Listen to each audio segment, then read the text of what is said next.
distracting such that we should inhibit it.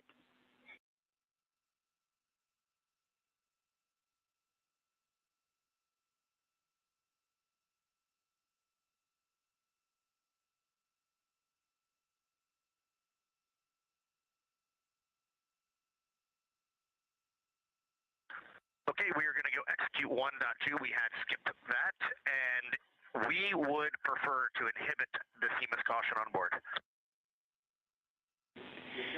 Okay, we copy, and just to close the loop on that, that will mean on flight.landing, you would not have a yellow or down arrow indication if that does stay below the threshold.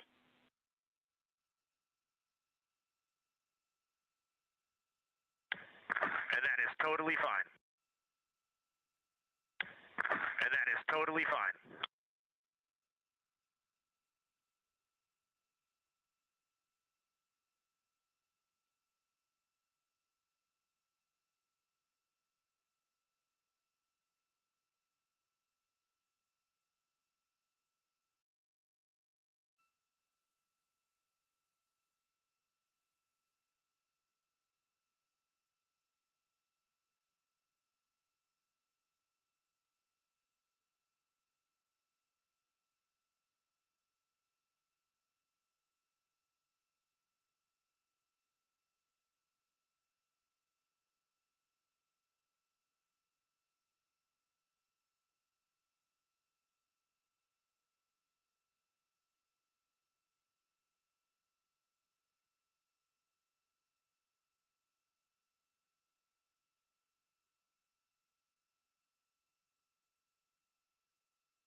Houston, integrity for toilet deactivation.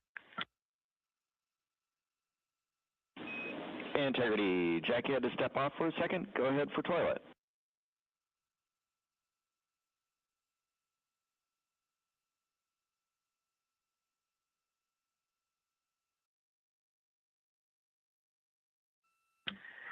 Yes, sir. Hey, Stan. Great to hear your voice. We are ready for MCC to deactivate the toilet. Houston copies. Putting that in work.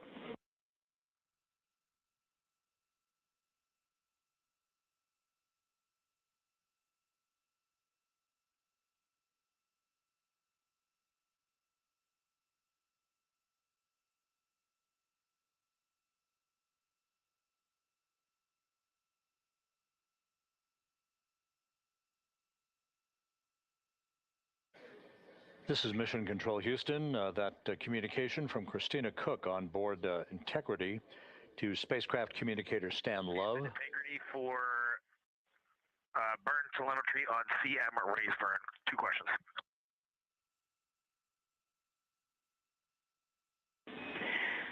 Go for CM raise questions. Hey, Jackie, we see a delta V tote on our display of 9.9, which is fairly close to the 8.5 on the entry pad, but our TIGO on the display is 44 seconds, and the entry pad estimated 19 seconds. Can y'all take a look at that for us?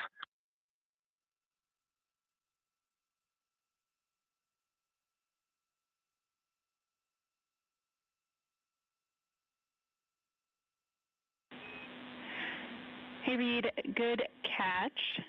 The explanation there is that delta V is about what we expect update-wise, but the TIGO calculation is not understanding that you will not have the SM when you burn CM raised. So it's doing a different mass calculation there. I remember that class in November of 2023 in Building 5 on the 3rd floor. Thank you very much.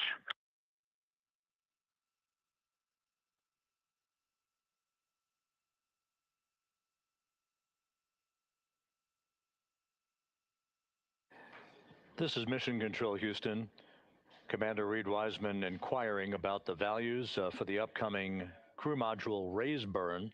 Again, as we've explained, this burn that's scheduled 2 hours and 51 minutes from now is designed to tilt the angle of attack a bit upward, basically raising the aft end of the vehicle prior to entry interface to improve the angle of attack and minimize heating effects on the heat shield for the Orion vehicle. The crew module raise burn will occur about 4 minutes after the service module is separated from the crew module, and we're expecting about a 19-second burn. Integrity, Houston, the toilet is unpowered.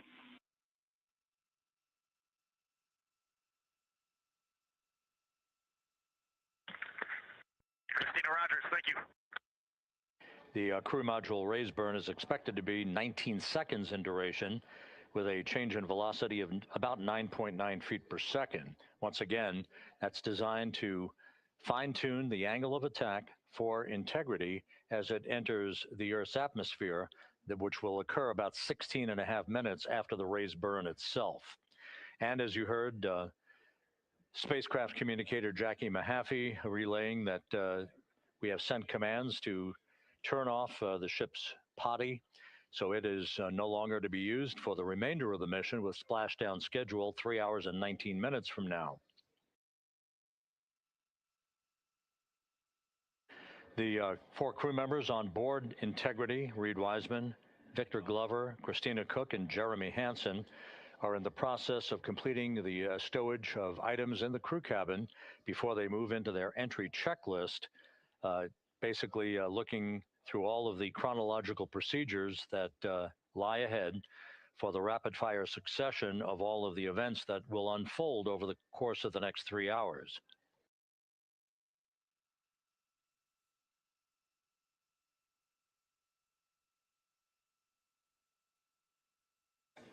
Integrity is about 25,000 nautical miles from Earth.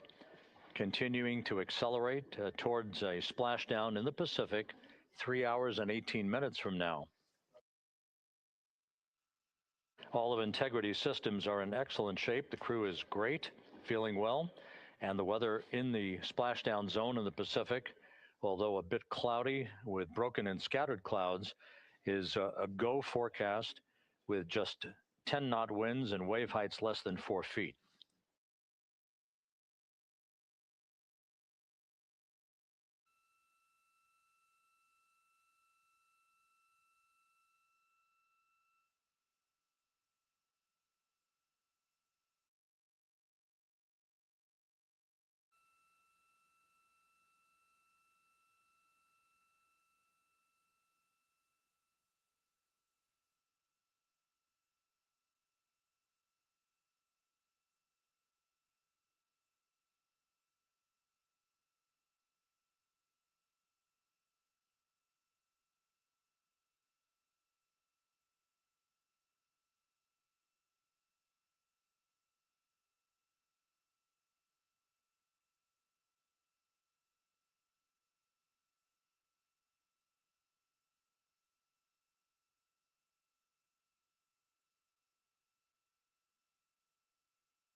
Views from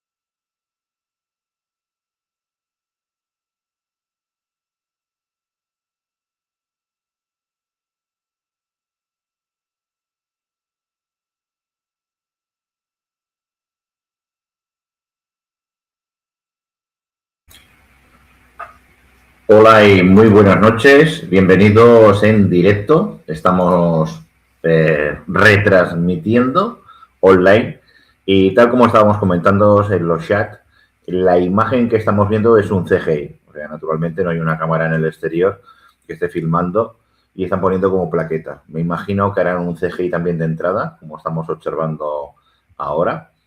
Y sí que ha salido el buque operativo de emergencia, el que está ya en el mar, para recoger la cápsula de un amerizaje. O sea, van a soltar la cápsula y en teoría es un amerizaje. Ahí en Instagram y otras sedes vemos cómo están haciendo las pruebas desde un avión y lanzan una cápsula con paracaídas. Bueno, lo que es la información de directos vía visual, no creo que tengamos nada. O sea, desde el propio helicóptero, en el momento que vayan a recogerlos, si toda la entrada y todo es correcto. Y seguimos con las comunicaciones naturalmente. A ver si el protocolo, están todos muy serios porque naturalmente si hay un accidente es ahora, en la reentrada. Sobre todo por las placas protectoras. A los que estamos habituados que tienen una yard de fog, ¿vale? El clásico tocho que tenemos en la yard de fog, este sería, dijéramos, el articulado externo de la cápsula para que aguante la temperatura. Lo puedes vestir más de un color o de otro color o ser un proveedor o otro. salvo error o omisión, yo tenía entendido que desde aquí, de una empresa de Cataluña, sirvió este cerámico. Y cuando se produjo el accidente de la reentrada, al parecer, ya digo, esto es rumorología, ¿eh? No lo puedo confirmar ahora porque intenté cotejarlo con la inteligencia artificial y no me lo supo encontrar. En su momento corría este correveidile y al parecer alguien vio, si sabéis los que tenéis Jar de Fog, cuando tú enciendes el Jar de Fog, queda como un hollín, queda como un color, vuelves a encender y vuelve a cambiar la piedra, pero la piedra está perfecta, o sea, porque hay el color. No le pareció correcto de que hubiera como el hollín en la nave y entonces la cambió. Lo cambió por otro proveedor, en este caso no europeo, no catalán, y pasó este accidente. Se desprendieron placas y hubo el accidente. O sea que vamos a ver cómo se va resolviendo. Saludos a todos, Xavier García.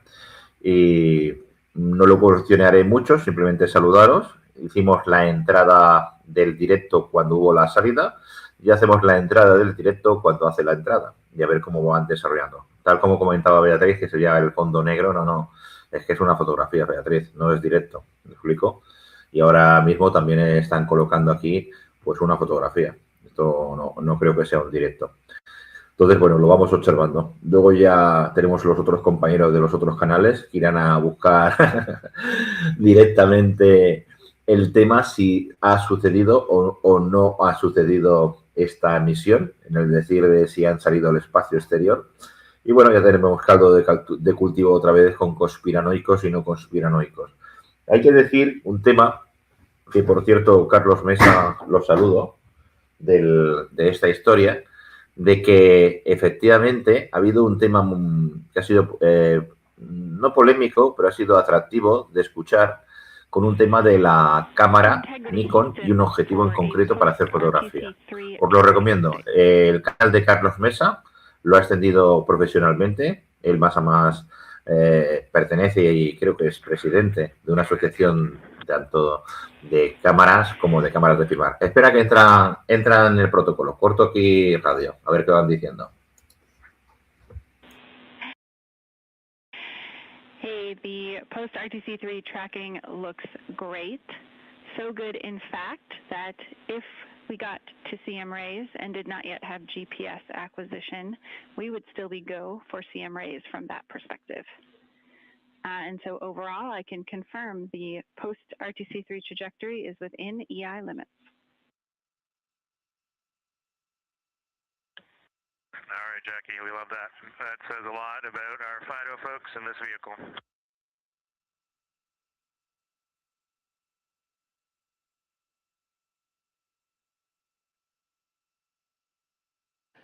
This is Mission Control Houston. A tip of the hat from Canadian Space Agency astronaut Jeremy Hansen to the flight dynamics folks and the guidance, navigation, and control officer.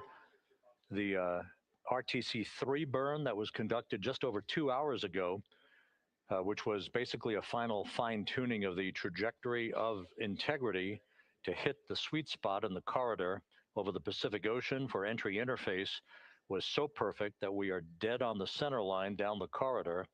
And the crew module raise burn that is scheduled at 6:37 p.m. Central Time and which will be conducted is only required to lift the aft end of the vehicle ever so slightly by a degree or two to improve the angle of attack of the spacecraft as it enters the atmosphere, mitigating peak heating effects on the heat shield for integrity.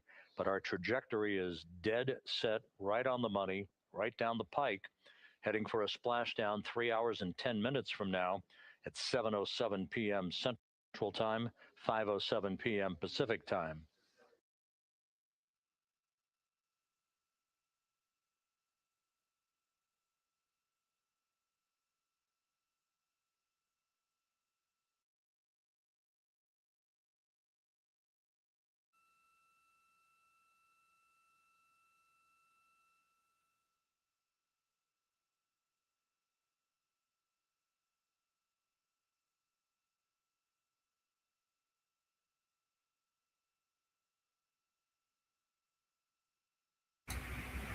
Aprovechamos esta vaguada. Un momento, tiro peseta.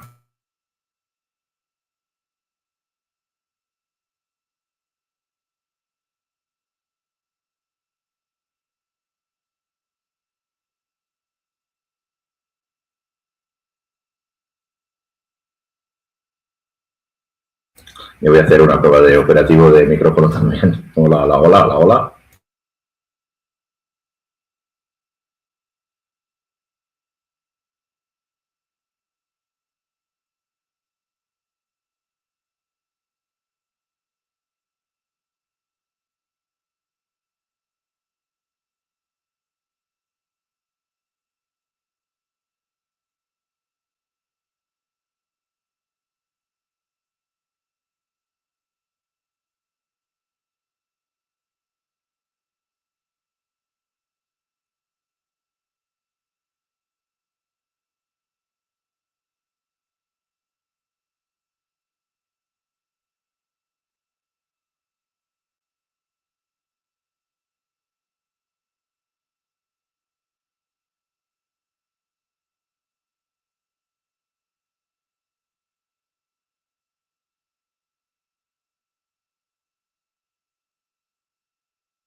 Bueno, aquí estamos otra vez con el operativo, con micrófono. Ahora he activado el Yeti, seguiré haciendo pruebas.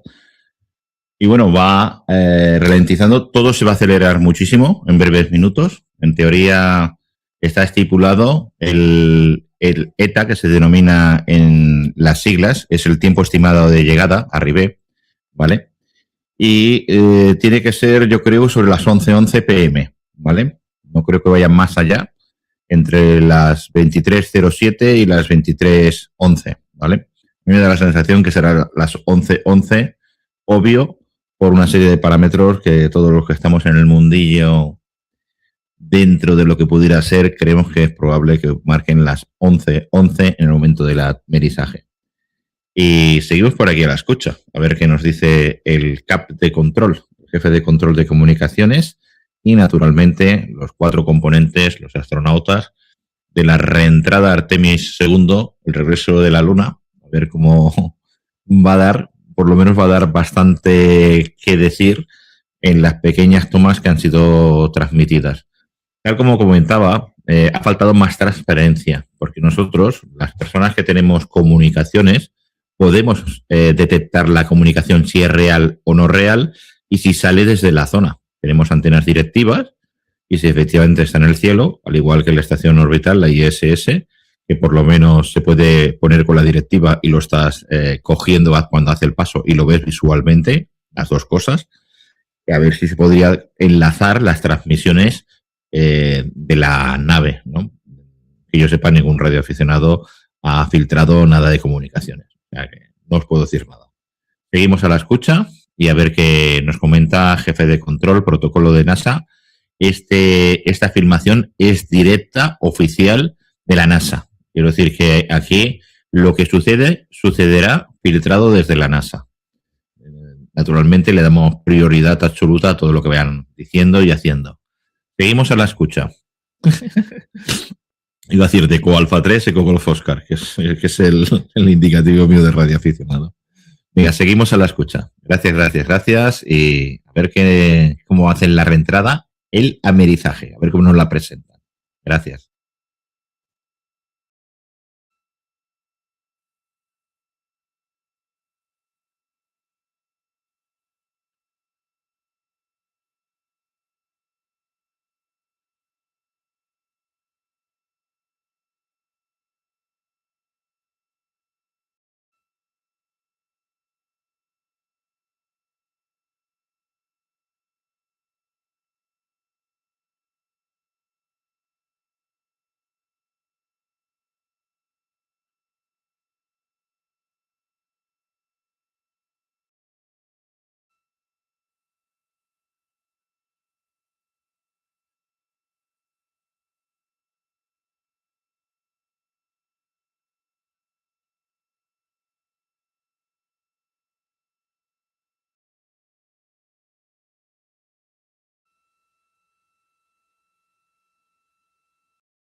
Pues la verdad que estoy como vosotros, porque claro, aquí nada podemos hacer. Estamos esperando que nos emitan la transmisión desde la NASA. El tiempo de corte, 23:07, 23:11, en teoría deberíamos tener ya como mínimo no sé, el barco y la salida del helicóptero prácticamente.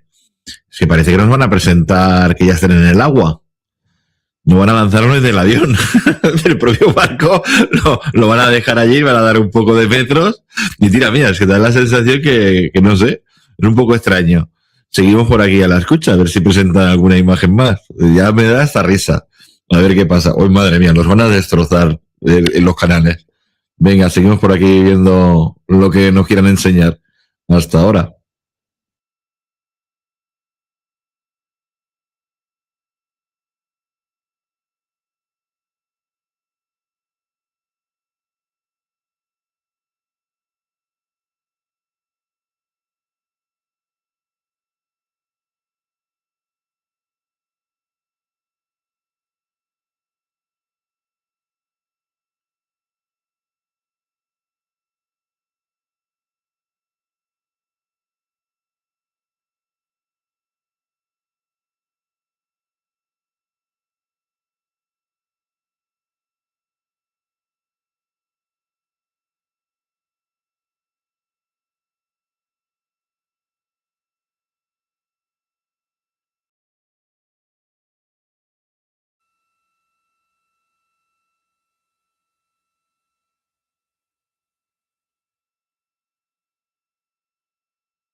Efectivamente, tal como indica, Vea, puedes ir a dormir.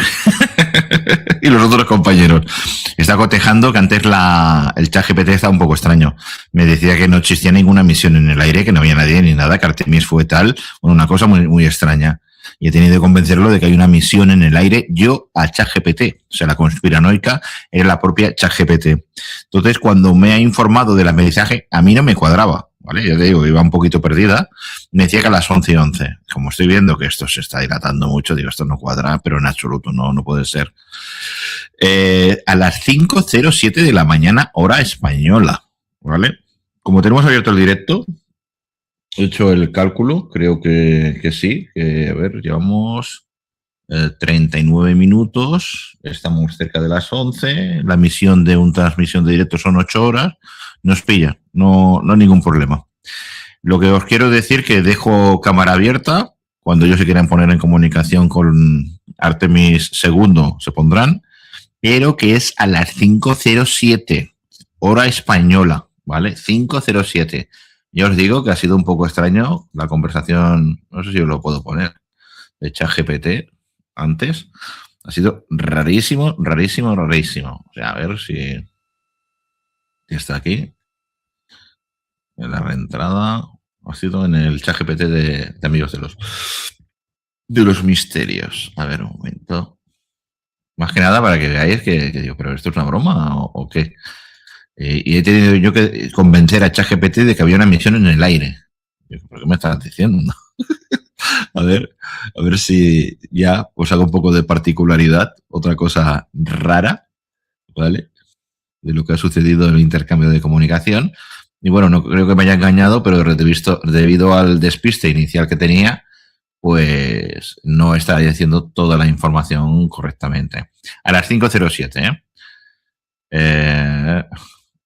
os voy a poner la conversación que he tenido con ChatGPT para que veáis el tema. A ver, un momento, que minimice. A ver, esto, ¿dónde estamos? Estamos aquí. Vale, a ver, cambio de pantalla. Sería esta. Un momento. Añado la otra. A ver,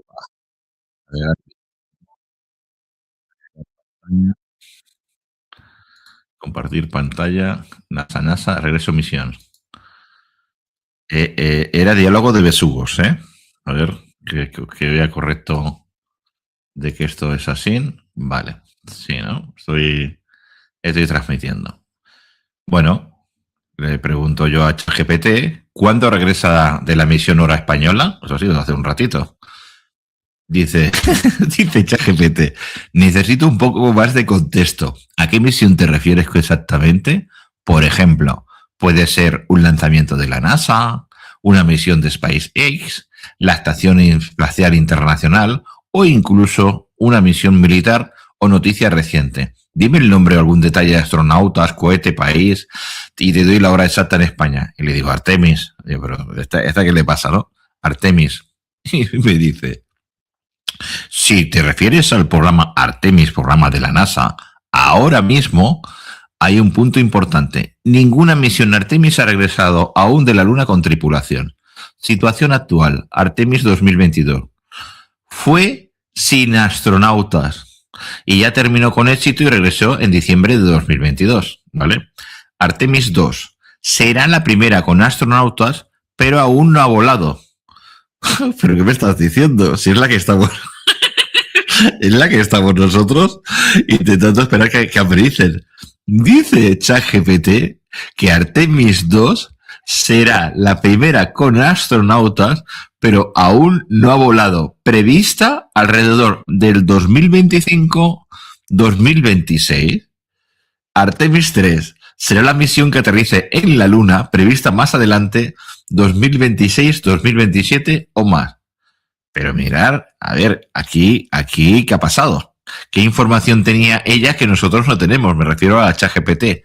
Artemis II, la supuesta misión que estamos en online en estos momentos, será la primera con astronautas, pero aún no ha volado. ¿Vale? Digo, dice.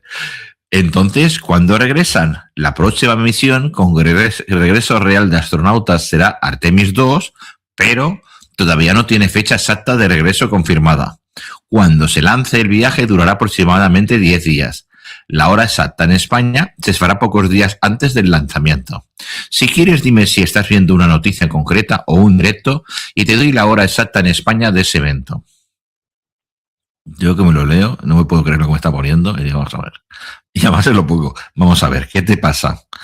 Artemis II en esta misión y me marca una cuenta atrás de 4 horas 37 minutos. Por eso estaba comentando, digo, aquí hay algo que no cuadra, porque esta es otra. Claro, en ese momento, cuando yo he visto el contador de la NASA, a mí me marcaba 4 horas 37 minutos. En el cálculo mío, en el momento que estoy haciendo la transmisión, hasta lo vamos a comprobar, me indica la hora de aterrizaje, que era sobre las 11:07, hora española. Entiendo lo que estás viendo, pero te aclaro directo. Artemis II no está en misión ahora mismo. ChatGPT, ¿eh? Yo digo, pero vamos a ver. No hay ningún vuelo activo de Artemis II a día de hoy. Esta misión de la NASA todavía no ha sido lanzada. Entonces, ¿qué puede ser esta cuenta atrás? Lo más probable es que estás viendo una simulación o directo recreado, muy típico en YouTube o apps de Space Tracking, contenido antiguo o reutilizado, o incluso una misión diferente mal etiquetada, que pasa bastante. Realidad actual. Artemis II no ha despegado aún. Y dale, esto es ChatGPT, ¿eh? No hay cápsula regresando ahora mismo de la Luna bajo ese nombre. Por tanto, esta cuenta atrás no es real. Si quieres, pásame captura o enlace de lo que estás viendo y te digo exactamente qué misión es en realidad, muchas veces Artemis I reciclada o una simulación.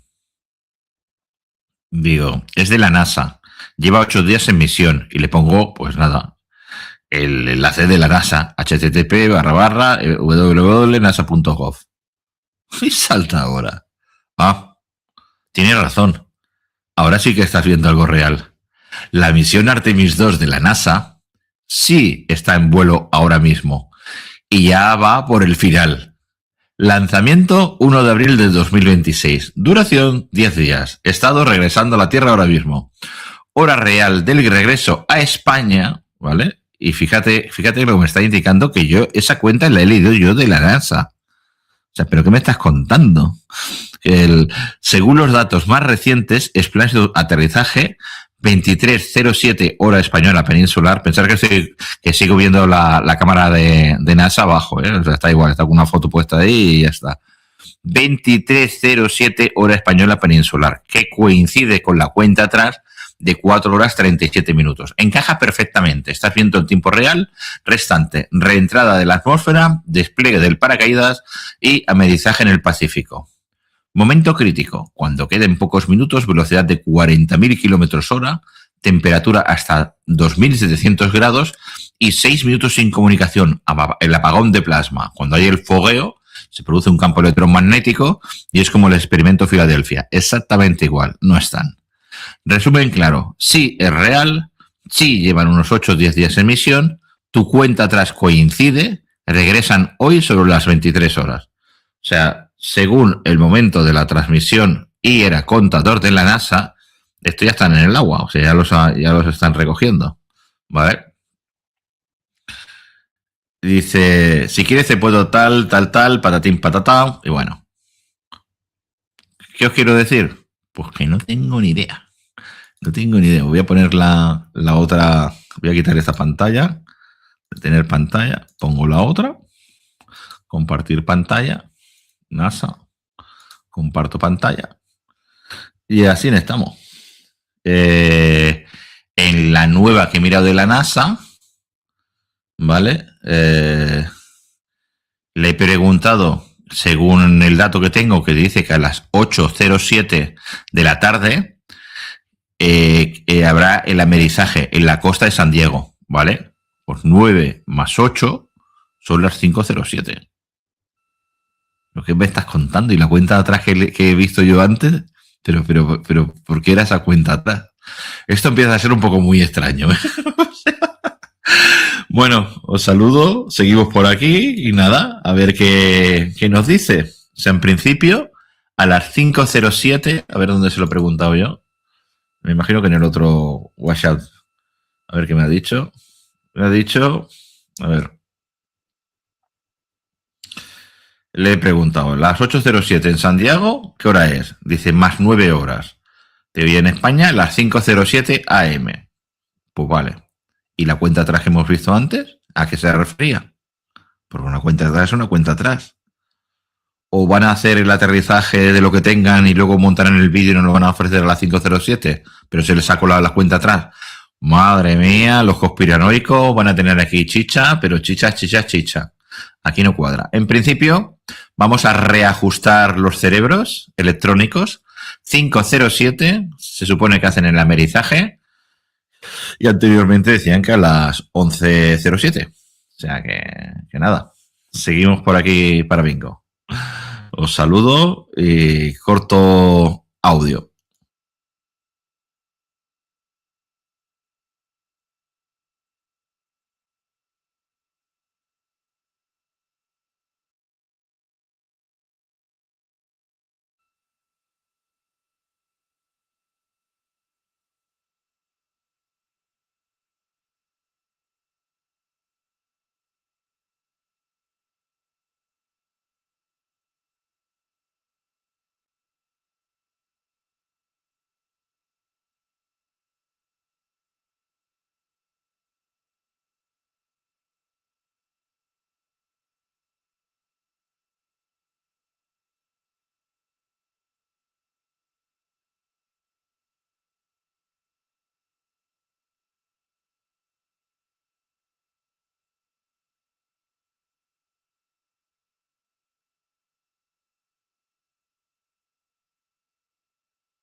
Vuelvo a entrar yo.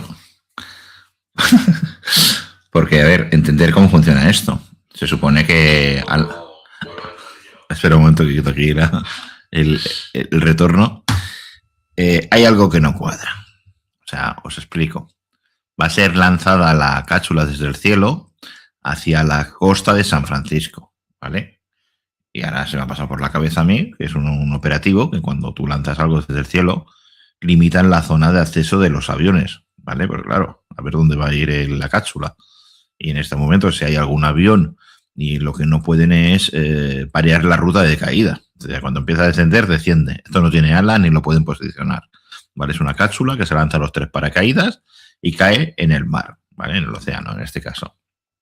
Es decir, que tienes que tener una amplia zona de radio para que no haya ningún avión en vuelo. Digo, bueno, déjame mirar. y ahora esta es la mía, un momento. Quito un momento la pantallita esta que tenemos compartida. Tener pantalla. Ahora hemos pasado al modo conspiranoico. No lo han obligado ellos. No era mi intención, que conste. Vale. Vamos. ¿Vale? ¿Qué tenemos? Pues si ahora tiramos para atrás y para adelante, la costa de San Francisco, ¿vale? Sería por aquí. Pero yo que veo aquí un montón de aviones dando vueltas. Y bueno, y dentro de estos tiene que existir el helicóptero, que si la cuenta atrás era la anterior, ya llega otra vez a la zona del barco, ¿vale? ¿Qué quiere decir el helicóptero? Yo no veo ningún helicóptero por aquí. Nada, cero patatero. Es decir, yo si pongo encima de una aeronave, la clico, ¿vale? Como estáis viendo ahora. Me dice San Francisco, Lanai, ¿vale? Este ha salido de San Francisco, para que veáis exactamente dónde está San Francisco, pues está aquí, ¿vale? San Francisco, ¿vale? Lo estamos viendo. Y San Francisco no es San José, es San Francisco. O sea que si ahora le dejamos un poquito hacia la derecha el margen, bueno, ¿qué harán? Que cuando se acerquen las 5 de la mañana dejarán el espacio vacío. Lo vamos a comprobar. Después lo comprobaremos. ¿Por qué? Porque me imagino que este va a San Francisco, ¿vale? ¿Veis? De Tokio a San Francisco. Este me imagino que irá a San Francisco también. Este va de Tokio a Los Ángeles, se desvía un poquito. Este va de Seúl a San Francisco, ¿vale? Y estos que hay por aquí, este debe estar parado. Está en Ontario. O sea, ya nos hemos cepillado. Y todos estos deben estar en el aeropuerto. Voy un poquito para abajo. Voy a pegarla. Ah, mira, que hay un helicóptero. Cuidado. Aquí. Ese es el de las 11:07. Cuidado. Que sí que tenemos un helicóptero. Vamos a ver. Hostia. La madre que nos parió. A ver. Vamos a parametrizar. A ver, vamos a intentar pensar que el contador de la NASA sí que es el correcto, que efectivamente ha sido las 11:07, ¿vale? Y vamos a ver al Charlie 6559, ¿vale? Es el código del helicóptero. Y está haciendo la maniobra, ¿vale? Y este hombre... estamos viendo la inicial y lo que está haciendo ahora en la actualidad, ¿vale? A ver si corresponde al helicóptero que debería recoger los astronautas. Esto es más raro que un perro verde. En teoría los debería dejar encima del barco. No lo va a llevar al aeropuerto. Pero sí, hay un helicóptero. ¿Vale? Dice que vuela a Rabat y vuela a Tánger. Ah, no, que son propagandas. San Francisco y no tiene punto de destino. Lo han dejado con el plan de vuelo abierto. Entonces sería bastante lógico jugar el helicóptero delante de las costas de San Francisco, ¿vale? Pero, a ver, ¿qué me tiras? ¿Una cápsula desde el cielo y vas a caer delante? Porque lo lógico es que cayera por aquí en el mar, ¿no? Con todo el mar que tenemos. Seguimos para abajo, vamos a inspeccionar el helicóptero. La pantalla, no os digo nada de la pantalla porque sigue en negro, no dicen nada. Si entra audio, entrará directamente, sobremodulará mi voz y punto. ¿Vale? Este sigue. Ahora ya a una velocidad de crucero bastante amplio. No nos da información. Va que se las pela. Ahora, ¿qué ha pasado? ¿Los ha perdido por el camino? A ver, pues tiro hacia arriba, a ver qué ha hecho. ¿Qué pirueta ha hecho aquí? Ha hecho una pirueta. A ver si me indica la altura, no me la indica. Está capado. El plan de vuelo está capado, no me deja ver. Este da la sensación que ya vuelve al aeropuerto porque está cogido otra vez la línea. A ver, sigamos. Delante de las costas de San Francisco. A ver qué hay por aquí. Uno chiquitito. Este es el de la NAI. Este se va a la NAI. Y este ha salido de Oakland y se va a Kaului. Madre mía. Este va a San Francisco. Este va a San Francisco. Este va a San Francisco. O sea, veo varios que van a San Francisco. Y es lo que digo, bueno, si tú no quieres dar a nada, pues bueno, aquí en la zona esta central, se imagino que sería lo suyo, ¿vale? Esto que es un cachito de tierra que hay aquí. A ver. Ah, esta es la zona esta que comentaba, el Kaului. Y esto pertenece. Curioso. Las Islas Highland. ¿Y este qué es? ¿Y esto qué es?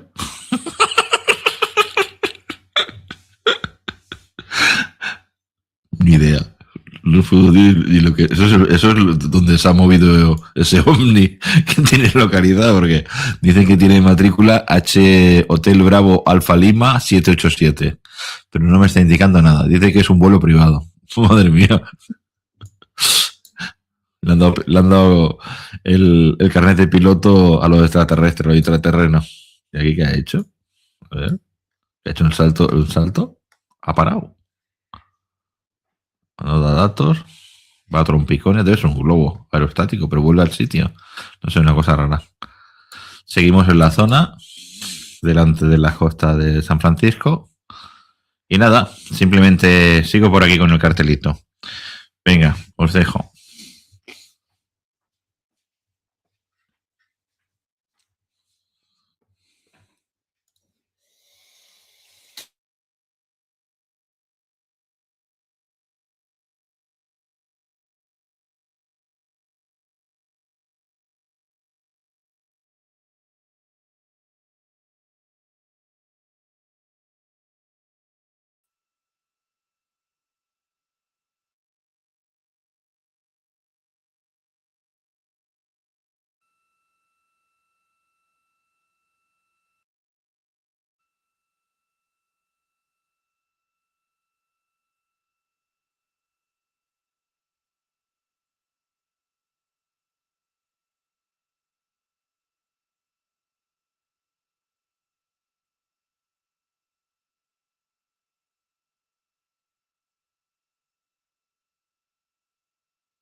This is Mission Control Houston, 8 days, 22 hours, 55 minutes into the flight of Integrity on the Artemis II mission.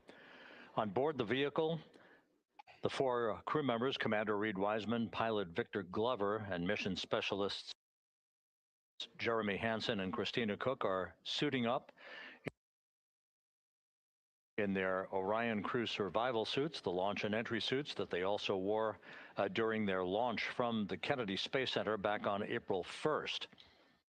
Once the crew is all suited up, they'll conduct a series of leak checks to make sure that they have good suit integrity, aboard integrity, before they strap themselves into their seats for the final phase of this mission that will culminate with a splashdown in the Pacific 2 hours and 35 minutes from now at 7:07 p.m. Central Time, 5:07 p.m. Pacific Time, about 2.5 hours before sunset, southwest of San Diego.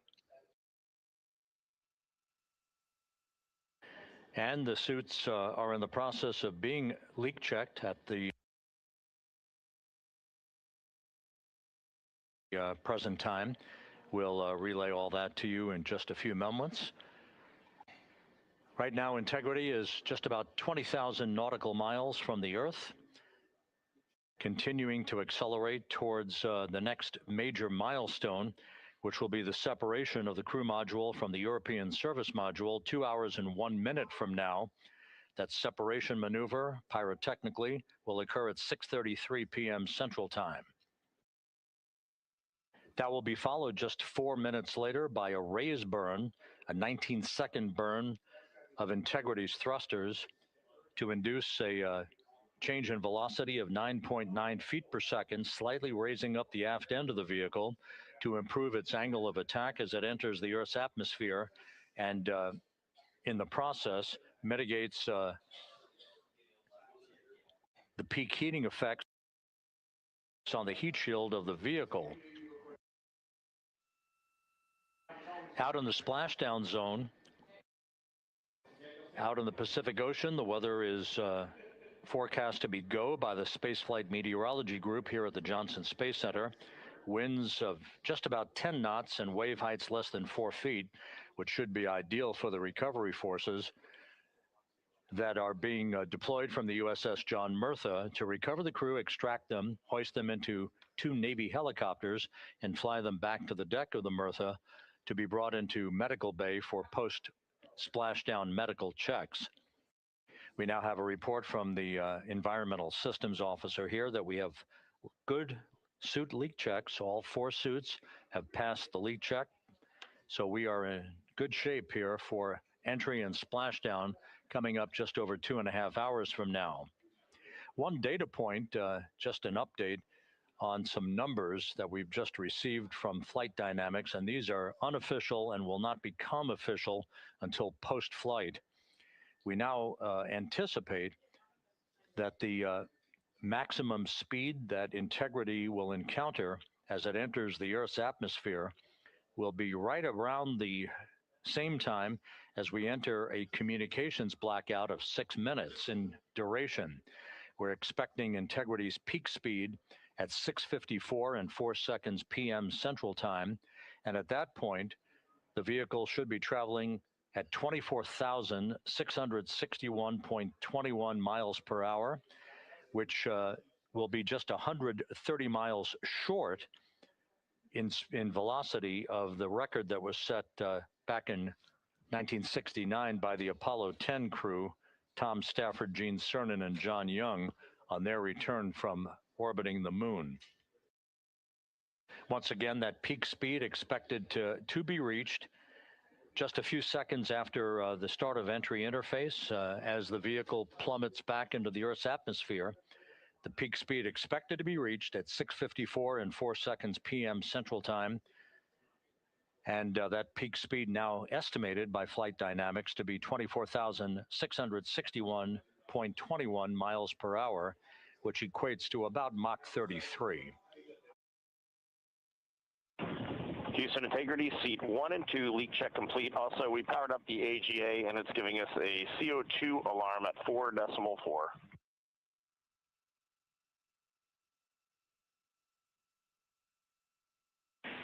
We copy leak check. We saw it as well. And copy CO2 at 4.4. We are discussing. We also on the AGA have a bit A of 16. We've seen that in the past. Should go away.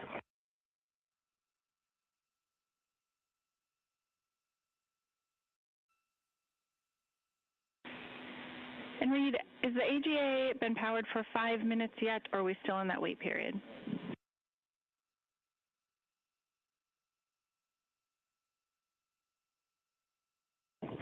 We are in the wait period. We expect that bit will go away.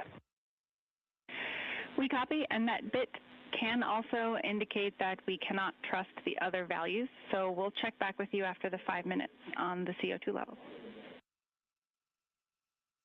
Affirm.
This is Mission Control Houston. Mission elapsed time of 8 days, 23 hours, 2 minutes into the flight of integrity on the Artemis II mission.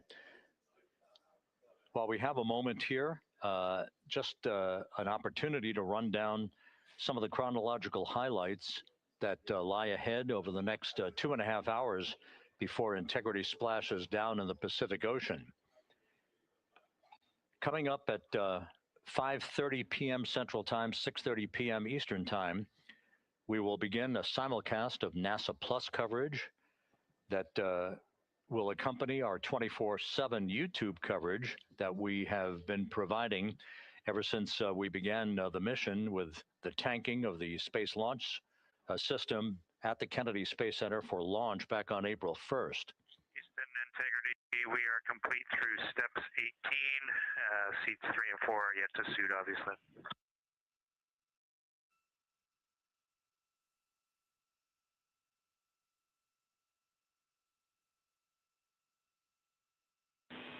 Jeremy, we copy. You completed 16 through 18, and confirm for us whether you needed any adjustments of CIAS in step 17.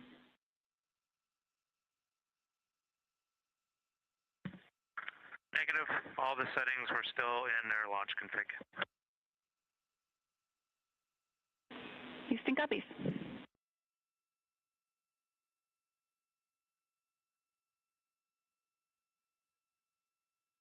Once again, with the leak checks having been successfully completed on the 4 launch and entry suits for the crew members on board Integrity, once again, we'll begin our NASA Plus coverage as a simulcast to our 24/7 YouTube coverage in less than an hour at 5:30 p.m.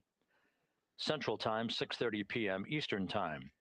At 6:15 p.m., we're going to hand over communications from the Deep Space Network to the Tracking and Data Relay Satellite System as Integrity continues to approach the Earth.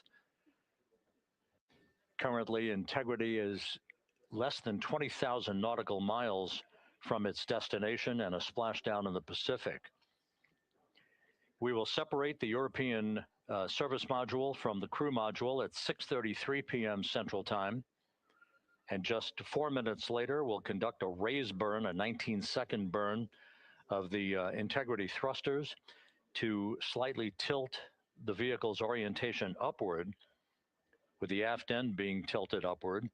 That will also change the velocity by 9.9 feet per second and complete the orientation of the vehicle for its angle of attack as it enters the Earth's atmosphere.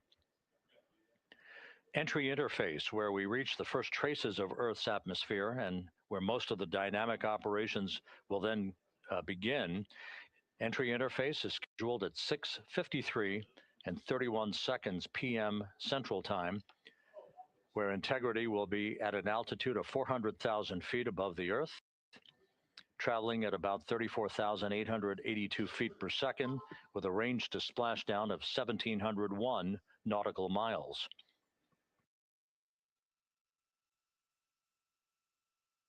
Just 10 seconds, just a few seconds later, about 24 seconds later, we'll enter a 6-minute communications blackout at 6:53 and 55 seconds p.m.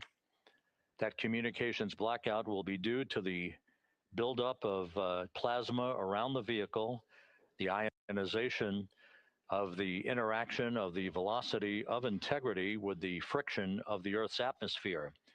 So the communications blackout, to last about 6 minutes in duration, will start 24 seconds after entry interface. At 6:54 and 4 seconds p.m., we'll reach our peak velocity. This is an estimation from flight dynamics. We should be reaching a peak velocity of 24,661.21 miles per hour, or somewhere around Mach 33. This will fall about 130 miles per hour short of the speed record set by the Apollo 10 command module, the Charlie Brown, during the Apollo 10 mission of Tom Stafford, Gene Cernan, and John Young back in the spring of 1969.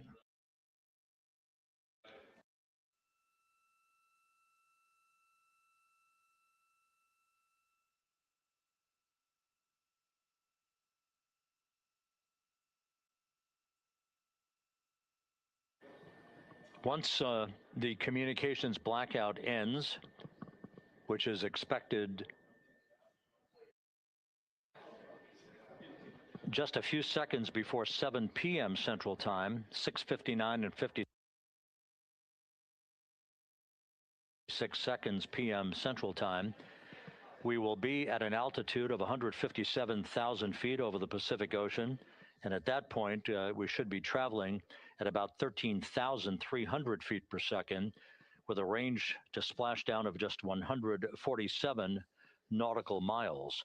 There will be a series of roll reversals, first to the left, allowing integrity to bank to the left. These are computer-commanded, not crew-commanded, but computer-commanded roll reversals to bank the vehicle first to the left, then to the right. That bleeds off excess energy and helps to reduce the speed and the heating effects on the vehicle during the final phase of flight. Starting at 7:03 and 22 seconds p.m. Central Time, we'll begin the series of chute deployments. In all, there are 11 parachutes associated with this mission. The first 3 will pull off the forward bay cover from the top of the vehicle. The forward bay cover chutes are 3. That'll be followed by the deployment of the drogue chutes at 7:03 and 23 seconds p.m.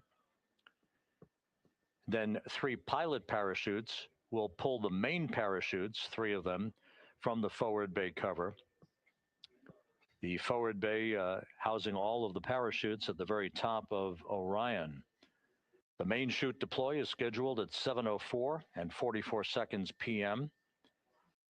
The vehicle will have slowed to just a very glacial speed of 198 miles per hour, feet per second, I should say, at that point, at an altitude of 5,400 feet above the Pacific Ocean.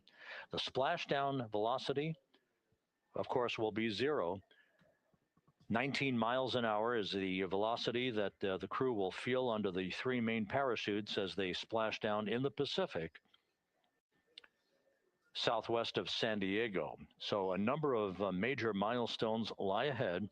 Splashdown time is currently estimated at 7:07 and 7 seconds p.m. Central Time, 5:07 and 7 seconds p.m. Pacific Time.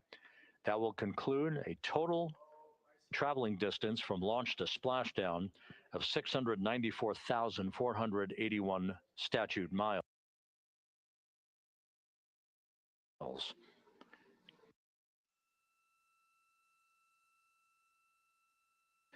We're just 1 hour and 48 minutes away now from crew module, service module separation. The crew has donned their launch and entry suits. They've conducted leak checks. Everything is in order, and the weather is go at the splashdown site. Some of the flying assets that will collect imagery of the descent of Integrity towards splashdown have already been deployed from the deck of the USS John Murtha.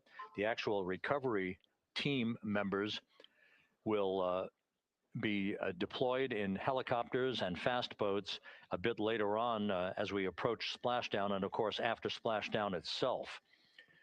Once the vehicle splashes down, we'll be deploying the 5 inflatable airbags at the top of the vehicle with helium.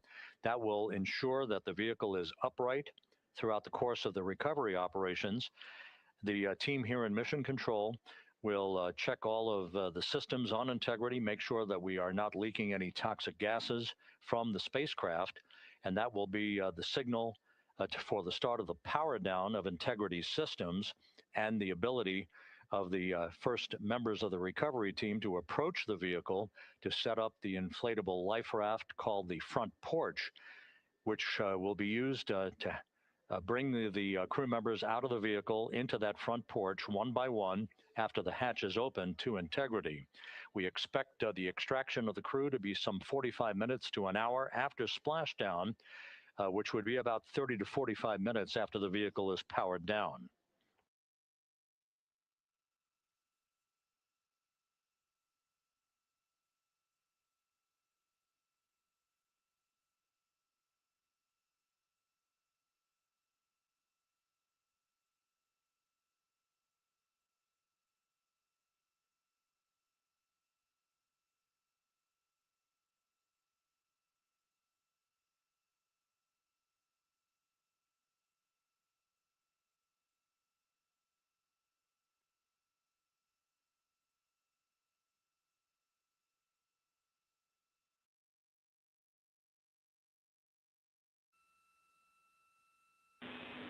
Integrity, Houston, we are ready for another CO2 reading on the AGA.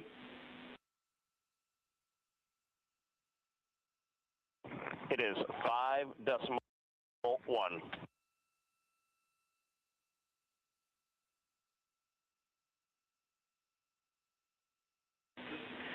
Houston copies. And Reed, earlier I did misspeak. The CO2 reading specifically would not have been affected by that particular bit.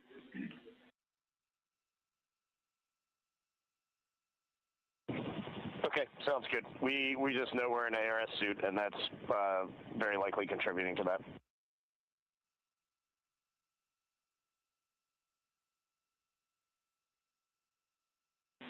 We concur.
Integrity Houston for CO2.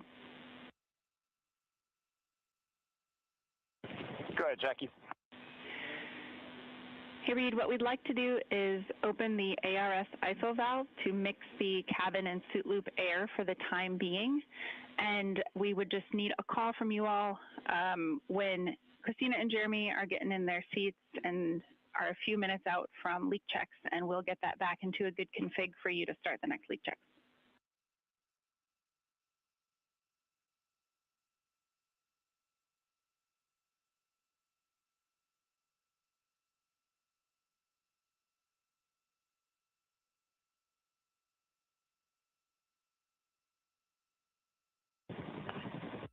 Hey, Jackie, that's a reasonably good idea. Can we just hang on that for a little bit and see how we're doing?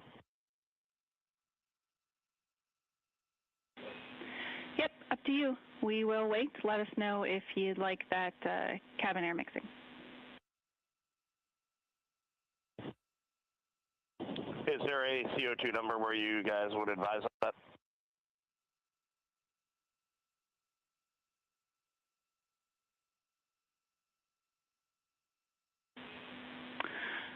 Reed, we would not want to go above 7.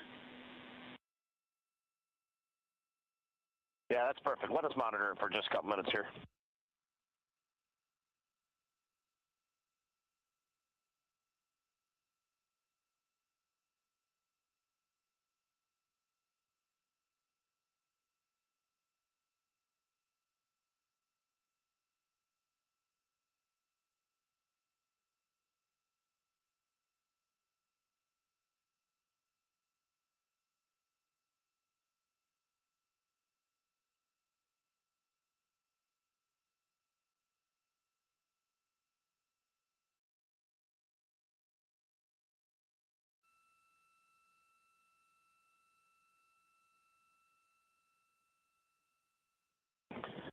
Houston, cabin entry config is complete, and Christina and Jeremy are about to start suit on. Excellent on cabin config and copy suit down. That call from Commander Reed Wiseman aboard Integrity indicating that following the successful leak checks on the 4 launch and entry suits, the crew will begin to actually don those suits now, and then they'll climb into their respective seats, both on the flight deck and the mid deck of the Integrity, in preparation for crew module service module separation that's scheduled 1 hour and 40 minutes from now.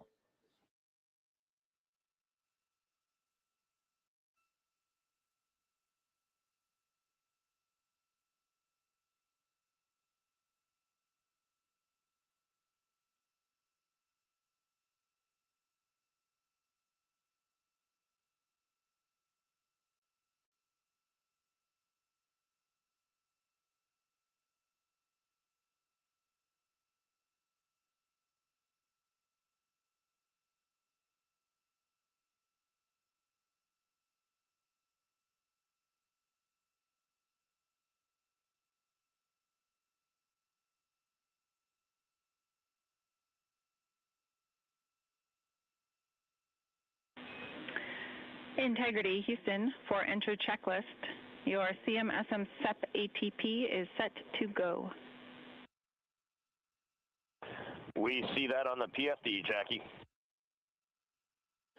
And the call from Capcom Jackie Mahaffey here in Mission Control to Reed Wiseman, indicating that the pyros are armed for crew module service module separation coming up 1 hour 38 minutes 52 seconds from now.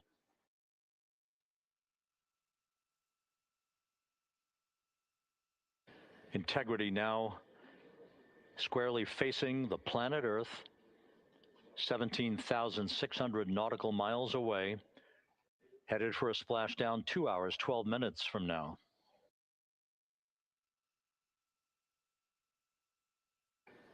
All of the recovery assets, the helicopters, the Navy P-3s, the pararescue divers, they're all in place, ready to recover this crew following splashdown. And again, the chronology after splashdown will call for the flight control team here in Houston to assess integrity systems, make sure no toxic gases are leaking from the spacecraft. And first order of business will be the command to inflate the crew module uprighting system bags, the 5 inflatable airbags that will be inflated with helium to maintain its upright position as it bobs in the Pacific before the recovery forces reach the crew. About 15 minutes after splashdown is when we expect the green light to be given to power down integrity systems, at which point the recovery teams will begin to make their way toward the vehicle to set up that inflatable life raft called the front porch, buttressed alongside the spacecraft. That will be the precursor to the opening of the hatch and the extraction of the crew members, one by one, into that raft, giving them a chance to get their land legs back as they feel the first sensations of Earth's gravity in 9 days and their high-speed return to Earth, with their peak speed reaching some 24,661 miles an hour.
Houston, Christina's got an amazing view of home planet out the side hatch window, and it's lighting up the cabin, and it's just a great blue hue to it. It's beautiful.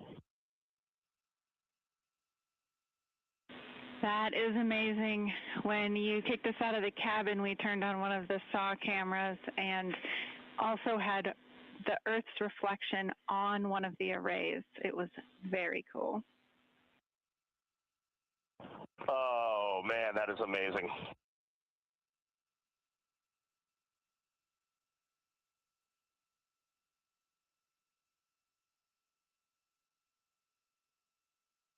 This is Mission Control Houston.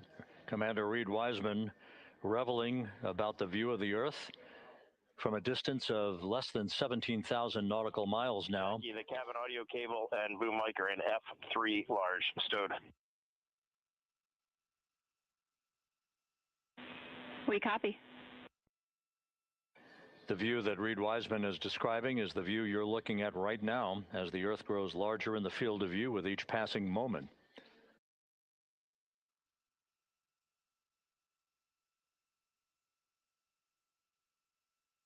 We're about 29 minutes away from the start of the NASA Plus coverage, joining our 24/7 YouTube coverage as a simulcast for the remainder of the evening through the time the crew is on the deck of the USS Mertha and in medical bay.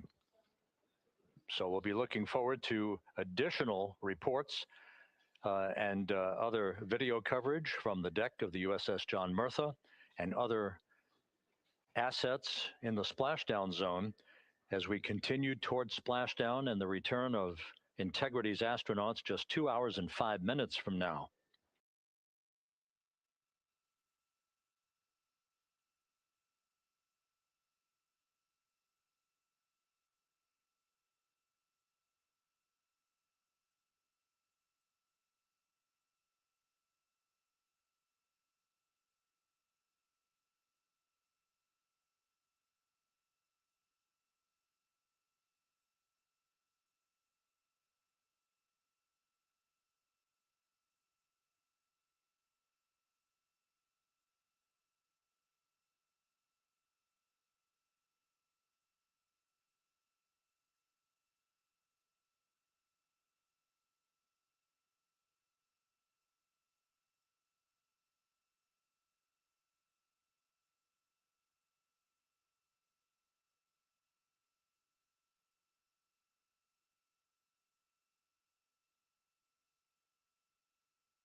Couple of minor updates, just tweaks by a second or so for some of the key activities that will be coming up.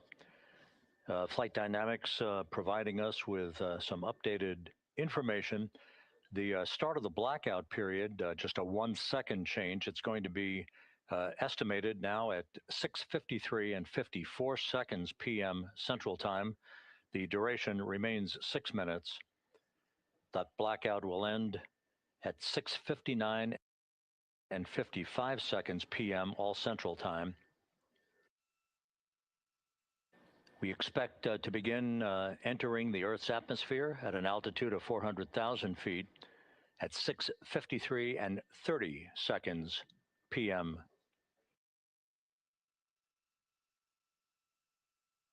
And 1 second difference now in our splashdown time.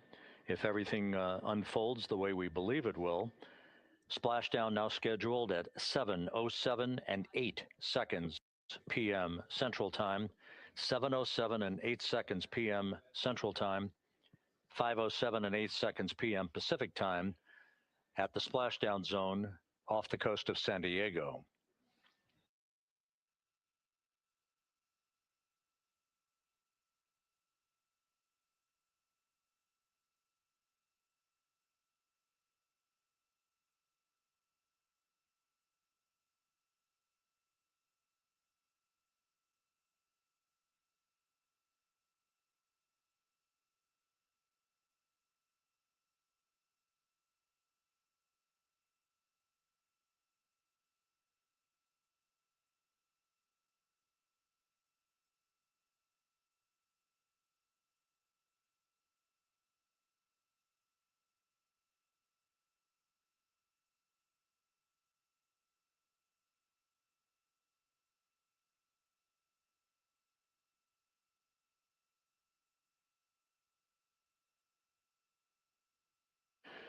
And one other update, the latest weather forecast from the Spaceflight Meteorology Group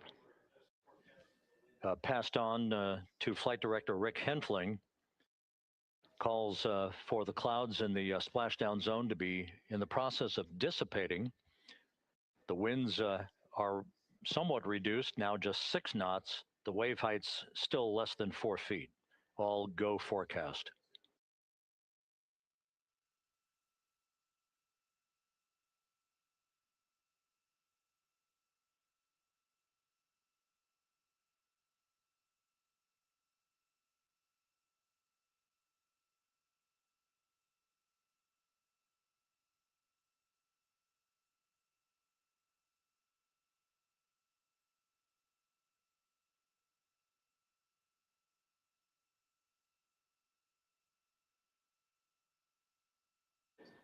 So once again, the stage is set as Integrity continues its inexorable march toward a splashdown in the Pacific 2 hours from now. 16,000 nautical miles away from the Earth. We are just 1 hour and 26 minutes away from crew module, service module separation, followed by a raise burn to tilt the aft end of the vehicle up ever so slightly and improve its angle of attack into the Earth's atmosphere as a mitigating action to reduce heat loads on the heat shield of the vehicle. This is all pre-planned, pre-flight. There's no differentiation between what we had designed this mission to do. We are expecting to reach the first traces of Earth's atmosphere at entry interface and 400,000 feet above the planet 1 hour and 45 minutes from now.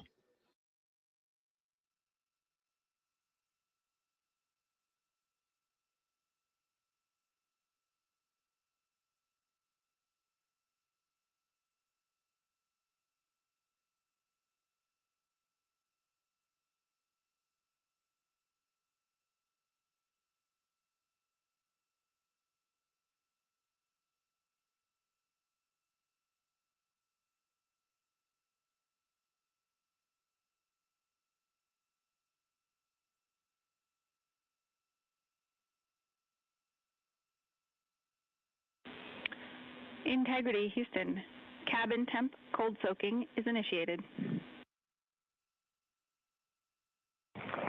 Copy that, Jackie. CO2 is 5.5, and we are still doing good on board. Christina and Jeremy are beginning suit on.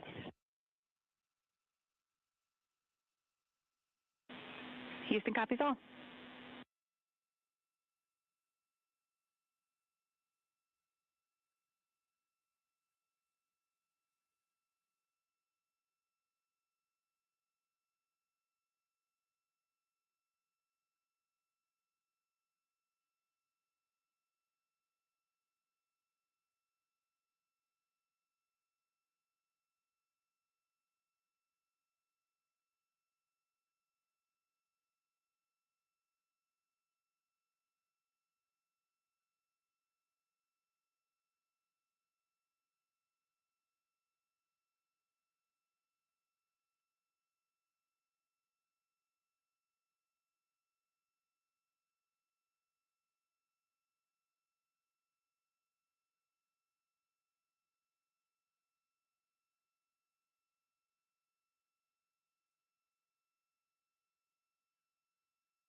Integrity Houston for entry checklist. Go ahead, Jackie. Reed, with this time to EI, we expect you're about to be stepping into steps 9 and 10 in the entry checklist. In step 10 for the SIP switch config, there are no deltas.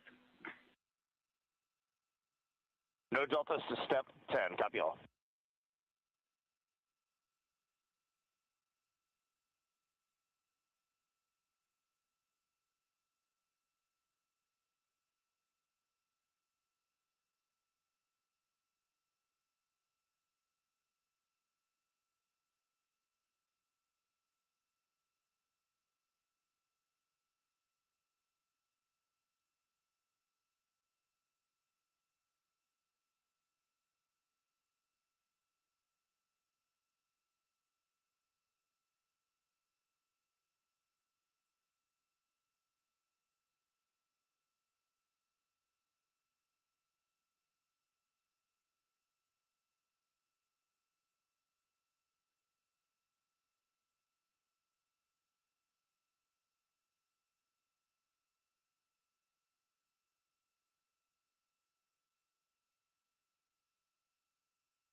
This is Mission Control, Houston.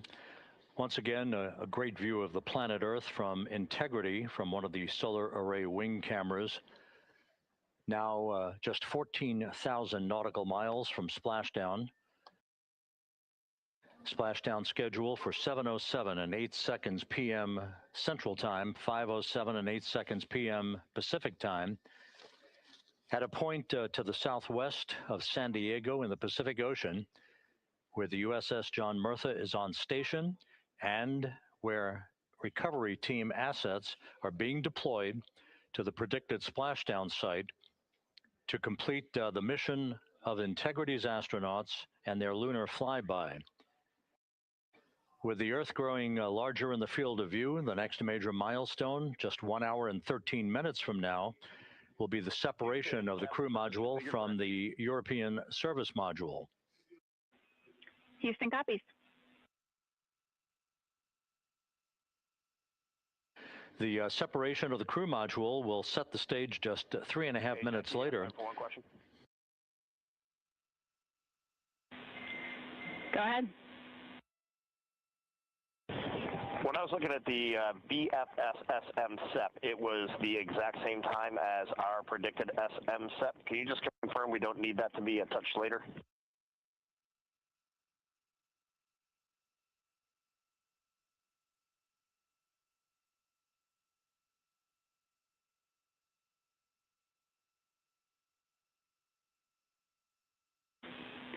And Reed, matching is expected. That's when the sequence will begin for that whole SEP config.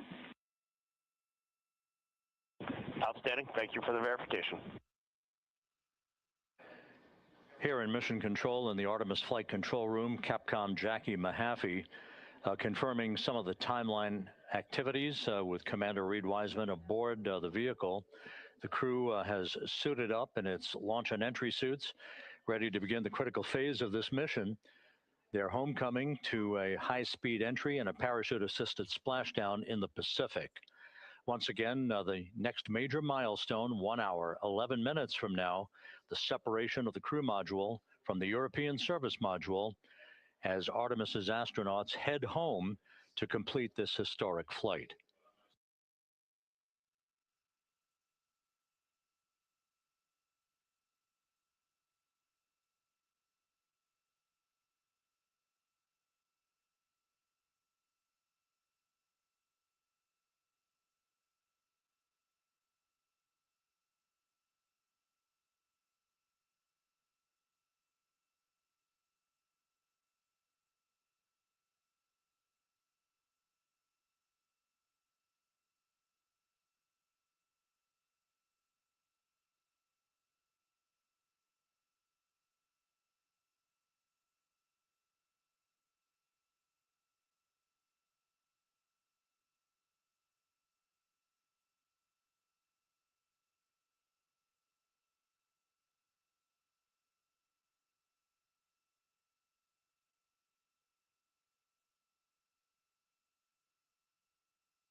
Artemis II mission is a test mission of the Orion space capsule.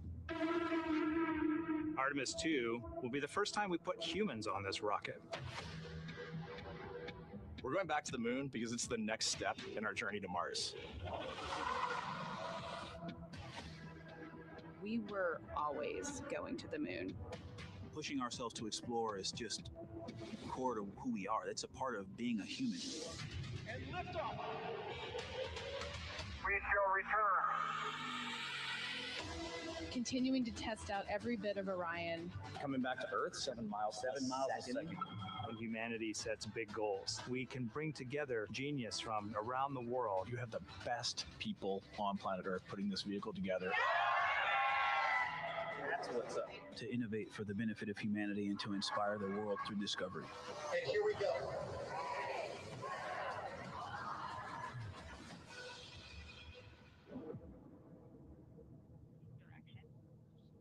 19th, 1972, 2:25 p.m. Eastern Standard Time. The Command Module America splashes down in the Pacific with Gene Cernan, Ron Evans, and Jack Schmidt aboard as the Apollo 17 mission came to an end, along with humanity's first series of expeditions to the moon. Today at this hour, you are looking live at our planet from the Integrity spacecraft, heading for a splashdown in the Pacific off the coast of San Diego just 1 hour and 35 minutes from now. And good day from the Artemis Flight Control Room here at the Johnson Space Center in Houston, where the entry flight control team is on duty at this hour, led by Flight Director Rick Henfling, joined on console with the voice you'll hear talking to the crew throughout the course of the day. That is Jackie Mahaffey, second from your left.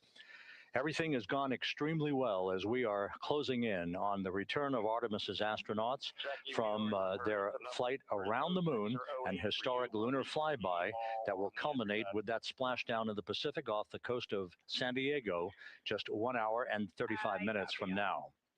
And with that, it's a good entry pad, and we can continue in the procedure. Integrity. You're looking at a live view inside Integrity. Reed Wiseman on the left doing a fist bump with pilot Victor Glover on the right, and down in the middeck area just below their feet, suited up in their launch and entry suits, are mission specialists Christina Cook and Jeremy Hansen of the Canadian Space Agency. A number of milestones yet to unfold before splashdown just over an hour and a half from now. Earlier today, the crew woke up at about 10:35 a.m. Central Time. They completed the final major maneuver of the flight, that being the return trajectory correction 3 burn. It was an 8-second burn that fine-tuned its trajectory to enter a corridor over the Pacific Ocean a short time from now. That will be the point of entry interface, where the crew will reach the first traces of Earth's atmosphere at an altitude of 400,000 feet. The crew moved into its entry checklist just after 4 p.m. Central Time, suited up in those launch and entry suits, conducted leak checks, and now are in the final stages of their entry checklist. Instruction 115 of entry checklist. SM separation ATP is go. Houston copies.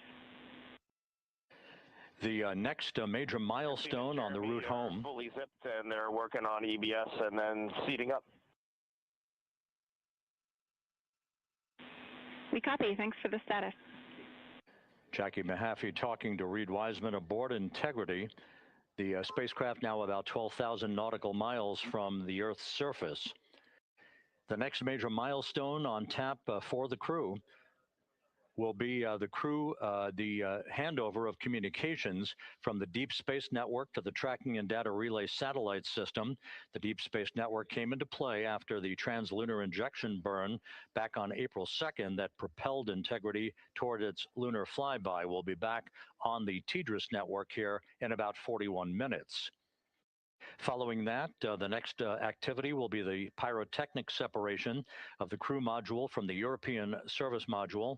That is scheduled at 6:33 p.m. Central Time, followed 4 minutes later by one final critical maneuver. That will be a 19-second burn of Integrity's thrusters in what is called the crew module raise burn.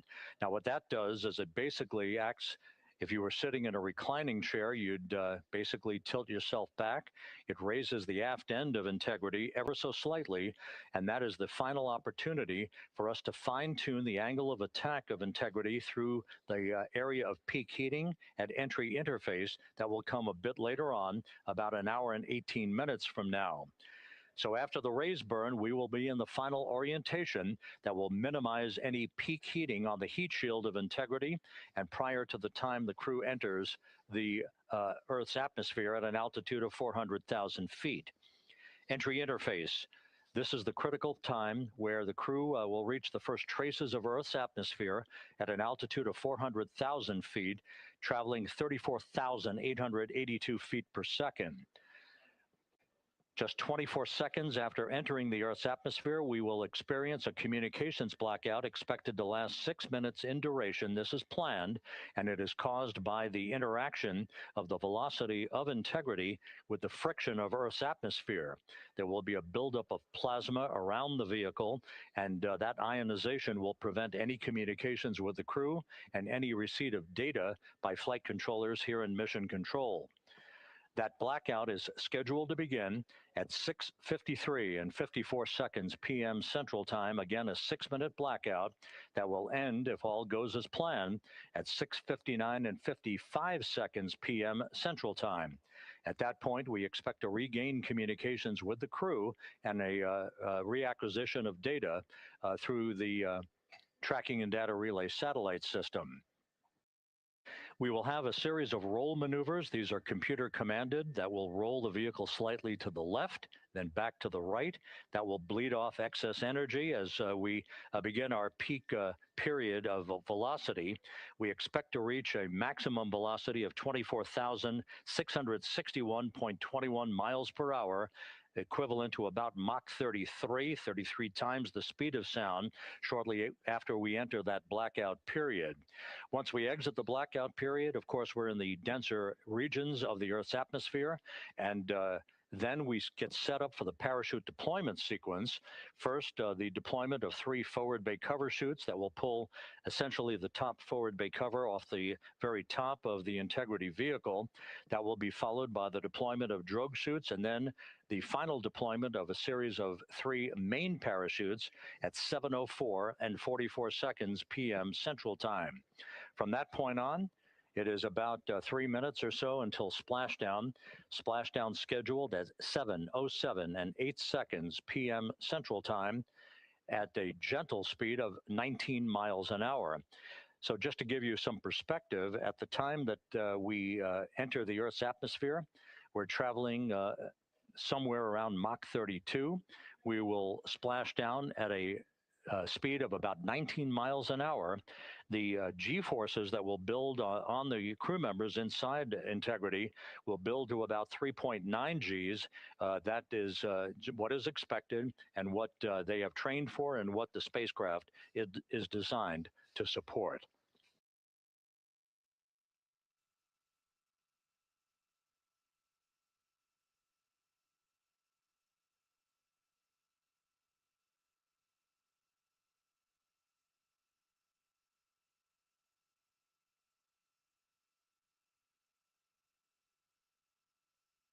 The latest weather forecast out in the recovery zone off the coast of San Diego is a go forecast from our meteorologists here at the Spaceflight Meteorology Group at the Johnson Space Center. And standing by on the deck of the USS John Murtha is my colleague from the Kennedy Space Center, Megan Cruz. Megan?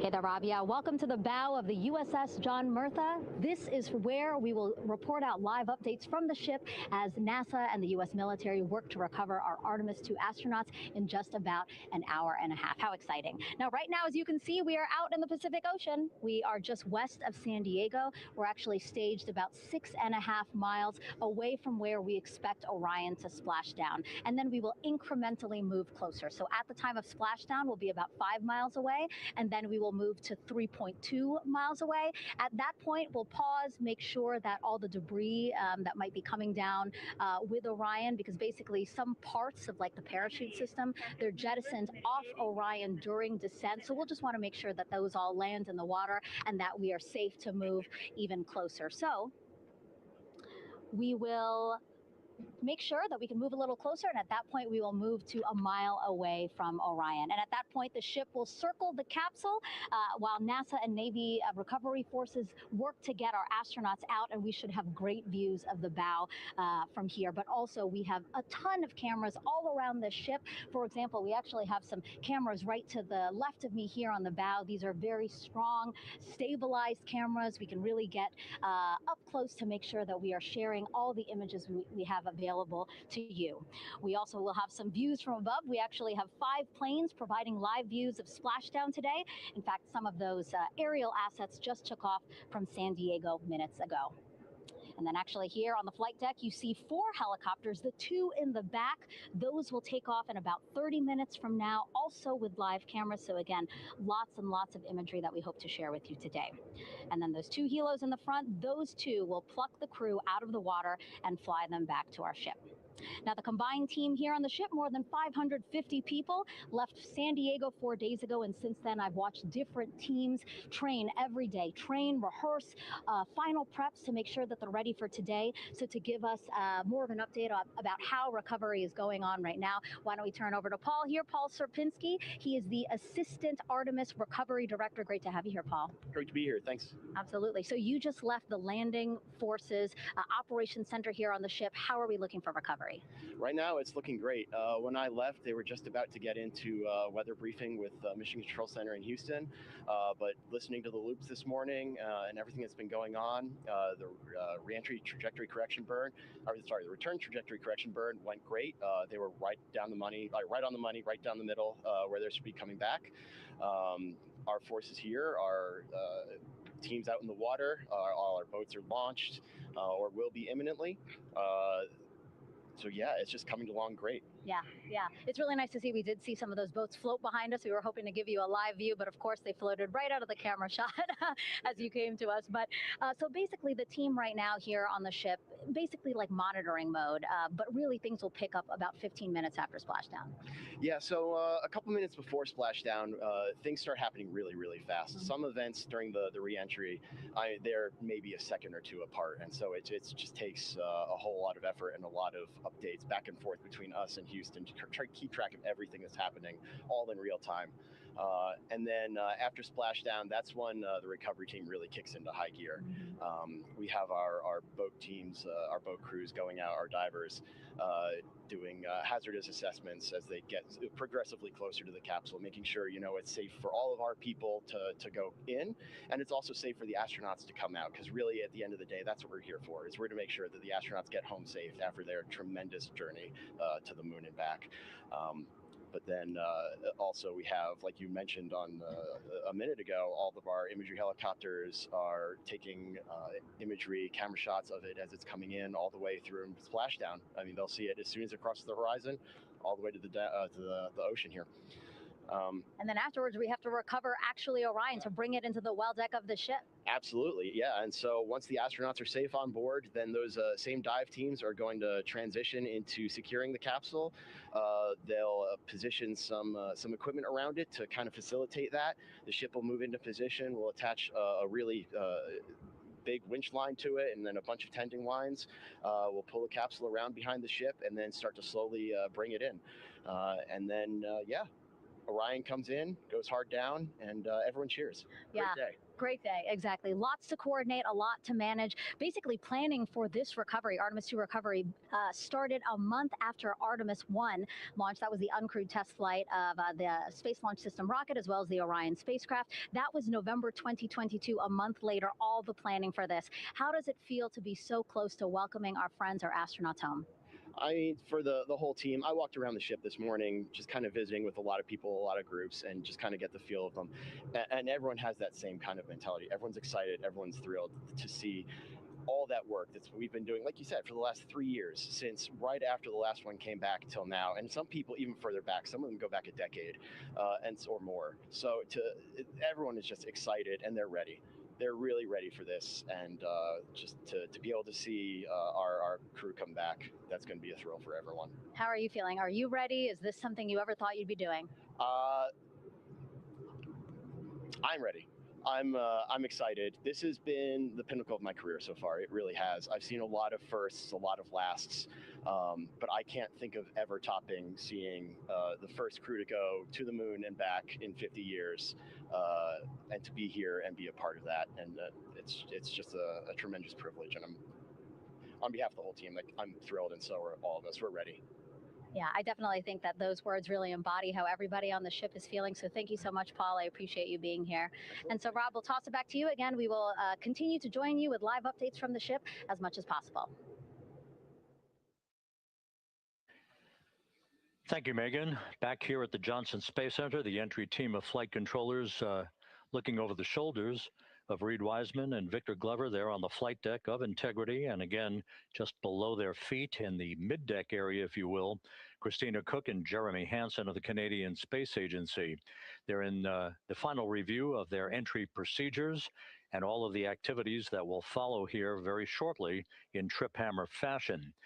We should note that after splashdown occurs, the flight control team here in Houston will be monitoring the orientation of the Integrity spacecraft. We are expecting it to splash down upright in what is called the Stable 1 configuration, with the top of the spacecraft pointed upward. Stable 2 would indicate that it is upside down in the water. Regardless of the orientation, there will be 5 inflatable airbags called the CMOOS system. That's the acronym for Crew Module Uprighting System. We are suit dot complete. Houston copies. Reed Wiseman acknowledging that the final steps in suit donning are now complete for the crew. Leak checks have been completed earlier. The CMOOS system, those 5 inflatable airbags, will be inflated with helium. Those airbags will ensure that the vehicle remains upright. While that activity is going on, the flight control team here will be checking the systems on Integrity, also making sure that there's no leakage of toxic gas from the spacecraft. It should take about 15 minutes from splashdown to the power down of all of the systems on Integrity. And at that point, assuming everything is in a nominal fashion, then the green light will be given for the Navy recovery teams to begin to make their way closer to Integrity, to begin the erection of a large inflatable life raft called a front porch that will be buttressed up alongside the hatchway to the spacecraft. That life raft will be used to bring the crew members out of this vehicle once the hatch is open, one by one. They'll get their land legs back after 9 days of weightlessness before they're put in harnesses to be hoisted one by one in sequential fashion, in an alternating fashion, to the 2 hovering Navy helicopters overhead. Houston Integrity for status. Go ahead. Seats 3 and 4 are connecting umbilicals. We're going to be stepping into leak check soon. 1 and 2 will be seated. 3 and 4 will be free float, and we'll configure EPROC accordingly. Houston copies all. Reed Wiseman talking about the current procedures with the suiting of the crew members and subsequent leak checks, a final leak check for all 4 crew members. Everything is actually running a few minutes ahead of schedule. So once the life raft is inflated next to the Integrity spacecraft and the recovery teams have arrived alongside of the vehicle, the hatch will be open and the crew members will be brought outside into that front porch, as it is called, one by one. They then will be hoisted into the hovering helos overhead, and those helos then will turn around once the 4 crew members are on board, 2 for each helicopter, and will head back to the ship. That should be about a 10 to 15 minute transit, Once the helicopters land on the deck of the USS John Murtha, the crew members will be exiting those helicopters and brought into medical bay on the deck on the ship itself for comprehensive medical exams. They will spend a period of time yet to be determined on board the USS John Murtha before they are flown by helicopter to the shore in San Diego, to the San Diego Naval Air Station, and ultimately will board a NASA jet for the flight back to the Johnson Space Center here in Houston. Just to recap some of the key times that are coming up, we are expecting the separation of the crew module from the service module just 43 minutes from now. That is expected to occur at 6:33 p.m. Central Time, 7:33 p.m. Eastern Time.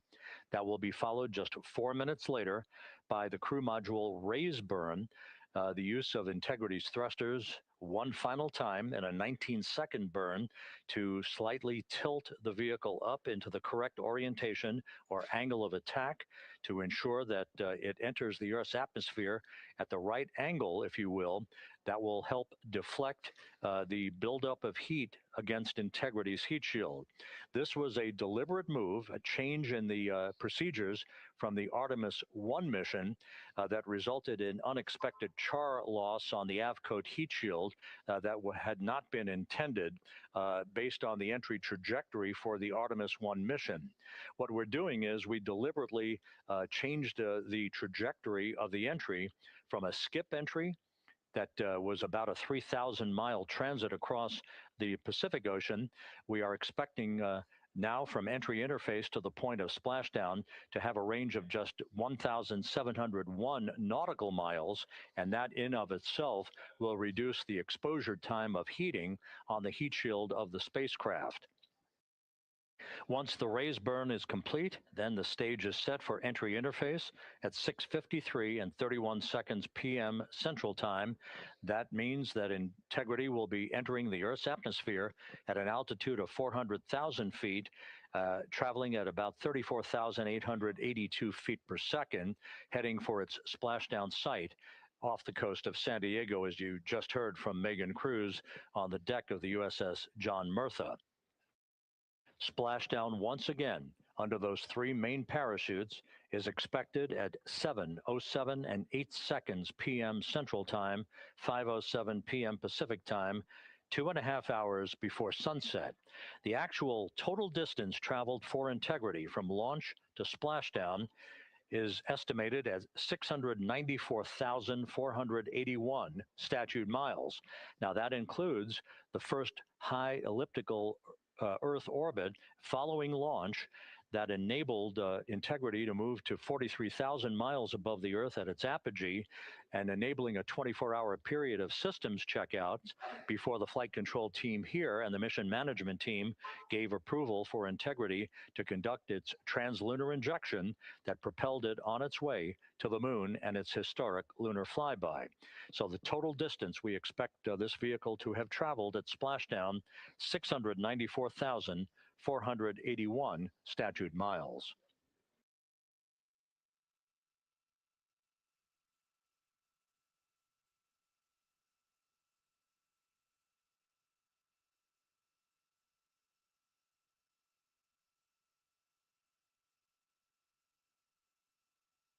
With everything proceeding on track and on time aboard Integrity, the vehicle system's in excellent shape as the Earth grows larger in the field of view. Let's go back to the USS John Murtha and Megan Cruz, who is standing by.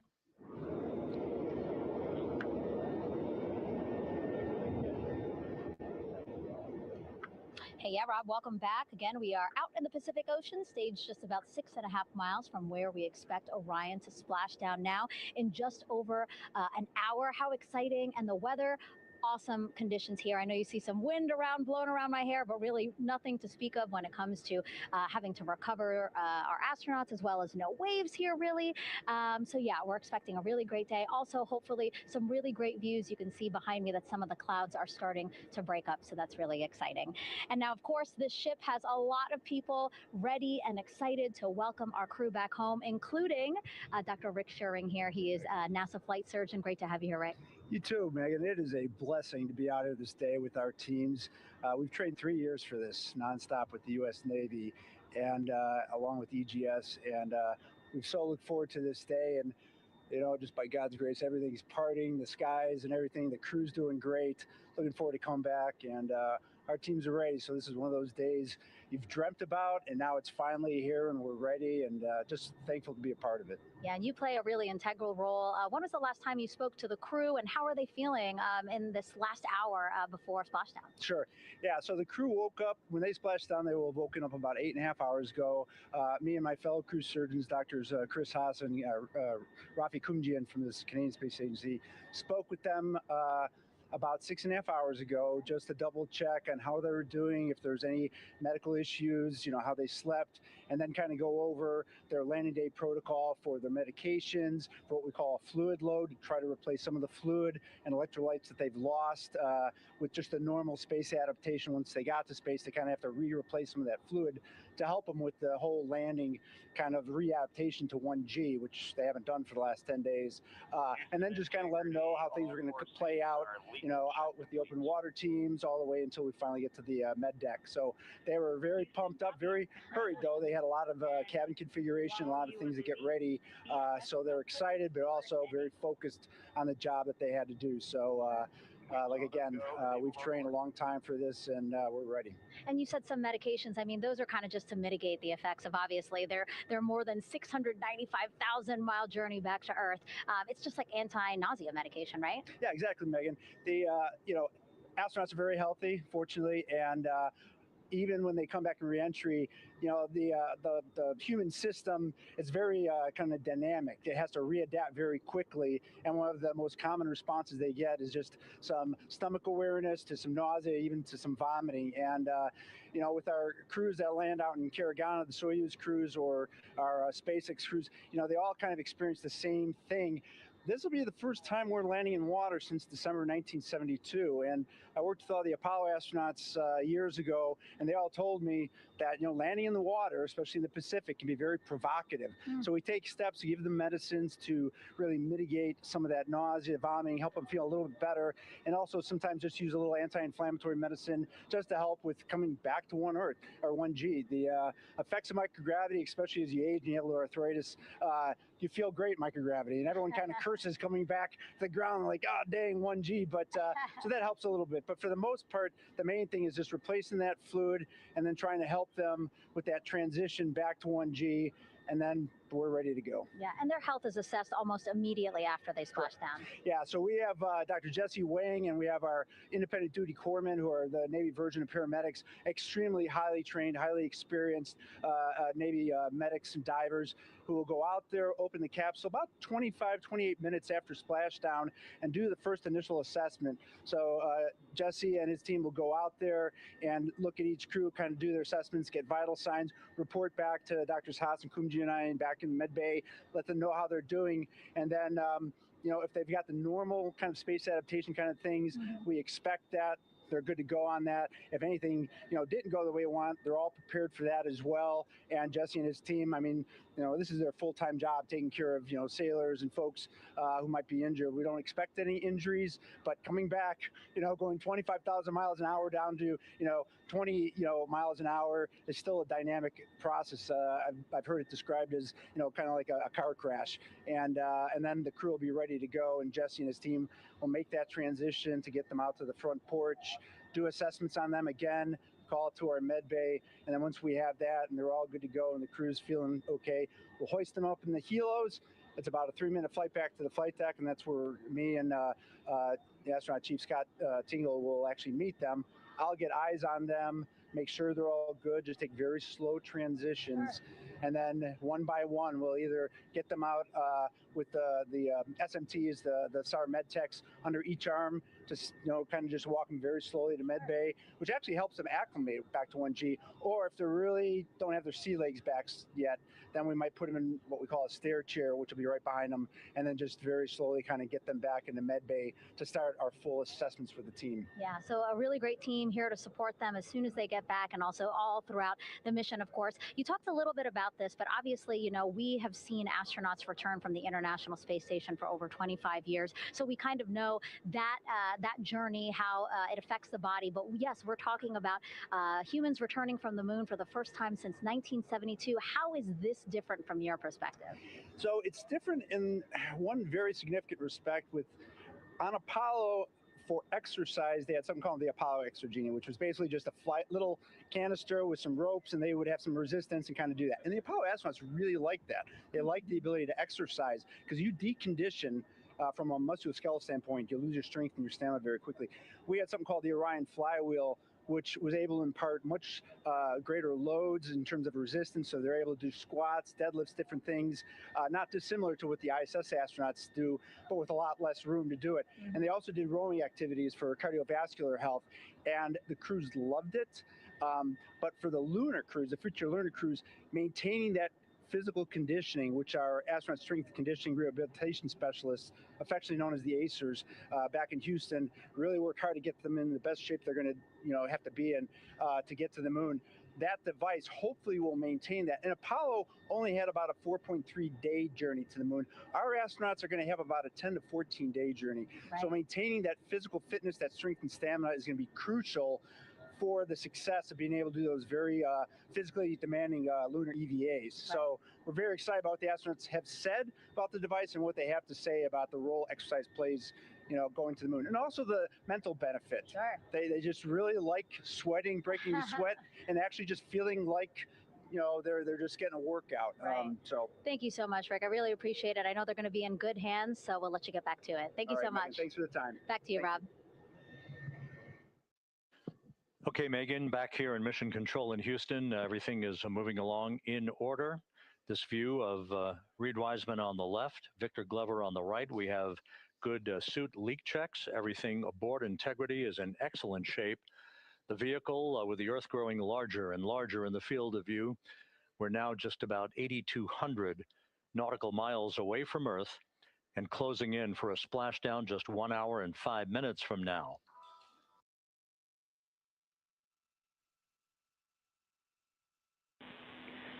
Integrity, just under a minute till your GPS maneuver initiates, and both GPS units look eager to acquire. Outstanding. Seats 3 and 4 are working on seat strap in now. Houston copies. Once again, as we start to close in on some of the major milestones, the first one coming up in just 31 minutes. And Integrity, just confirming the LCG gas trap was able to be closed out. Affirmative. Copy. Crew module, service module separation scheduled just 31 minutes from now. The key point of interest, of course, will be the performance of Integrity's heat shield during its high-speed entry back into Earth and the peak heating that is expected around the spacecraft of some 4,000 to 5,000 degrees Fahrenheit. On Artemis I, as I think most folks know by now, we flew a trajectory known as a skip entry, in which we performed an initial dip into the atmosphere to bleed off some energy. Then we skipped out of the atmosphere and dipped back into the atmosphere before splashing down in the Pacific. But after the mission was over with, we noticed unexpected liberation of some of the charring effects on the heat shield known as AVCOAT. Before the flight, we had an opportunity to sit down and talk with entry flight director Rick Henfling to get a perspective on what this all means and how the mission was redesigned to try to protect Integrity's heat shield to a higher extent. Let's take a look at that interview. Returning from the moon is a lot different than deorbiting from low Earth orbit. When we return from the moon, we expect to achieve velocities upwards of 36,000 feet per second. And in order to slow down to a nice, graceful splashdown in the Pacific Ocean, the flight crew is going to experience between 3 and 4 times the force of Earth's gravity. On Artemis I, pressure buildup inside the char layer of the heat shield resulted in the char losses we saw. NASA established a Tiger team whose job was to investigate the cause of the problem and then make recommendations on how to fly the Artemis II mission safely and successfully. And so for Artemis II, we are going to fly a profile that ensures the spacecraft will not see that same type of pressure profile. And so the char losses seen on Artemis II will not be like the ones that we saw on Artemis I. Rick Henfling indicated that the orientation of the spacecraft and the shortening of the distance of transit to the splashdown zone from the point of entry interface when we reach the top of the Earth's atmosphere, which will be coming up at 6:53 and 30 seconds p.m. Central Time, should do the trick in minimizing the deleterious forces against that heat shield that were noticed on the Artemis I mission. And we think we see a beautiful sunrise over the west coast of Australia.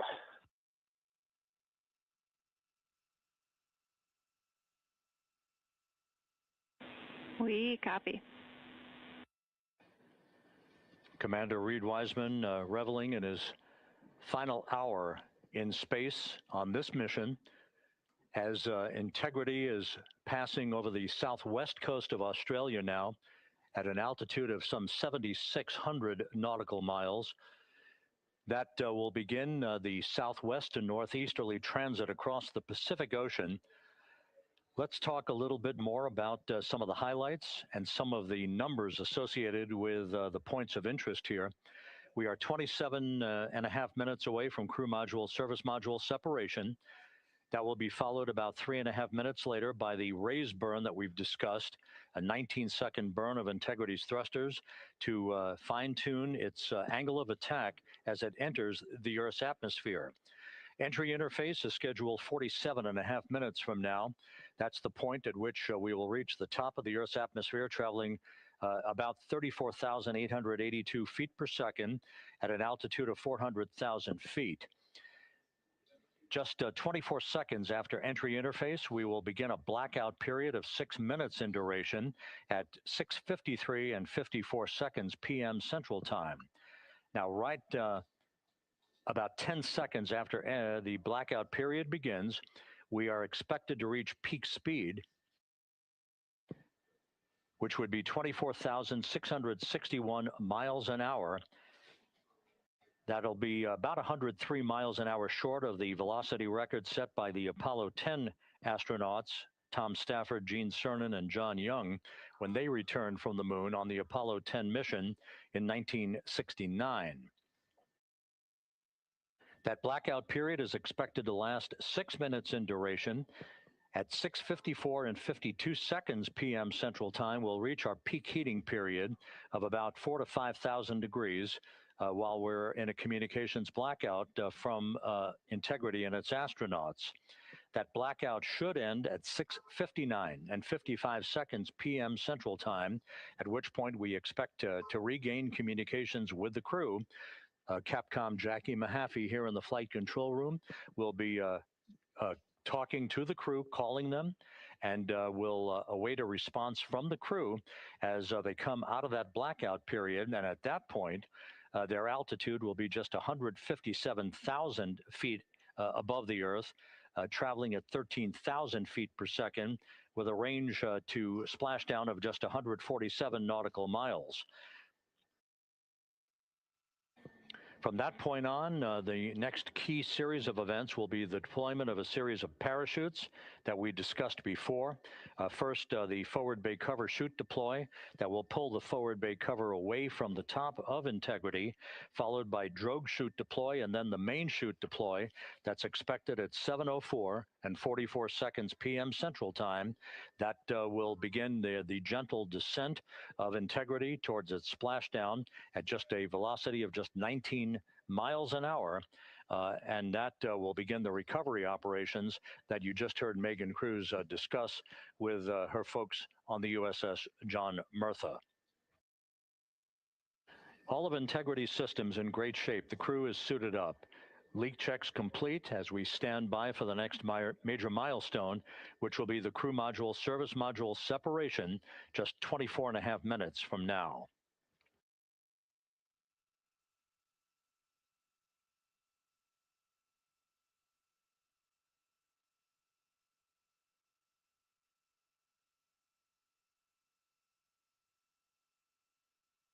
All of the activities from the start of entry interface to the point of splashdown will be quite rapid fire just 13 and a half minutes from the point at which we begin descent into the Earth's atmosphere till splashdown.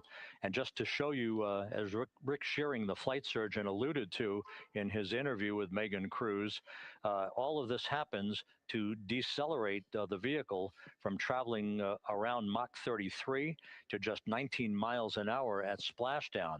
All of that happening in just 13 and a half minutes. But the vehicle and the parachutes are all designed to support all of that.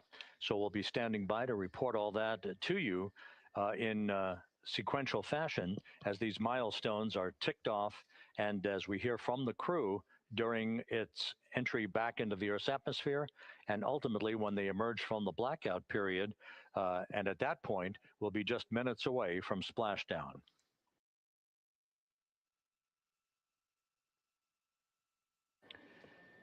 So with all of those preparations ongoing, we can return here briefly for another report from the USS John P. Murtha and Megan Cruz. Megan?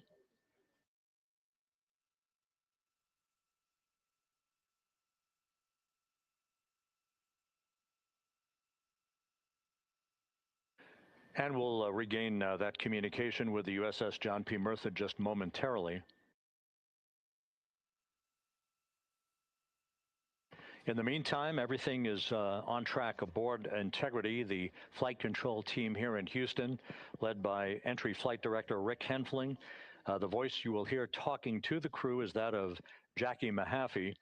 She will be reporting everything to the crew and receiving their reports as they enter the Earth's atmosphere for their 13-and-a-half-minute plunge back into the atmosphere for splashdown off the coast of San Diego. Now we have the ship back with us and Megan Cruz aboard the USS John P. Murtha. Megan? 11 balloon, right?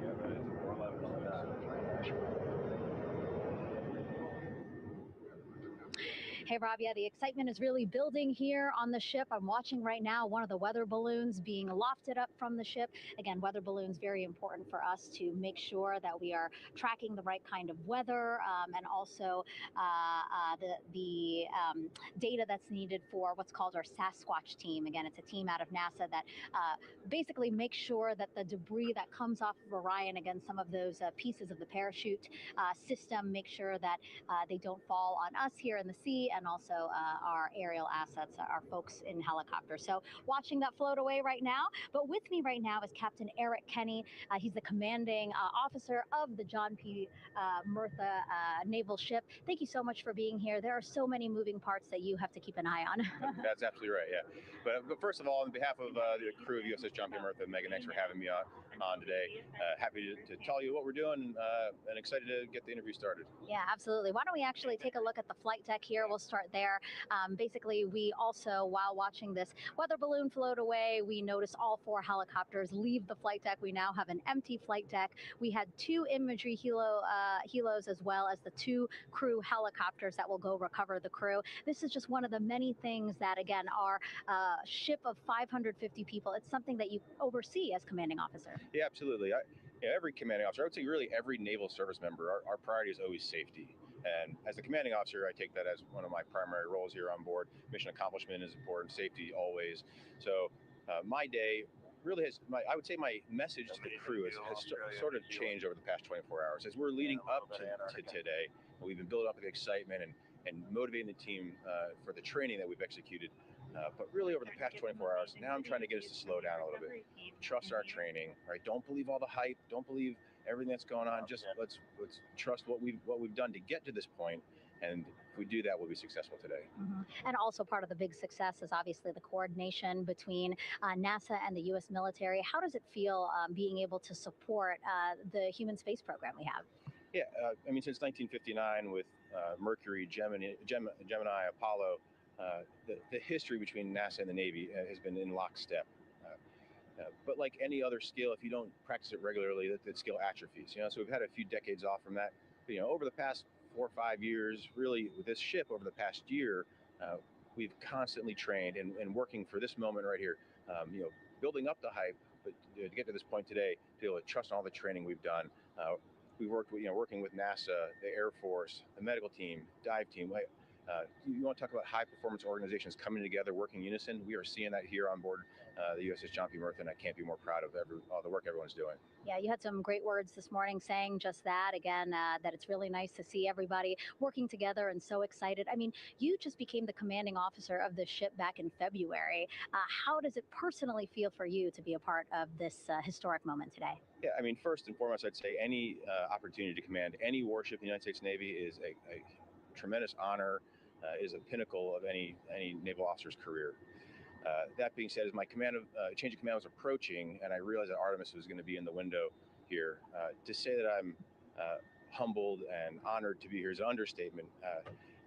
What really just excites me is the opportunity to see this crew, who has been training so hard over the past year plus, come together. It is what inspires me. Listening to NASA and the ownership and pride they take. They make my crew better. I think we're making NASA better together. That synergy is something that I'm happy to see and hopefully take forward with me in my career. Yeah, it's all about partnerships. We couldn't do it without you, and we couldn't have gotten to the moon without our international partners as well. So thank you so much, Captain. It was really great to have you here today. Thanks, Megan. Awesome. All right, Rob, back to you. Thank you, Megan. Back here in Mission Control in Houston. We just had a quick view of the crew. We'll get that view back, and there they are again. Here in Mission Control, the entry team of flight controllers led by Rick Henfling and Jackie Mahaffey serving as the spacecraft communicator. We have just handed over communications links from the Deep Space Network that we communicated with the crew through from the time of the translunar injection burn back on April 2nd. We've just handed back to the tracking and data relay satellite system as we prepare for the crew module service module separation that will take place just 17 minutes from now. With the Earth looming in front of Integrity as it barrels back for a splashdown of the Pacific just 50 minutes from now, we're just 5,700 nautical miles from splashdown. Just one other quick note about the comparison from the Artemis I entry profile to the Artemis II entry profile and how that is serving as an extra layer of protection for Integrity's heat shield. The Artemis I entry had an entry range of some 3,178 nautical miles, a very long downtrack and a very longer period of exposure to heat loads than we're experiencing tonight. It also had that skip entry profile that we discussed earlier, dipping into the Earth's atmosphere, then back out, then back in. It was about 20 minutes of exposure. Integrity, Houston, comm check on TDRS. Jackie, we have it loud and clear on TDRS. We have you the same. And there's one of the weather balloons being deployed from the USS John P. Murtha.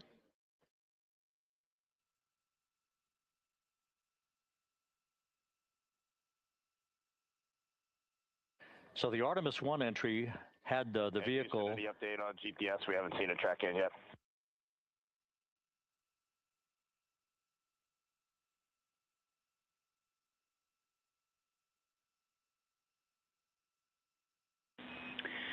Reed, we are watching. We are starting to get into the window where they may start acquiring, so should be within the next 10 minutes. Okay, sounds good. We're holding at step 17 and getting ready for CM/RCS hot fire.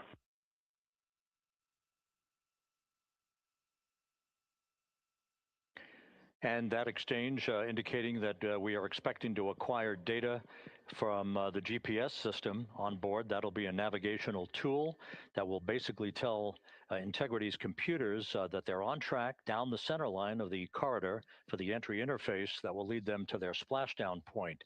Once again, the Artemis I entry exposed the heat shield for about 20 minutes of peak heating. For Artemis II, we're going to reach a downtrack distance of 1,701 nautical miles from the point of entry interface with just 14 minutes of duration.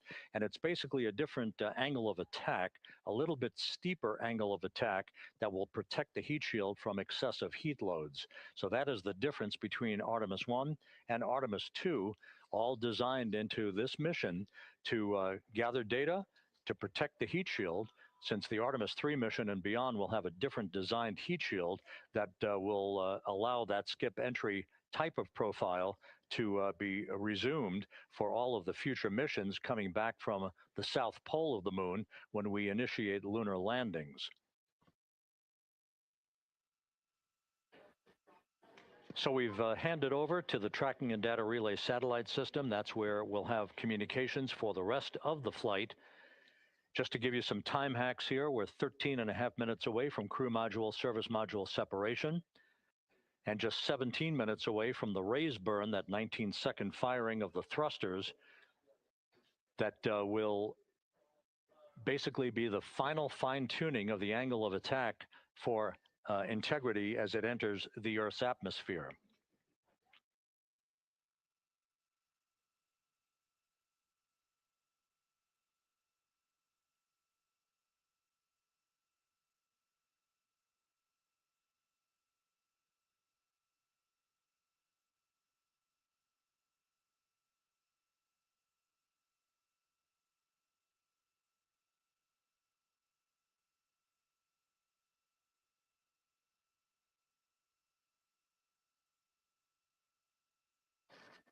And once again, a dueling box view of some of the assets that are involved in recovery operations today. The integrity, cabin configured, all crew suited and seated. Houston, copy. That confirmation from Reed Wiseman aboard Integrity, as you see the assets being deployed to the splashdown zone. At the time of splashdown, we expect the John P. Murtha to be about 5 miles away from Integrity, keeping a safe distance until we are sure that the vehicle is in the water and upright, and that it is in a good configuration system-wide for the recovery teams to begin to approach the vehicle to erect that inflatable raft. 2 minutes to CM RCS warm-up hot fire. We're ready. That call from spacecraft communicator Jackie Mahaffey indicating that we're 2 minutes away from a quick burst of the reaction control system. Thrusters, that will be a hot fire test prior to the separation of the crew module from the service module. The European service module has performed flawlessly throughout this flight. Everything, all the burns that had been prescribed for that service module have been executed on time and without a problem. There is the European flight control room that has overseen the manufacturing, the design of the European service module. They deserve quite a bit of credit on this mission for not only propelling the Integrity and its astronauts toward the moon, but also conducting the fine-tuning of its trajectory to bring it to this point where we are dead spot on down the middle of the corridor trajectory-wise to bring Integrity down for its splashdown in the Pacific just 44 minutes from now.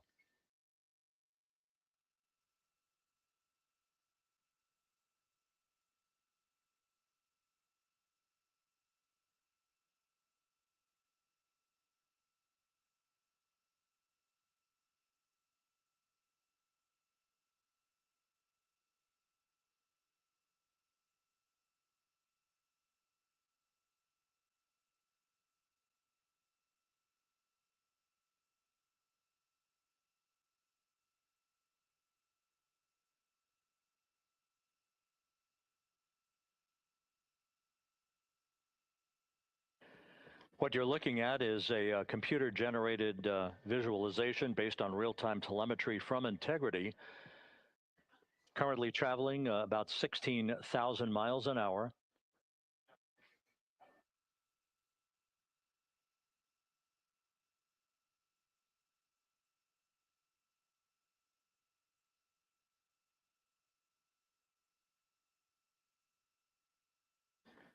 Integrity traveling about 16,000 miles an hour. For the prop cautions, we're taking a look. Copy that. Now just about 5,100 miles from Earth. Splashdown scheduled 43 minutes from now. We're just 9.5 minutes away from the crew module service module separation.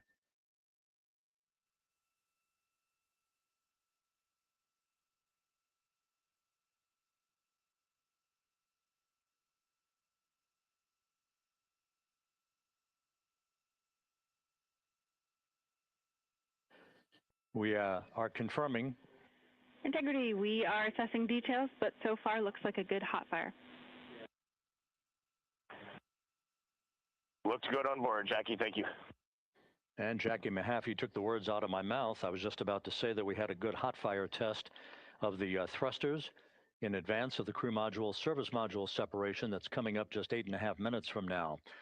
This will begin the period in which we will have rapid fire succession of critical activities on board that will lead to entry interface just 28 minutes from now, where the vehicle will enter the Earth's atmosphere at an altitude of 400,000 feet. The time of entry interface, 6:53 and 30 seconds p.m. Central Time.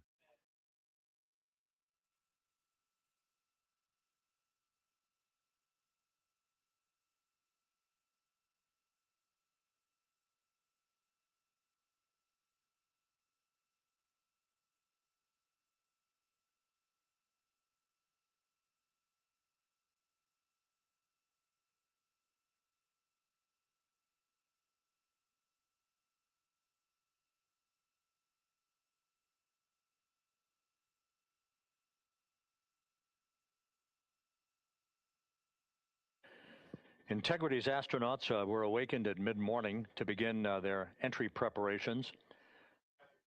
And propulsion officer now reports a good hot fire test in preparation for the crew module service module separation.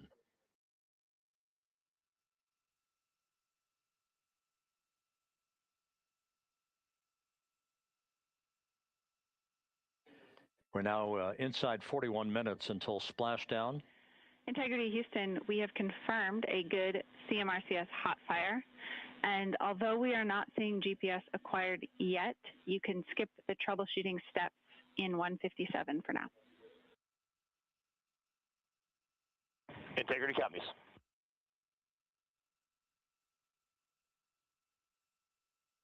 That GPS discussion indicating that we will be acquiring navigational data for Integrity through the Global Positioning System equipment on board. We just don't have it yet, but we will. All of Integrity's systems are in great shape to support its high-speed entry into the Earth's atmosphere. It, once again, will reach a peak speed of 24,661.21 miles an hour. You're calling GPS. We at least have GPS 1 looking good on board.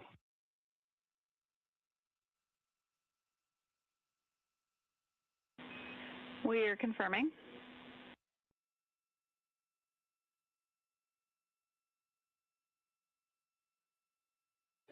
The guidance, navigation, and control officer here in Mission Control confirming that we have good lock on GPS data. We are on a communications link now through the tracking and data relay satellite system.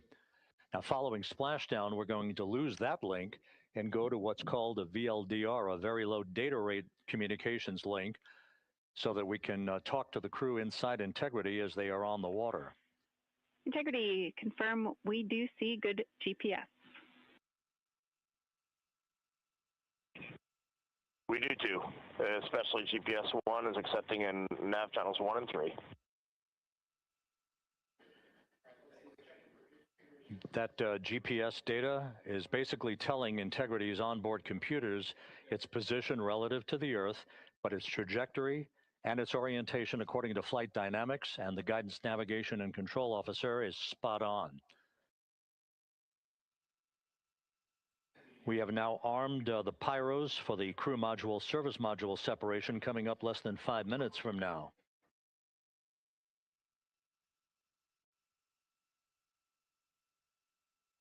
Once again, just 10 seconds after entry interface, we will see Integrity reaching its peak speed of 24,661.21 miles per hour. That will be just seconds before we begin a 6-minute blackout period. Integrity Houston. Your vehicle is in a good config for CM-SM set and go for CM raise. Houston, we see the same on board and copy go for CM raise.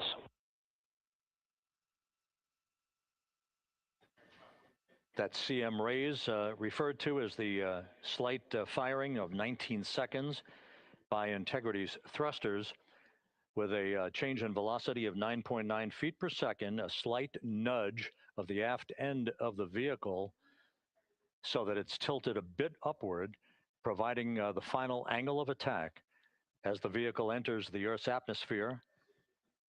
This being the mitigating factor that will reduce heat loads on the heat shield as we reach a point downrange from the start of entry interface, some 1,701 nautical miles to the splashdown site.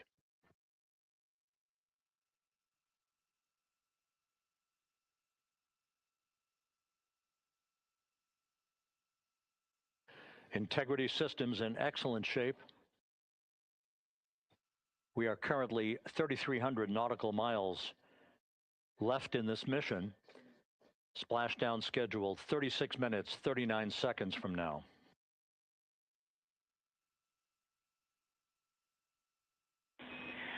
Integrity Houston, for the 2 enabled prop cautions, what happened is while the thrusters were firing, multiple pressure sensors on each of the strings diverged a bit from each other. Those limits look to be set pretty tight. We think it could happen again when the thrusters fire in the future, so we are going to suppress those messages.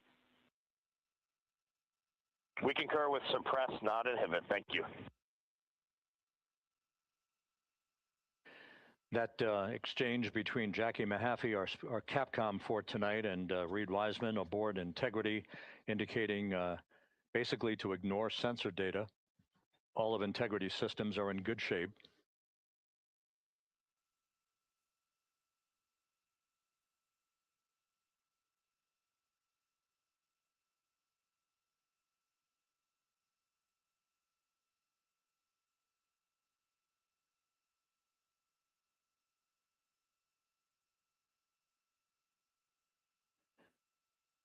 Now, coming up on about 90 seconds till the crew module, service module separation.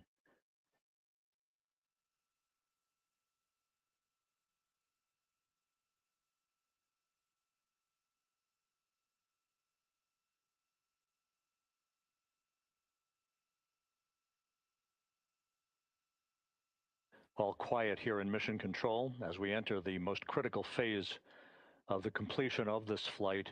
All of the preparatory activities leading up to the vehicle entering the Earth's atmosphere just 21 minutes from now.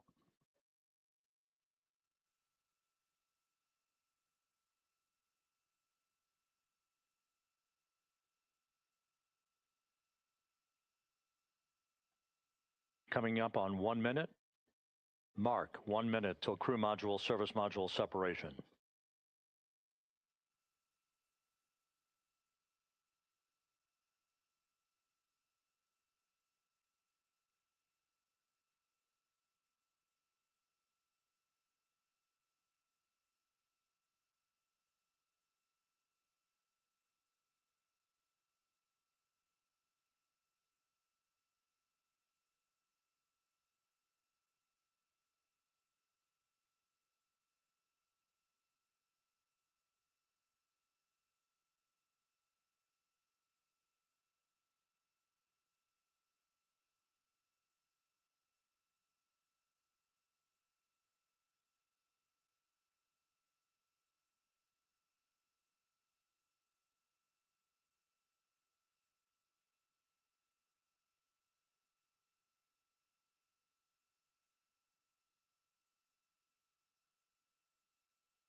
And we have confirmation of crew module, service module separation, and a great view, albeit momentarily.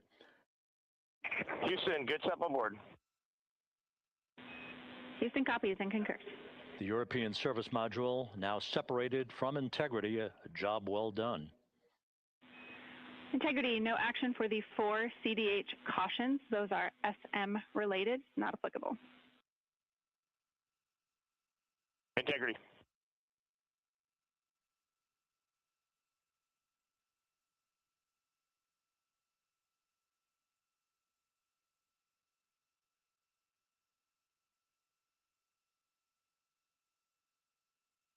So, with Integrity now flying free on its own for the remaining 32 minutes of this mission, next up, the raise burn, a 19-second firing of Integrity's thrusters. GPS 2.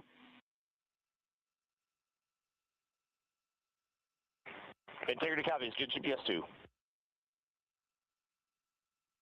Coming up on the 2-minute mark until the raise burn. Again, this is the final tweaking of the orientation of Integrity to put it in the right angle, if you will, the angle of attack that it will fly in during its entrance into the Earth's atmosphere. Entry interface now just 18 minutes, 25 seconds away. This is a visualization, but driven by real-time telemetry. This is the maneuvering of Integrity to the raise burn orientation. Just 2,800 miles from Earth.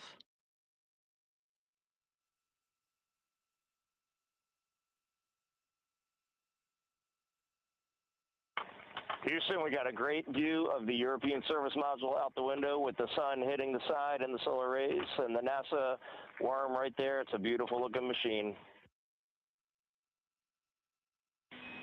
Roger.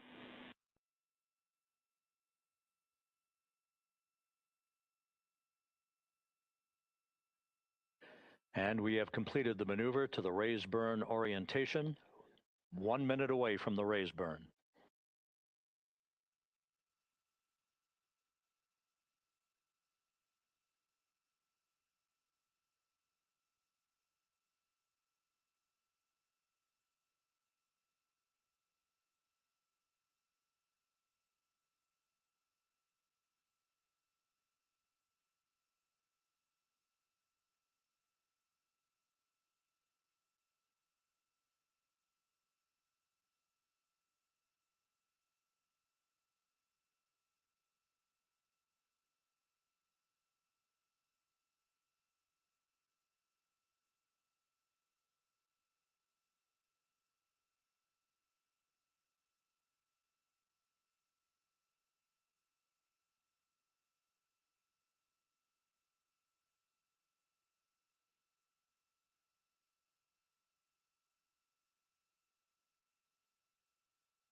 And the crew module raise burn is underway, a 19-second firing of the thrusters, and we have a completion of the burn.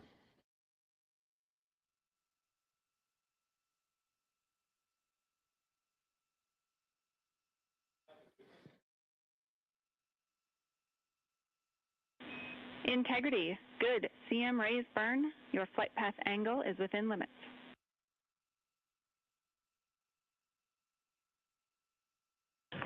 Integrity copies. Looks good on board, Jackie.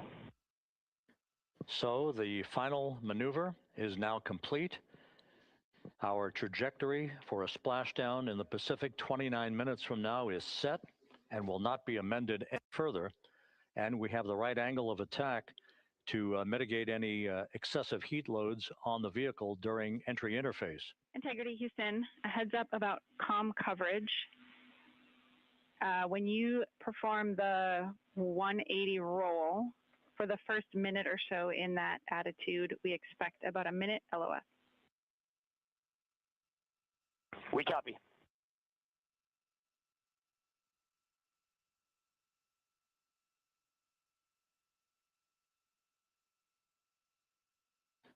So for those who are watching the series of events coming up, we will enter the first traces of Earth's atmosphere 14 minutes, 45 seconds from now.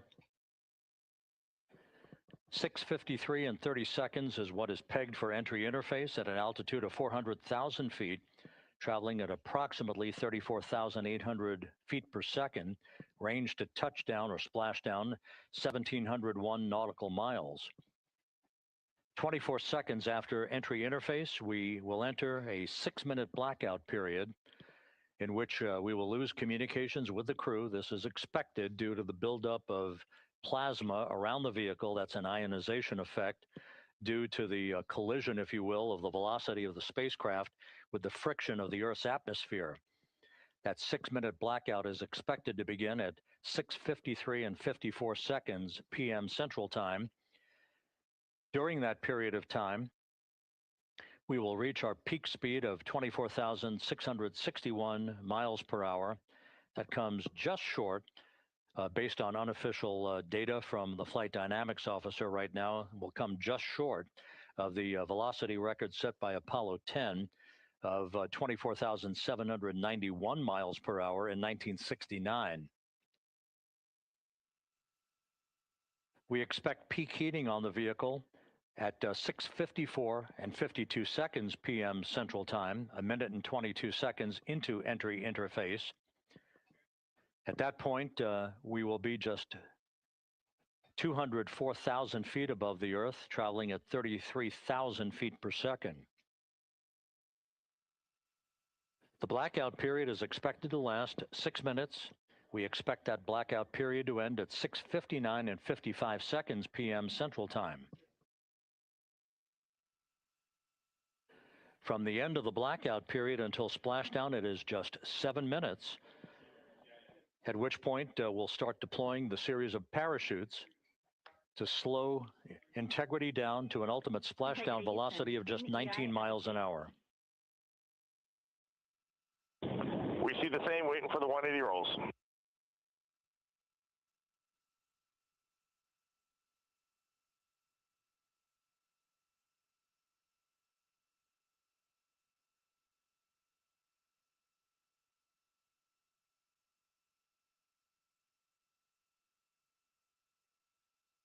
The parachute deployment sequence, once again, will come in several segments, but in rapid fire succession. And we have a great view of the moon out window 2.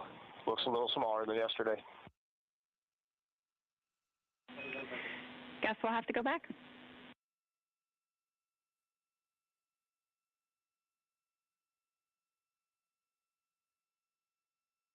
Reed Wiseman and Jackie Mahaffey exchanging discussion on a view of the moon that Integrity's astronauts are seeing in the final minutes of this mission that will be completed with splashdown just 25 minutes from now. 3 forward bay cover parachutes will be used to pull the forward bay cover off the top of the vehicle. Then 2 drogue parachutes will be deployed to slow and stabilize the crew module during its descent, followed by 3 pilot parachutes that will lift and deploy the main parachutes from the forward bay. The final sequence will have 3 main parachutes deployed. These will be 116 feet in diameter, each main parachute approximately 265 feet long when reefed. The parachutes will ultimately slow Integrity down from its peak speed of almost 33 times the speed of sound to a gentle 19 miles an hour at splashdown.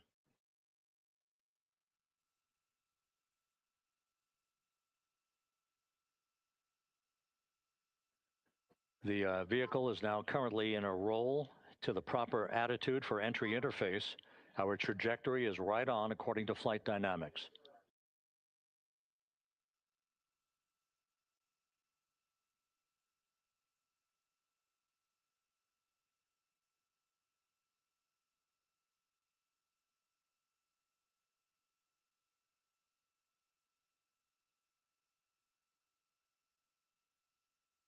Integrity is on a trajectory from southwest and northeast across the Pacific Ocean, descending at a rate of 15,000 feet per second.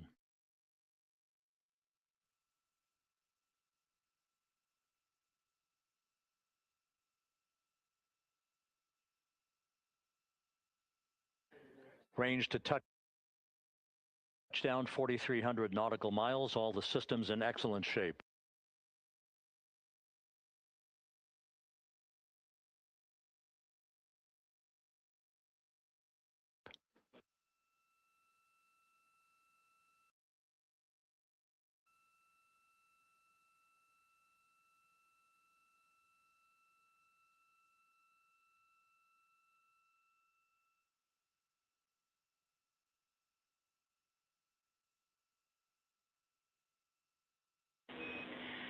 Integrity, Orion in the EI roll 180 attitude.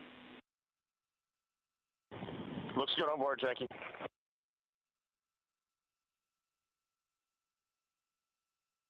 This view out of one of Integrity's windows. We had a call for 3 good baros. Those are barometric pressure sensors that feed altitude and rate of descent information to Integrity's computers that will trigger the parachute deployment sequence. We are less than 9 minutes away from entry interface, 22 minutes from splashdown.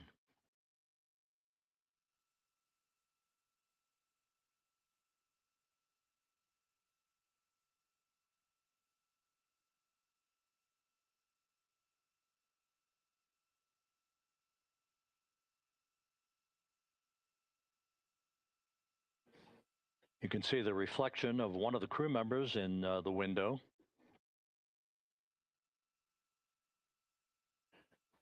Out in the Pacific, the weather conditions remain go.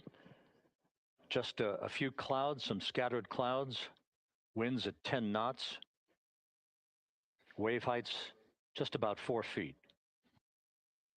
A gentle day in the Pacific for the homecoming of Integrity's astronauts.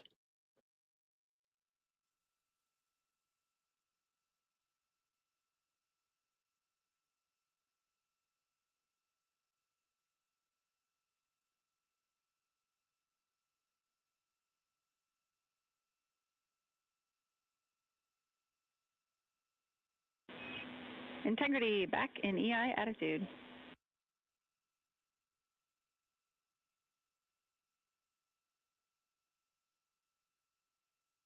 We see the same on board, Jackie.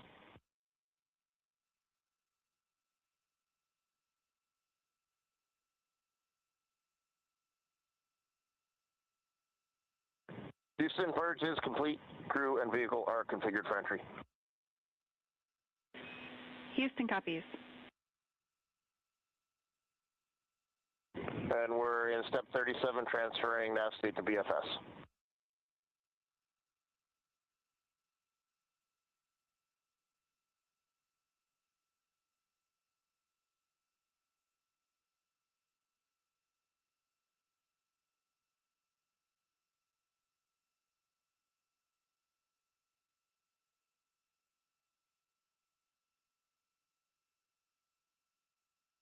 And Houston, in instruction 509, we are not below 0.2.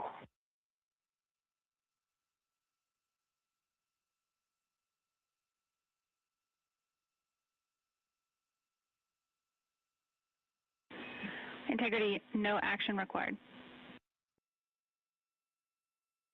Integrity.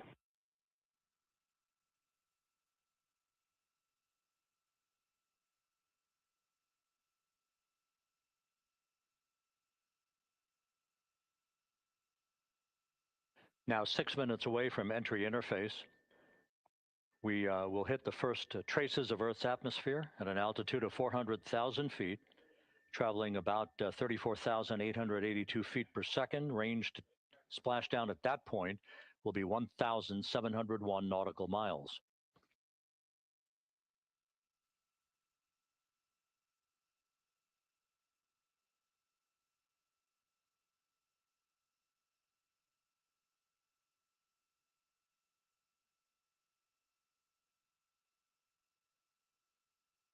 And once again, just a reminder, some 24 seconds after entry interface, we do expect to lose communications with the vehicle and the crew during a 6-minute blackout period when a plasma shield will build up around the spacecraft due to the ionization, due to heating effects. And Flight Dynamics has just confirmed we will have a blackout period of exactly 6 minutes in duration. And once again, that's due to the fact that a plasma buildup around the vehicle will prevent communications and data, so we will not be able to talk to the crew members at that time, nor will we receive data here in the flight control room. Houston, everything's looking good on board. Just confirm no pre-EI downloads. Houston concurs. That blackout period to begin at 6:53 and 54 seconds p.m. Central Time, and again will last about 6 minutes in duration.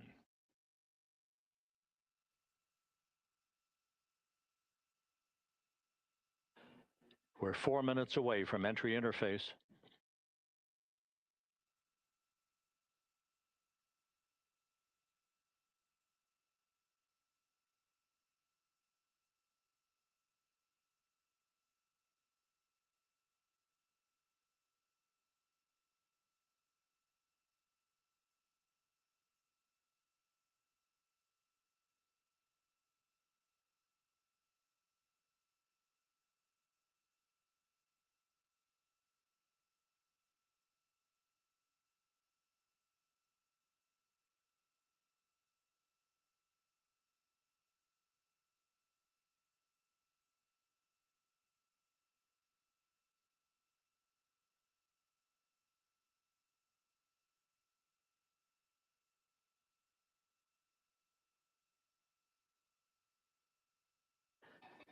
This view from Integrity as it crosses from southwest to northeast across the Pacific Ocean, 3 minutes from entry interface.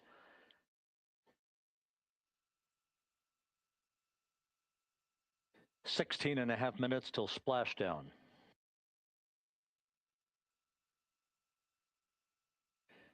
The USS John P. Murtha and the recovery team is on station and in position, as are the airborne imagery assets that we hope to receive imagery from as Artemis enters the Earth's atmosphere and through parachute deployment.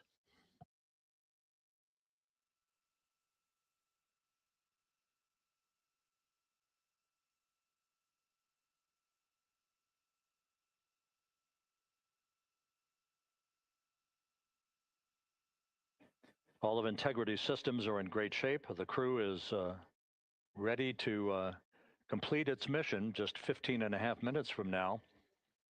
All of the activities today have gone off in perfect fashion. No issues with the vehicle, no issues with the crew. And the weather at the splashdown site is go.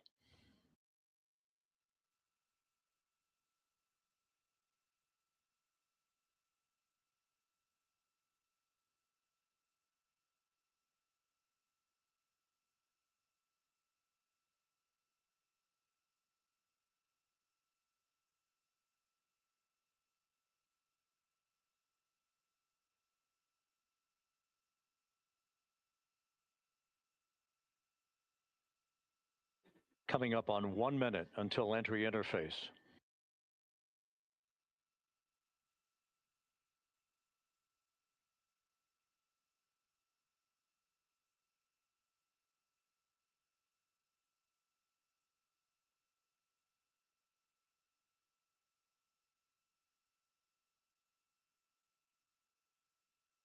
Mark 1 minute until entry interface. 1 minute, 20 seconds until the expected start of our 6-minute blackout. Integrity, 1 minute to a 6-minute blackout. Integrity.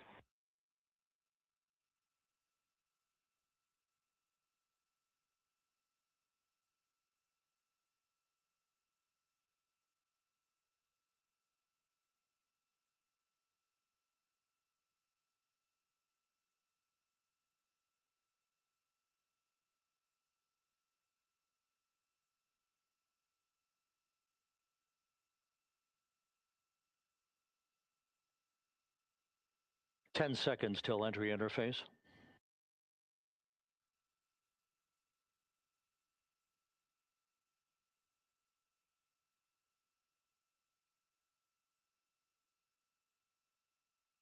And we have crossed the threshold, now entering the Earth's atmosphere. We're at 400,000 feet, traveling 34,800 feet per second.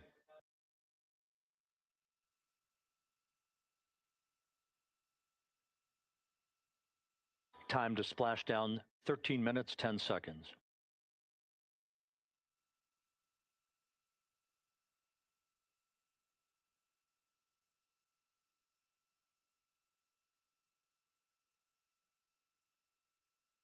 And as predicted, we've entered our communications blackout. This will be a 6-minute blackout period. No voice, no data from the crew.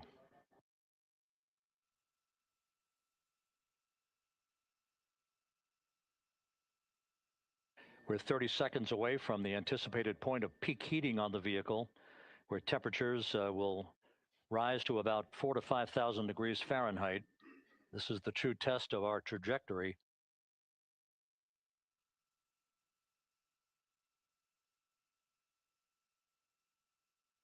And from the G5 aircraft in the vicinity of the splashdown zone, this view of integrity.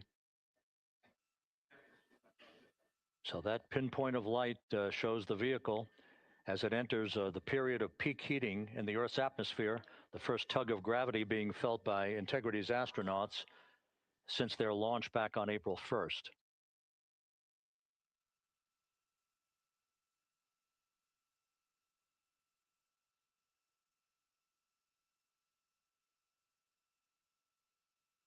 Four and a half minutes until the end of the blackout period. Time to splashdown, 11 minutes, 33 seconds.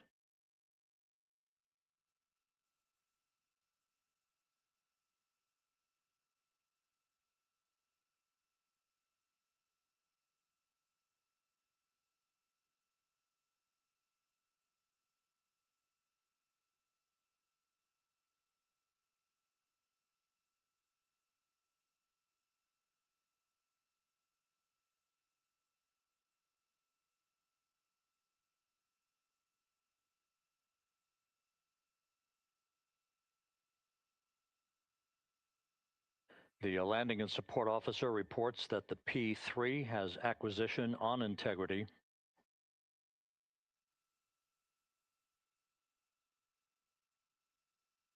Three and a half minutes left in this blackout period.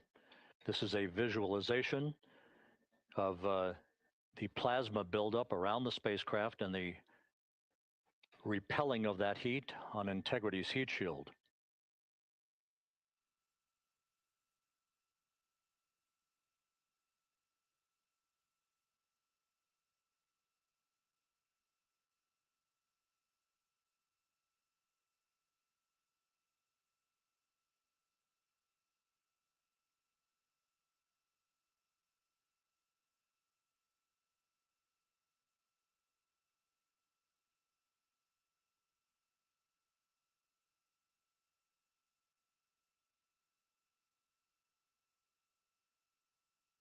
Flight Dynamics reports that airborne assets in the vicinity of the splashdown zone do have a visual on Integrity. Still 2 minutes and 40 seconds left in our blackout period. Time to splashdown, 9 minutes, 35 seconds.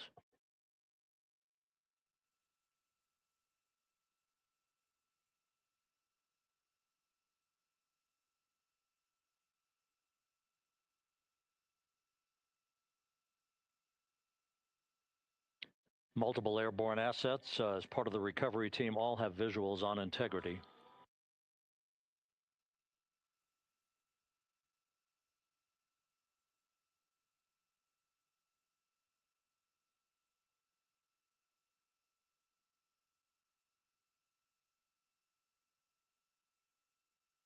And the WB-57 flying in the splashdown zone also has a visual. And the Navy helos also have visuals.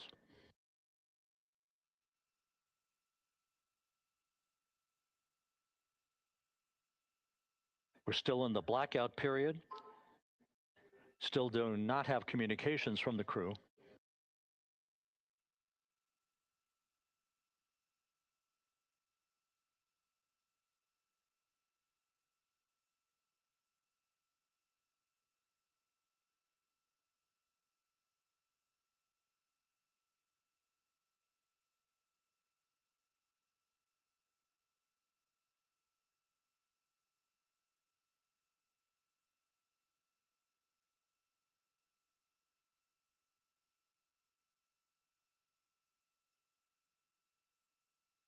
We're standing by for communications from the crew We should be out of the blackout period less than a minute from now.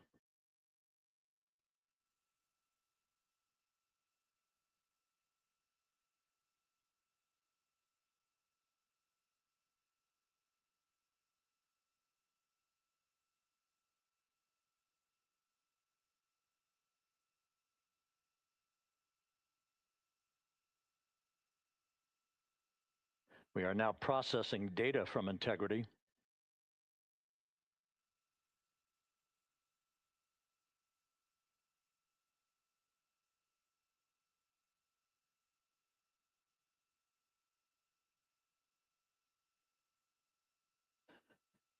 Landing and support officer reports the small boats are en route to the splashdown target zone.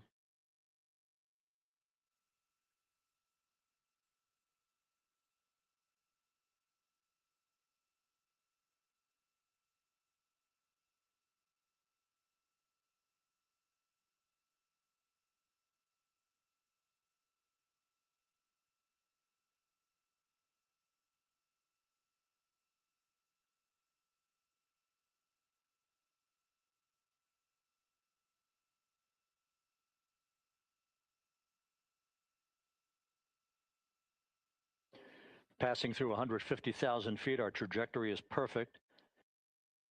We're getting intermittent views of integrity. Still waiting to establish voice communication.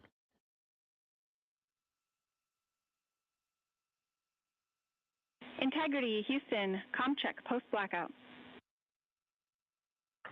Houston, Integrity, we have you loud and clear.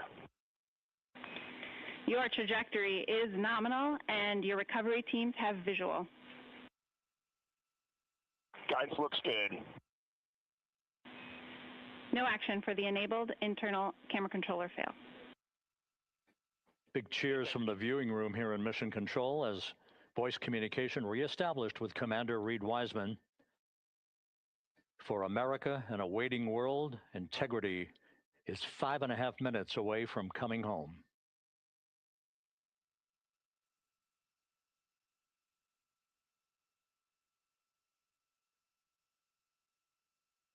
Passing 100,000 feet now. Range to splashdown 19 nautical miles.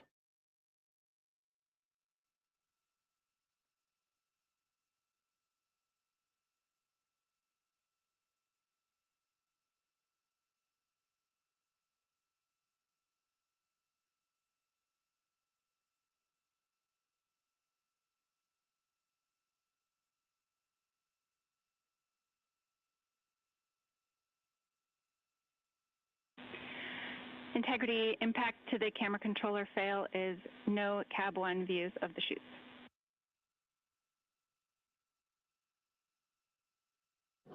Integrity. We're processing good data through the GPS system. A good view of Integrity, time to splashdown 4.5 minutes.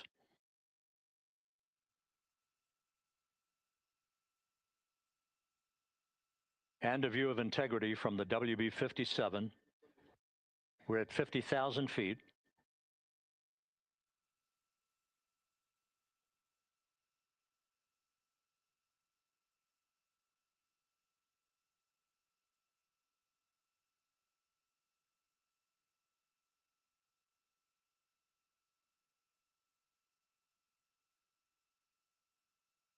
The pyros are armed for forward bay cover jettison.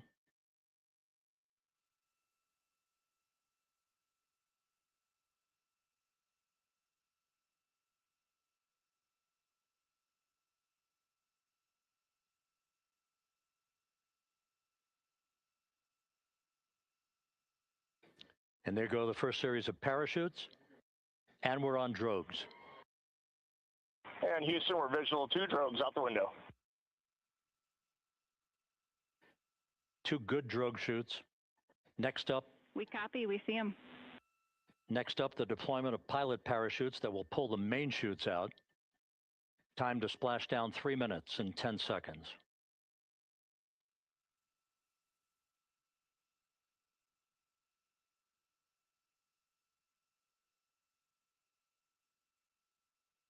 perfect descent rate according to flight dynamics. Good rates on 2 drogues. We see the same on board.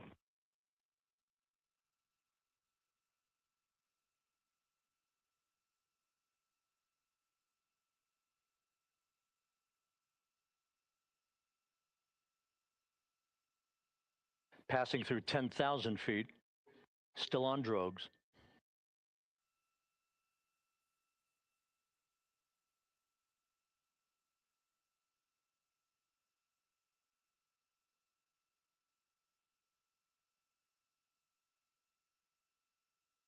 Main chute deploy. We're at 5,000 feet.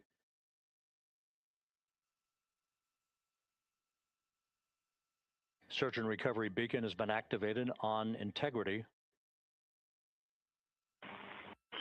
And we have 3 good main chutes. Good 3 main chutes, good reefing, good descent rate. Good rates, and we see 3 good-looking parachutes.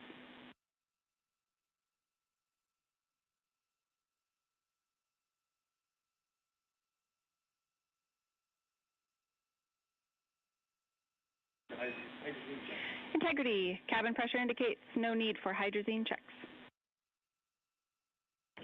Integrity copies. This is a perfect descent for integrity. Its crew sounding hale and hearty on board. Time to splash down 1 minute, 15 seconds.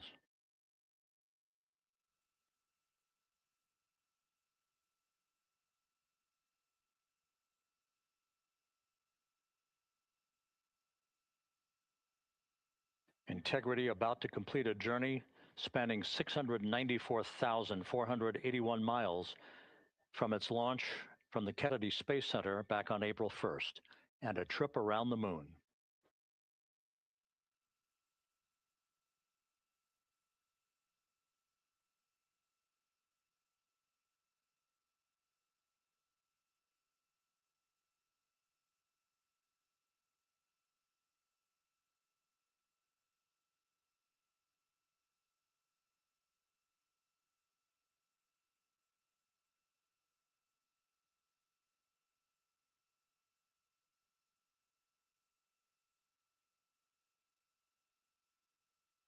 Passing through 1,000 feet.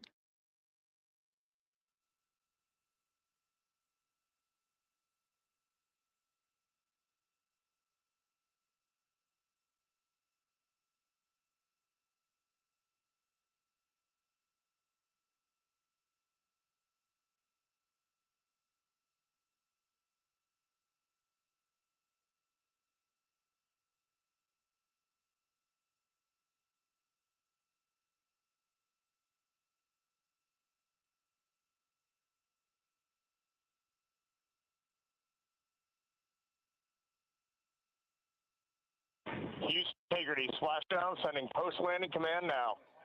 Splashdown confirmed. Copy splashdown, waiting on VLDR. Splashdown confirmed at 7:07 p.m. Central Time, 5:07 p.m. Pacific Time. From the pages of Jules Verne to a modern-day mission to the moon, a new chapter of the exploration of our celestial neighbor is complete. Integrity's astronauts back on Earth.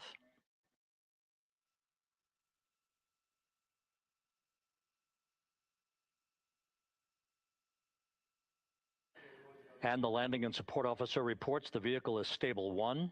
We still will be deploying the crew module uprighting system to maintain that orientation. A perfect bullseye splashdown for Integrity and its 4 astronauts.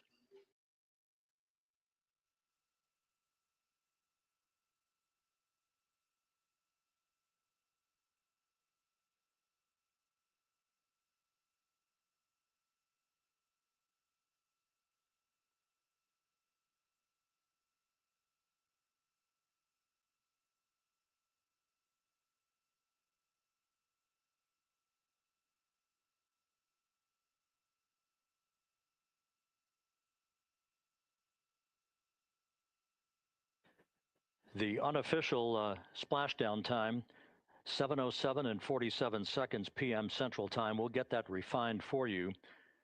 That would put the end of the mission at a mission elapsed time of 9 days, 1 hour, 31 minutes, 35 seconds.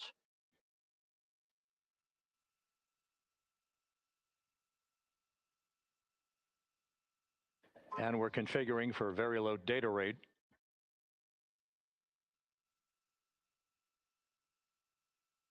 Once again, splashdown occurring in the Pacific, southwest of San Diego at 7:07 and 47 seconds p.m. Integrity Houston, comm check on VLDR.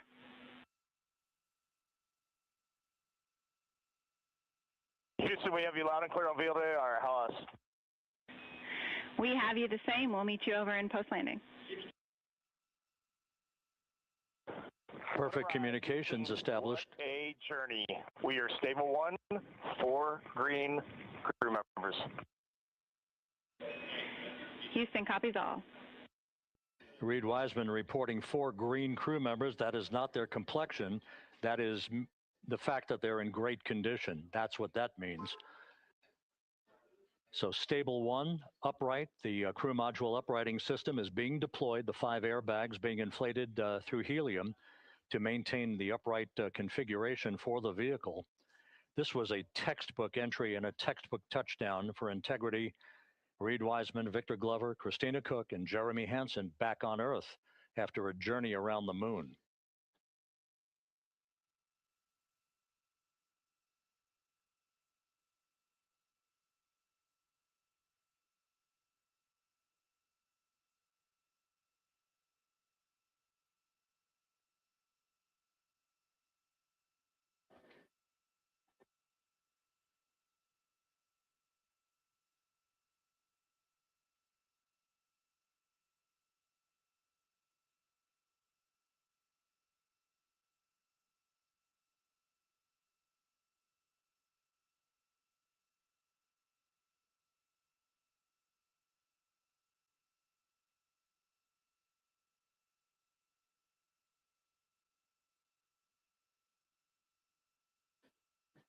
We continue to monitor the functioning of the CMOOS system. The airbags are being inflated to maintain a stable 1 or upright configuration. And there's a good view from one of the naval helicopters hovering overhead. Reed Wiseman reporting 4 green crew members, meaning they're all in excellent shape.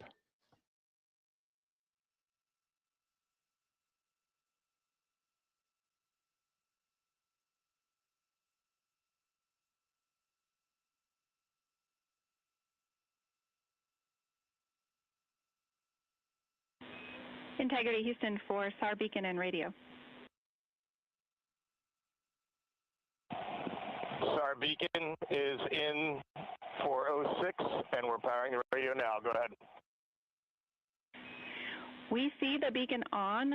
However, the recovery team is not seeing the signal. Your SAR radio uses the same antenna, so you may run into trouble with the radio. Okay, copy. And we are also powering up the sat phone now.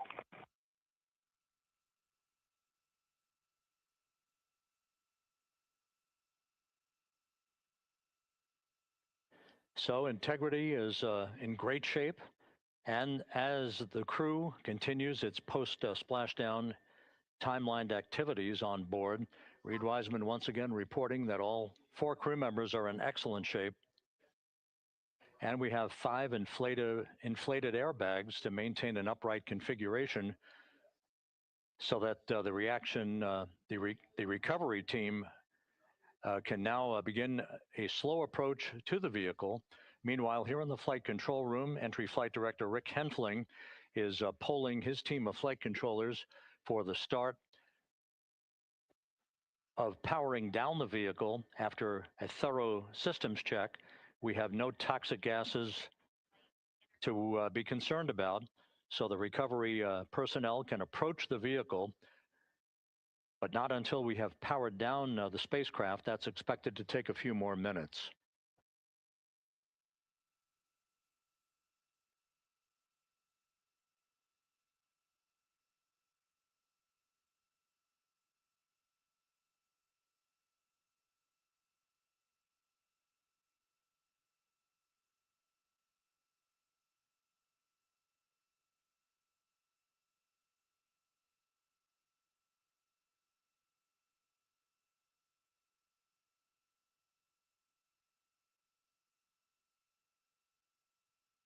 Integrity back on Earth, following its historic flyby of the moon. It was, for all intents and purposes, a textbook mission. On 28, but I'll remain on this frequency.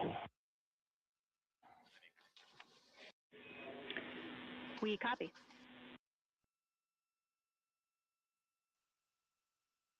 Reed Wiseman indicating some trouble with the SARSAT phone on board, but that's not an issue. What is more important is that the vehicle is solid. No issues as we begin the power down of the vehicle to begin the recovery process.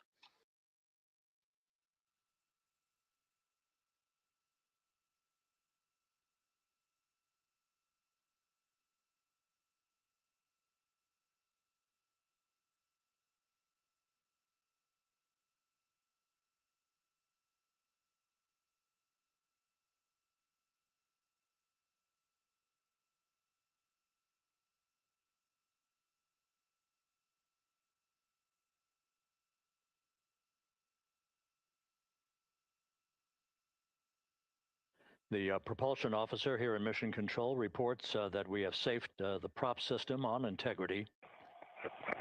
Can you say again? That was very weak and broken. Integrity, Houston did not call.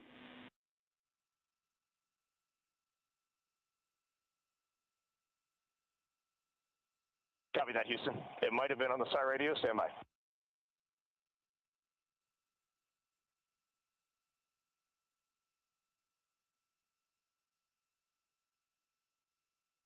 All of the milestones were executed in perfect fashion.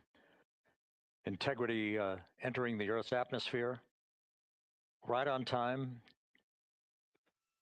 reaching its peak speed shortly after a blackout period began. We emerged from the blackout period, but the recovery imagery airborne assets were able to pick up Integrity's descent almost immediately through entry interface, tracking the vehicle all the way down.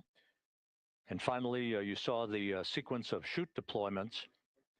First, the forward bay cover being pulled off the top of the vehicle by a series of 3 parachutes. Then the drogue chutes were deployed, followed by the 3 main chutes that slowed the splashdown velocity of Integrity to just 19 miles an hour.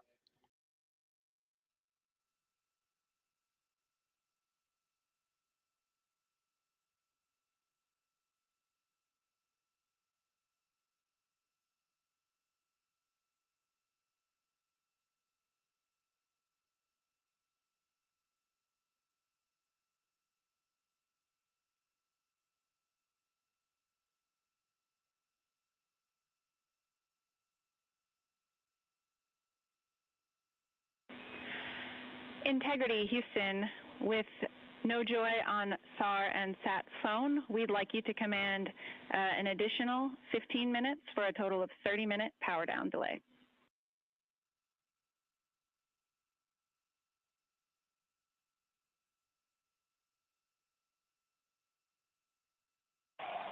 All right, Jackie, we have selected T/D+30. No joy on SAR radio or sat phone. And stand by, we have the master diver on SAR radio. Please hold comms. Hey, Lily, excuse me. Hey, Jackie, we just got the master diver on SAR.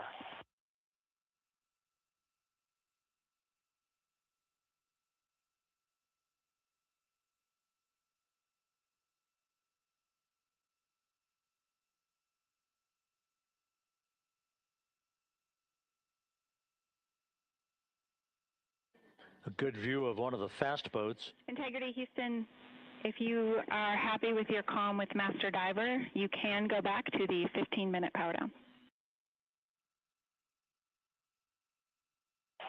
Okay, stand by. Yeah, we'll confirm here in a second. The crew on board Integrity coordinating with the flight control team in Houston here in Mission Control on the timing of the power down of the vehicle, which will be the precursor to the recovery teams approaching the spacecraft. There are no issues with integrity. We've had a bit of broken capability in establishing a SARSAT or satellite phone communications capability between the crew on board Integrity and the recovery team. That will get sorted out here shortly. There's plenty of cooling on board Integrity, so there's no rush to begin the power down. I tried to call you on the sat phone and not getting an answer there either. Concur. We haven't had anything come through.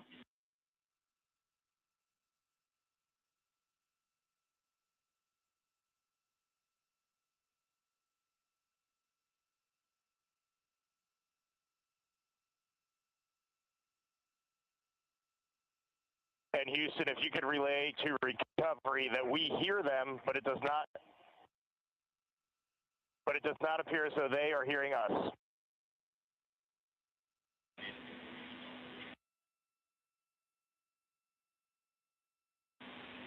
Houston copies, and Reed, just to confirm, you are pushing the PTT on the radio.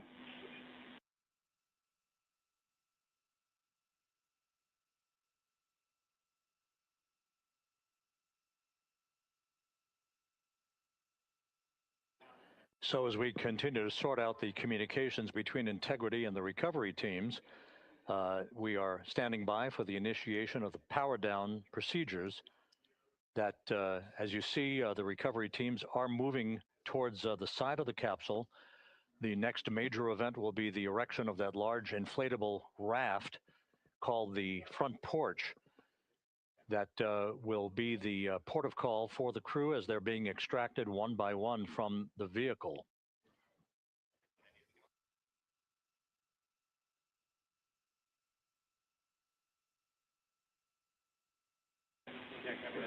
Integrity, Houston, for sat phone, we are going to attempt to call you.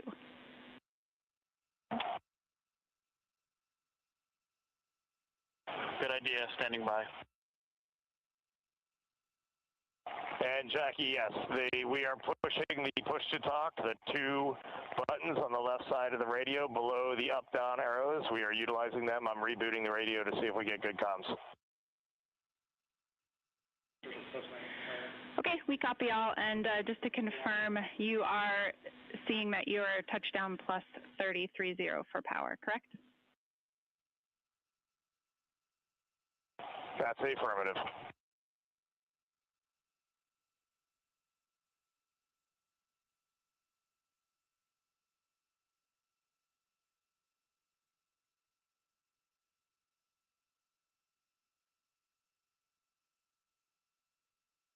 We are trying a backdoor approach to have mission control here call the crew on their satellite phone. This is all part of the coordination for the power down of the vehicle that will initiate the actual recovery operation. The first boats with the Navy divers on board are standing by, waiting to close in on Integrity to begin the process of erecting the large inflatable raft that's called the front porch that will be where the astronauts are extracted from so that they can have a few minutes to get their land legs back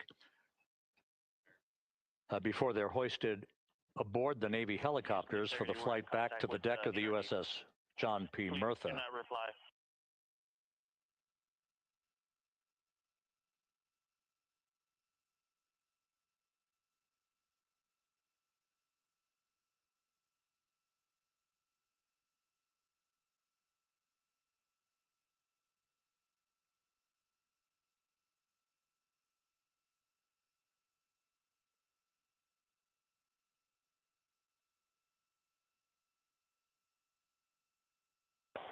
And Houston, please don't reply. NRD, very weak,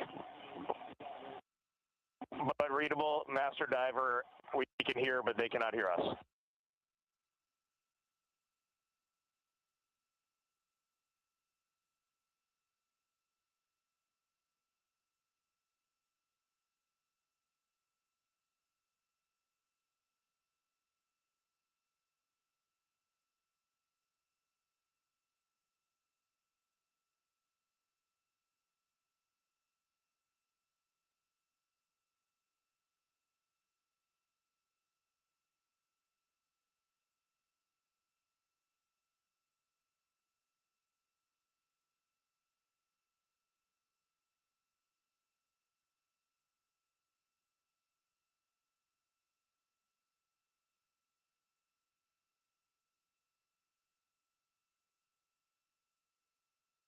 And Houston on OE1, is there any chance to tie us into NRD?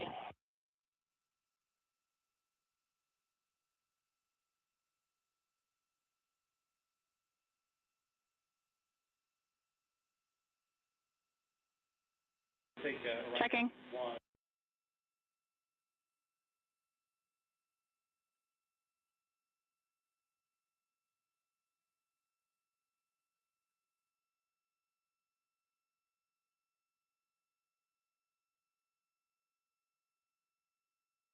This is Mission Control, Houston. While we stand by for the establishment of communications between Integrity and the recovery team that is basically standing by very close to the spacecraft, we're going to go to the deck of the USS John P. Murtha, where Megan Cruz is standing by with Administrator Jared Isaacman.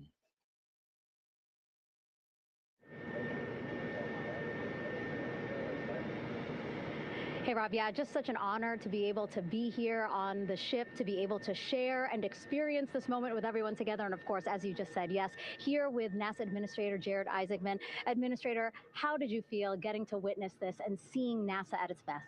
Oh, I mean, I'm honestly, I'm still at a loss for words. I mean, you know, like the childhood Jared right now can't believe what I just saw. I mean, almost been waiting my whole lifetime to see this, and then it's NASA Administrator. I just couldn't be more proud of the entire workforce, the years, the effort, the late nights, all the hard work from across the country that contributed to this incredible moment right now. And yeah, incredibly grateful too for our teams here on the John P. Murtha right now. Yeah, look at them behind us here. Got everybody. What do you guys think? We just brought some astronauts back from the moon, huh? Unbelievable. Thank you. Yeah, so grateful to the Navy, the sailors that are here, the NASA teams. I mean, this is a joint effort that's on their way right now. These recovery forces are getting out to our Orion spacecraft, to Integrity, get our astronauts back on the ship safely. Yeah, and this is not just an accomplishment for NASA. This is an accomplishment for humanity. Again, a historic mission to the moon and back. How does this make you feel, and what do you hope people take away from this? Well, I'll tell you, you know, I think about the crew members that we've all had an opportunity to observe over the last 10 days, right? I mean, they're absolutely professional astronauts. I mean, wonderful communicators, almost poets. But then I think these were the ambassadors from humanity to the stars that we sent out there right now. And I can't imagine a better crew than the Artemis II crew that just completed a perfect mission right now. So yes, it's a huge moment for everybody, right? I mean, we are back in the business of sending astronauts to the moon, bringing them back safely, and to set up for a series more. I mean, this is not a once in a lifetime, which you hear sometimes around here. It's like, this was a once in a lifetime. No, it's not. This is just the beginning. We are going to get back into doing this with frequency, sending missions to the moon until we land on it in 2028 and start building our base. Yeah, are we going to build on the momentum for Artemis III? I mean, it's just around the corner. Absolutely. So, I mean, that's, you know, part of me too. Like, I can't wait to get the crew off of Integrity right now, but also getting Integrity back on this ship so we can start taking a look at it, because all that data is so precious to us right now. I mean, we are going to definitely want to take a good look at the thermal protection system. We're going to want to download all the data they couldn't transmit back to us and use that to inform Artemis III. But we're already making progress, right? You had SRB segments already showing up at KSC. Core stage for Artemis III is rolling out on April 20th. We're getting Mobile Launcher 1 back in vehicle assembly building. So yes, there is a lot to celebrate right now on a mission well accomplished for Artemis II, and at the same time, we got to start getting ready for 3. Amazing. And last question, you know, for people who joined us for all 10 days to see what we can accomplish together with our international partners, what do you think about the fact that we're going to keep doing this more and more and more? It's incredibly exciting. I mean, yes, it's the contributions, like the best and brightest across the NASA workforce from across the country, our industry partners, our international partners. We had a Canadian Space Agency astronaut on board in Jeremy. We had the European Service Module. And you think in the days leading up to this launch, I mean, 48 hours prior to launching Artemis II, I was meeting with the Italian Space Agency. We signed a memorandum of understanding to build a habitation module on the moon. I mean, you have countries, all of our allies and partners coming together saying, we are committed to this effort. We are returning to the moon. We're doing it to stay. We are building that enduring presence. We are going to master the skills on the surface of the moon so someday we can undertake missions to Mars. It's just an incredibly exciting time, and we're not going at it alone. We're bringing everybody along with us. Absolutely. And speaking of everyone, one more time, we're going to ask the crew here, you guys ready to land on the moon?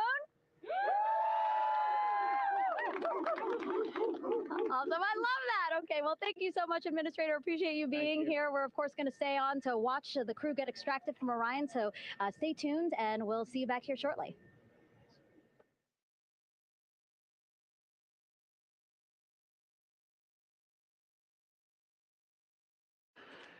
Thank you, Megan, and thank you, Administrator Isaacman.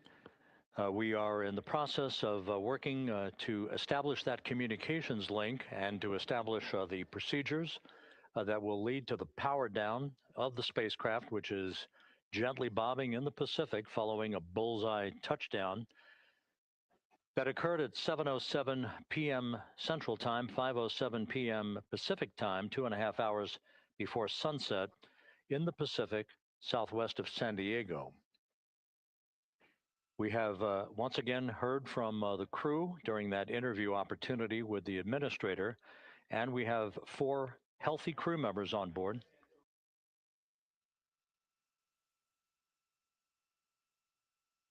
We now have confirmation that the vehicle has been powered down as per the procedures. So we have vehicle powered down, and the flight control team here in Houston, Flight Director Rick Henfling, has handed over mission authority to the Exploration Ground Systems team out in the Pacific. Now, we will physically not get off console with this team until the crew has been extracted into the front porch, that inflatable raft that will be erected along the side hatch of Integrity. So we're standing by for that in the next step in the recovery procedures. But everything is in great shape, and we have 4 healthy crew members on board the vehicle.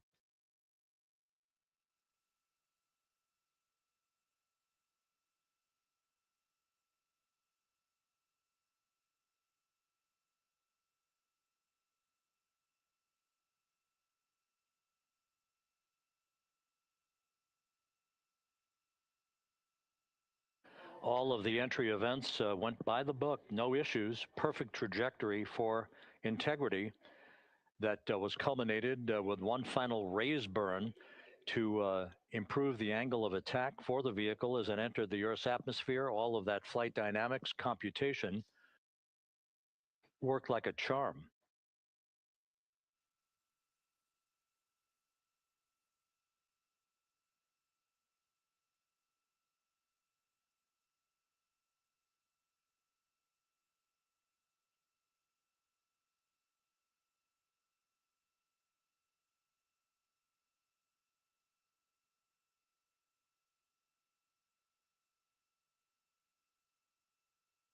So we are standing by for the recovery team to approach Integrity and begin the process of erecting that inflatable raft called the front porch, which will see the crew members be extracted from the hatch of Orion into that inflatable raft before they're hoisted aboard 2 Navy helicopters in a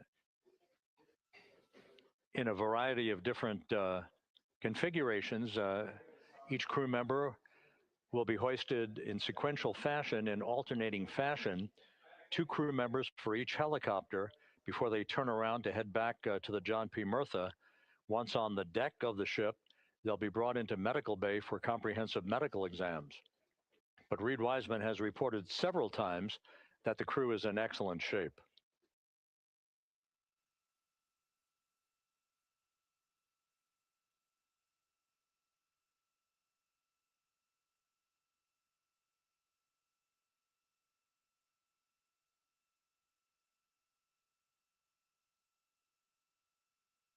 So just to recap, it has been some 26.5 minutes since the splashdown of Integrity in the Pacific.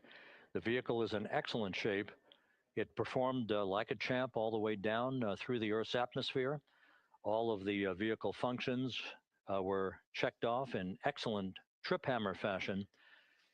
The parachutes all deployed as planned. Splashdown occurring at 7:07 p.m. Central Time, 5:07 p.m. Pacific Time.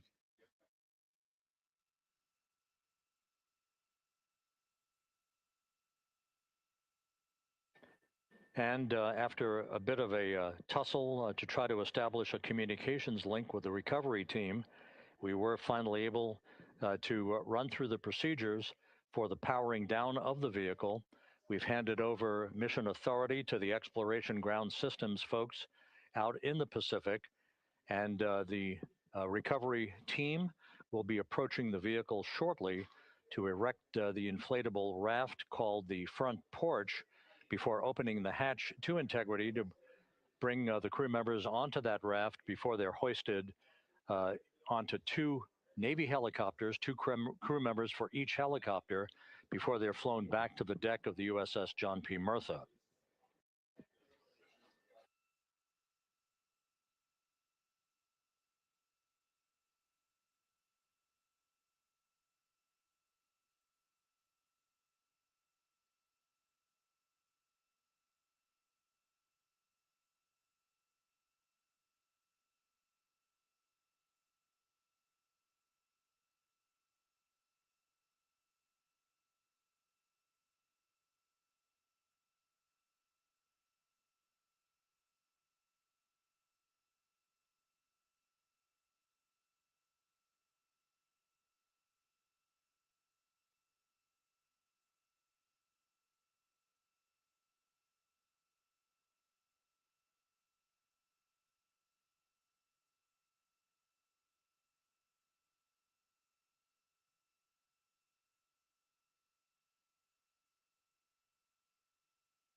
This is Mission Control Houston. After talking to the flight dynamics folks, we have a bit of a refinement on the splashdown time for you. Their computation shows a splashdown time of 7:07 and 27 seconds p.m. Central Time, 7:07 and 27 seconds p.m. Central Time.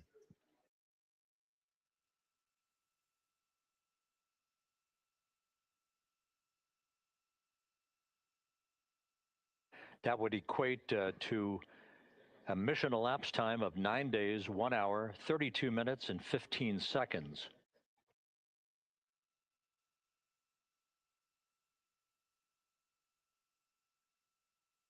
Once again, from Flight Dynamics, a splashdown time of 7:07 and 27 seconds p.m. Central Time.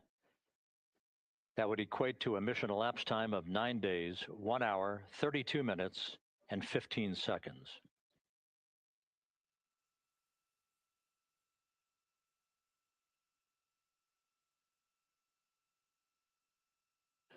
Reports from the Pacific indicate that the recovery team, in communications with the crew aboard Integrity, that the crew remains in excellent shape as they await the approach of the team for a final hazard gas evaluation before they move to the side of the vehicle to erect the inflatable life raft called the front porch.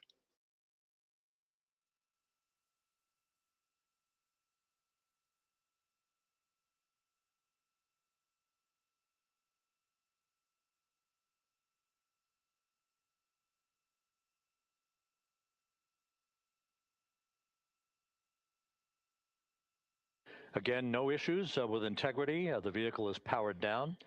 All of its systems are now safed.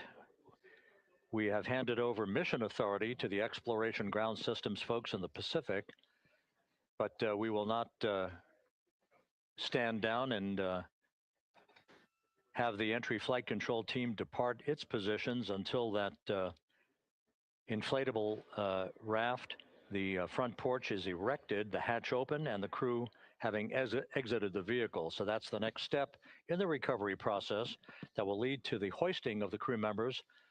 For 2 crew members for each helicopter, they'll be hoisted to a pair of Navy helicopters that will then fly a short distance back to the USS John P. Murtha. What you're looking at is one of the fast boats circling the vehicle to make a hazard assessment.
This is Mission Control Houston. Once again, you're watching the initiation of the recovery of the Artemis crew aboard Integrity.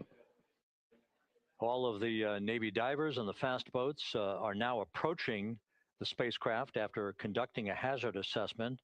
The vehicle has been powered down. Entry Flight Director Rick Henfling now waiting for the life raft, the front porch, to be erected along the side of the vehicle so that the hatch can be opened and the crew members extracted from Integrity, soon to be hoisted one by one into a pair of Navy helicopters for a short flight back to the deck of the USS John P. Murtha. If you missed it earlier, we talked to Flight Dynamics and received a more official touchdown time or splashdown time, as it were, of 7:07 and 27 seconds p.m. Central Time, 5:07 and 27 seconds p.m. Pacific Time. That would equate to a mission elapsed time of 9 days, 1 hour, 32 minutes, and 15 seconds.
Continuing to get excellent views from the imagery assets out at sea in the Pacific of integrity. We continue to get good reports from the landing and support officer, who's in contact with the recovery team, that the crew is in excellent shape, no issues.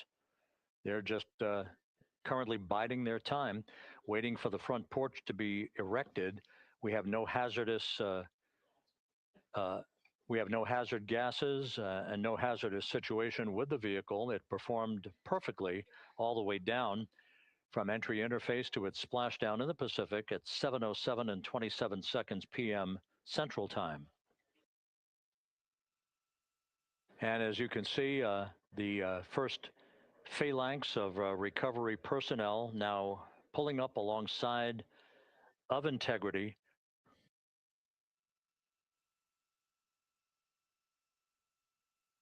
This includes Navy divers, a Navy flight surgeon, and other recovery personnel who have trained for several years for this recovery process.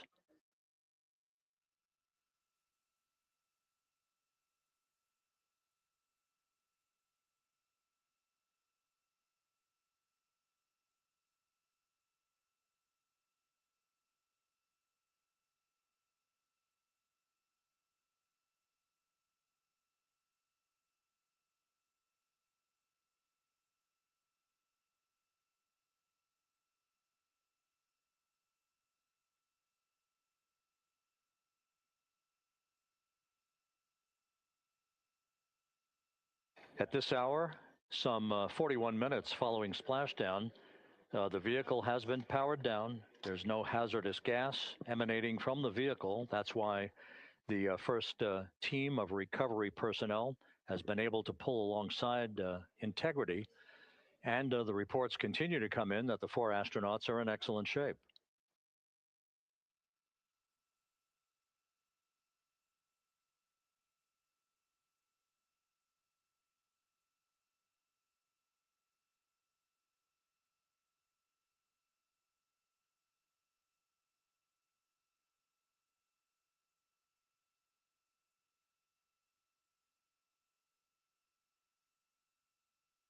Yes.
This is Mission Control Houston, continuing to watch the initiation of the recovery of Integrity's astronauts.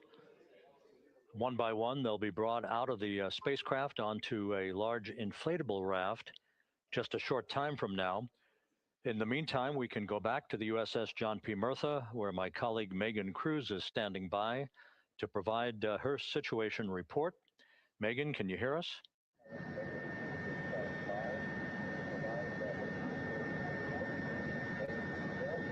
Hey, Rob. Yes, I can hear you. Thank you. Yeah, we're back here on the bow of the recovery ship where there are still plenty of people peering out into the water. We are not very far from the action everyone is seeing on their screen now.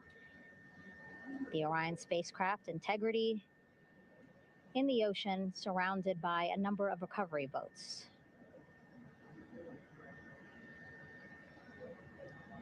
As Rob has been saying, in those recovery boats, NASA and Navy personnel specifically trained to get the astronauts out of Orion.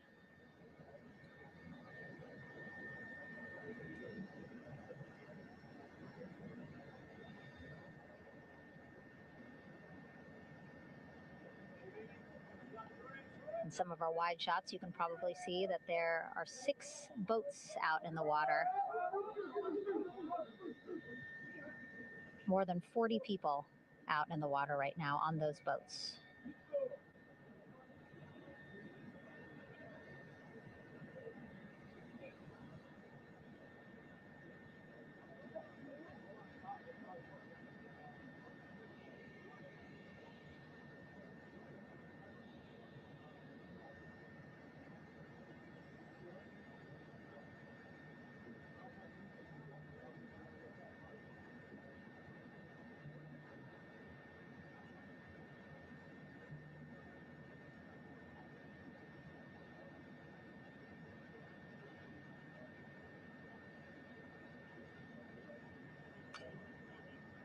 First order of business is to set up the front porch and the stabilization collar.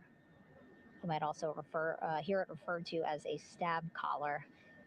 Basically just to make sure that Orion stays upright, doesn't sway in the water too much, again, to make it easier for recovery forces to get the astronauts out.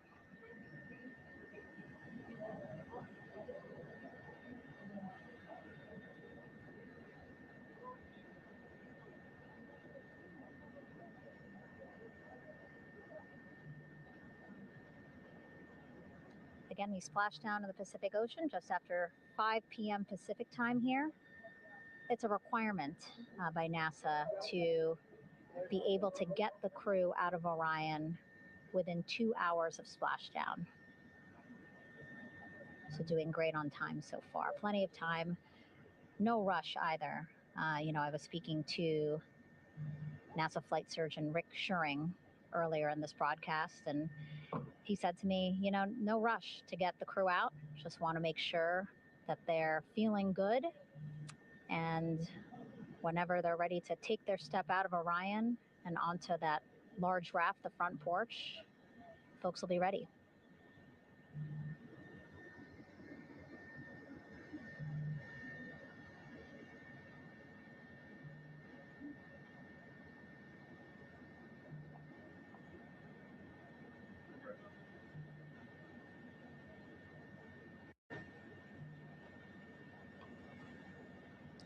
And as there are mission audio loops in mission control in Houston, there is a mission audio loop here on the ship, and it was just reported out that the side hatch is open. Side hatch of integrity is open. You're getting these beautiful shots from our aerial assets. The ship itself, where I'm on, just 3,000 yards away. Again, plenty of people on the boat here, glued to the side closest to where they can see all this action. And again, with just 3,000 yards separating us, great views from the bow here. You can see now that side hatch is open. One of the Navy personnel is about to get inside there.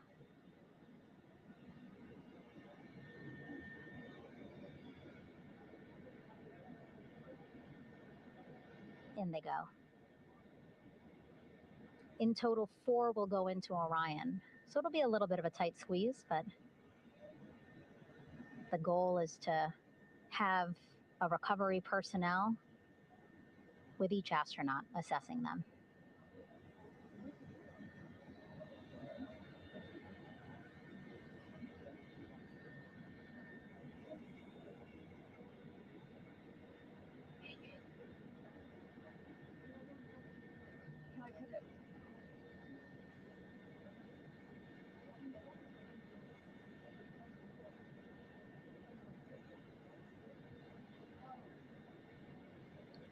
Boat's getting closer now. Again, that one that's right up against Orion, those are the divers that will go in to the spacecraft to check on each of the astronauts.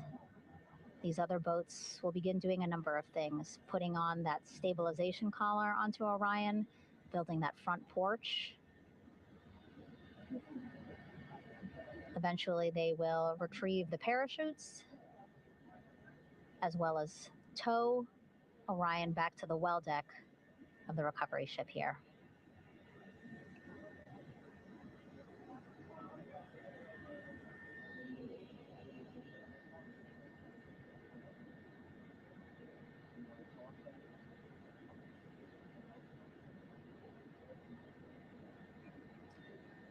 And so as we wait for the Navy and NASA personnel to get their assessment of the crew inside of Orion, why don't we toss it back to Rob for an update?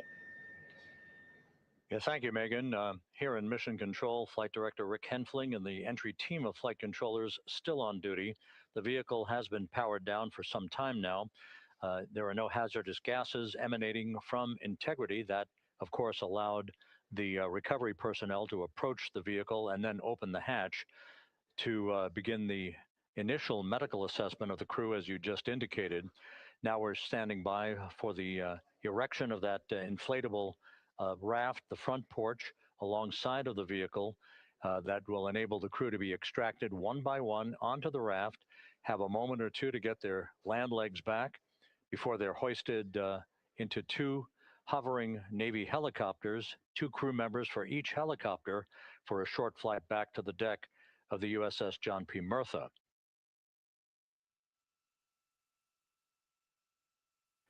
All of Integrity's systems operated flawlessly throughout the course of the approach to the Earth, the entry into the Earth's atmosphere, and all of the key milestones that followed in this high-speed return to Earth for integrity. A mission that spanned more than 694,000 miles from the vehicle's launch from the Kennedy Space Center atop the Space Launch System back on April 1st.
As we mentioned at the top of the broadcast, the last time that the Apollo program saw a splashdown in the Pacific was Apollo 17 back on December 19th, 1972. So for the first time in 53 and a half years, we have reenacted that with the arrival of Integrity's astronauts as they flew around the moon in that historic lunar flyby that began with a trans-lunar injection burn that took them out of Earth orbit following 24 hours of a high Earth orbit trajectory. The high Earth orbit trajectory enabled flight controllers here to have a full 24 hours to evaluate the systems on Integrity and the condition of the crew before they would commit to flying to the moon.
With the side hatch of Orion having been opened to set the stage for the erection of the inflatable life raft, known as the front porch, to be erected alongside the spacecraft for the extraction of the crew.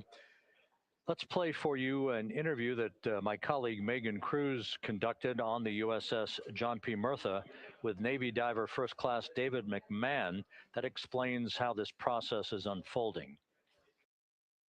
Okay, Davey, so you and some of your team, one last look over of the stabilization collar, correct? Yes, ma'am. Okay, so what is this stabilization collar? This is what's going to stabilize the capsule out there in the ocean. We don't know how good the weather or the waves will be that day, so this will help prevent any unnecessary occurrences from happening, stabilizing the capsule and the astronauts inside. So basically this is a float that will go around Orion. I'm assuming that what they're doing right now, these are the lines that will attach the collar onto Orion? That is correct. And so what are they doing here? So we've got the lower line that will secure the inflation device before we inflate it. That gives us the go-ahead that it's secure in its place, and then we'll inflate it. And then once that is done, we'll undo all the carabiners and get this orange line on top tied in the same fashion. And then this will be secured to the capsule, and the astronauts can safely take their first steps out of the capsule onto the front porch. Okay, and how long will it take them to set up the stabilization collar? We should definitely be able to handle this in under 10 minutes. Okay, wow. And then you just mentioned the front porch. So basically after they set up the stabilization collar, then they set up what's called the front porch here. That's correct. Okay, and what's the front porch? Front porch is basically a bigger waiting room for the astronauts to sit in while we wait for the helicopters to show up and grab them. Okay, so the medical team that was inside with the crew, they're going to help them out and onto the front porch? That is correct. And then what happens here? We have higher trained medical personnel also on board the front porch that will give them lookovers and just make sure they're okay while we wait for the helicopters to show up. Okay. How does it feel? I mean, your team, you, to be part of a mission that's returning astronauts from the moon in more than 50 years? We all feel extremely honored to be a part of this, as well as a bigger mission for the Navy and joining up with NASA to do great things. And do you feel like you and your team are ready? Yes, very ready. Cool. All right. Thank you so much. Thank you.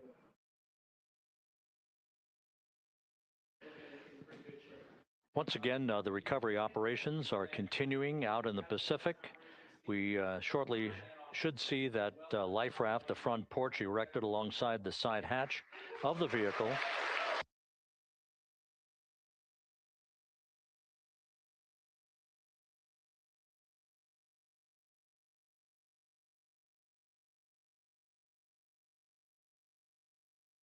A number of flight controllers have come into the flight control room to receive congratulations from Entry Flight Director Rick Henfling. But we're going to stick with our operations out in the Pacific as we await the extraction of the 4 crew members who are reported to be in excellent condition.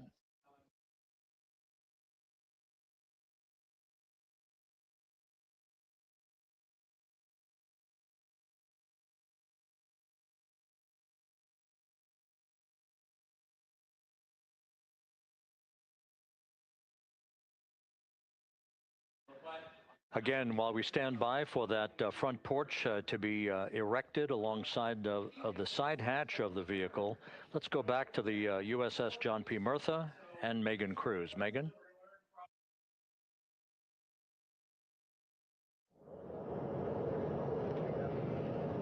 Hey, Rob. Pausing now to listen to some internal audio loops. Again, the operations team here on the ship communicating with everyone out on the water. It seems like currents are hindering them a little bit from unfurling and inflating the stabilization collar as well as the front porch. But again, the requirement to get the crew out within 2 hours of splashdown, plenty of time. So no concerns just yet. But as calm as the water looks, yeah, it looks like it's hindering the teams just a tad.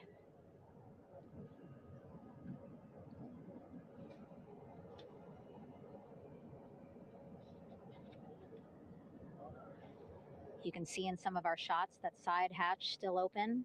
Again, inside there are now 8 people inside. 4 divers, Navy divers, all with medical training, each assigned to an astronaut each. Making sure that they're comfortable, feeling good.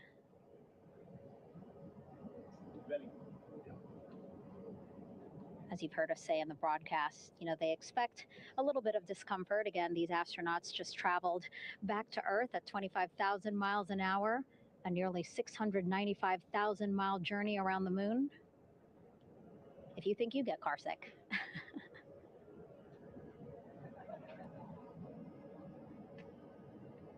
Again, 6 boats out there, lots of gear with them, just in case, right? As we said, the crew reported feeling great. But again, all those folks out there in case they weren't, right? NASA is all about making sure we think about every situation that can happen. And so, of course, wanted to be ready in case any of our astronauts needed more medical attention while out there in the water.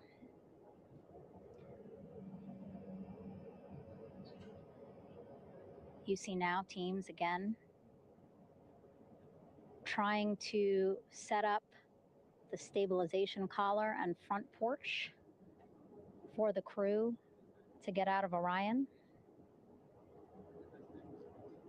They need both, right? The stabilization collar will keep Orion from swaying as you see it is doing now.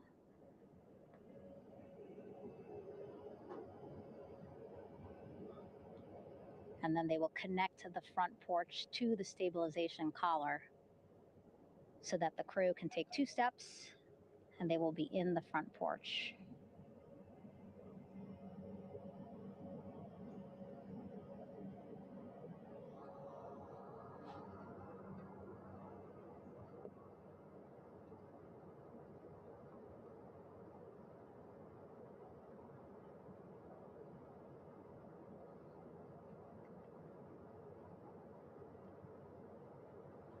Not a lot of chatter on the mission audio loops. That's a good thing.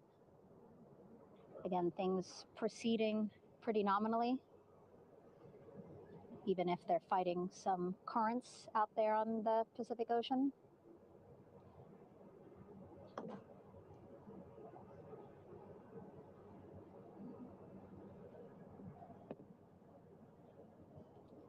Again, the goal, setting up the stabilization collar and the front porch so that the crew can rest comfortably in the front porch, get placed into harnesses so that 2 helicopters can lift them off the front porch and onto the USS John Murtha here.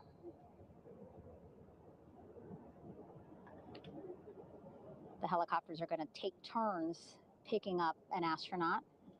So again, Helo 1 and Helo 2.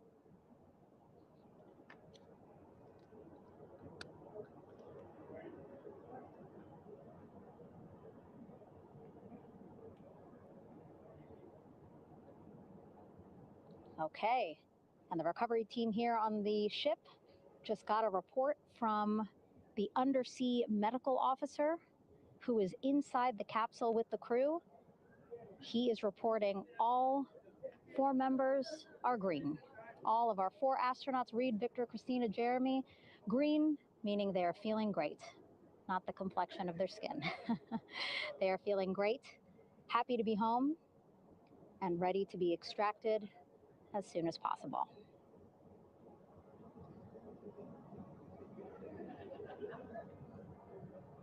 And so, as I was saying, we have 2 helicopters circling the activity you're seeing on the water right now.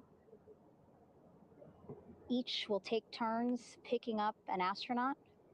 So Helo 1 will come on in, hover above the front porch, about 40 feet above the front porch. A Navy recovery specialist will be hoisted down into the front porch. The restricted maneuvering doctrine is in effect. Will connect to the first astronaut, which we're expecting to be Christina.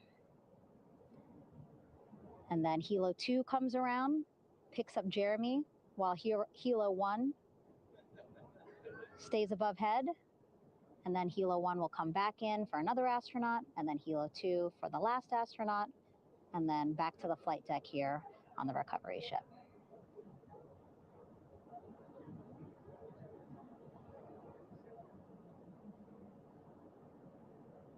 I was talking to Assistant Artemis Recovery Director Paul Sierpinski.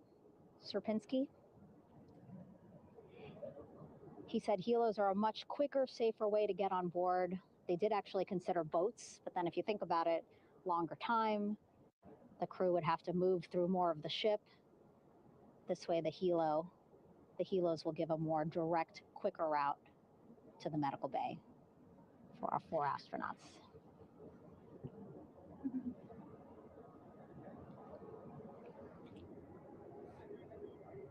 Beautiful shots from our aerial and imagery teams.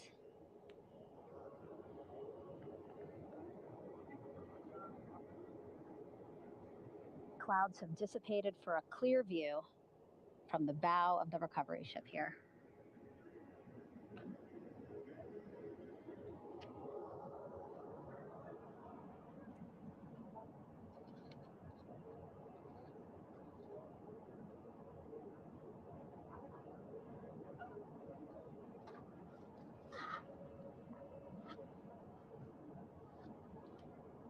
You can still see divers in the water there.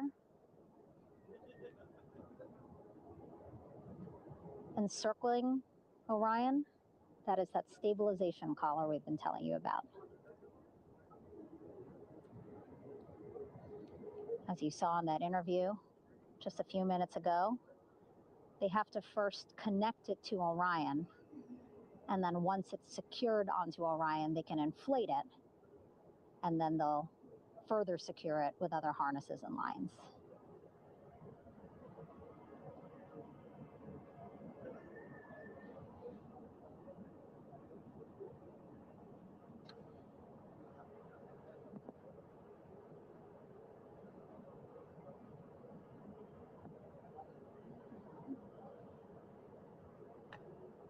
About an hour and 10 minutes since splashdown in the Pacific Ocean here.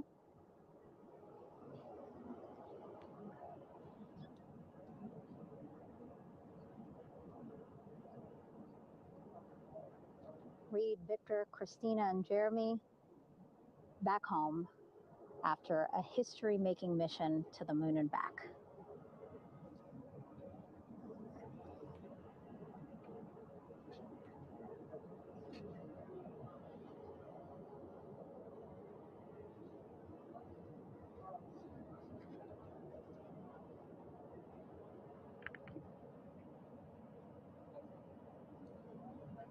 And if you missed what we said just a couple of minutes ago, the undersea medical officer inside with the crew in Orion, reporting all 4 crew members feeling great.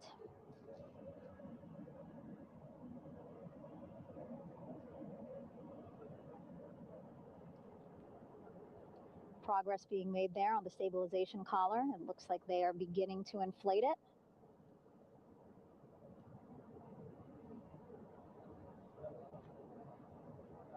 And it looks like they're starting to unfold the front porch in order to get that into the water here shortly and inflate that as well.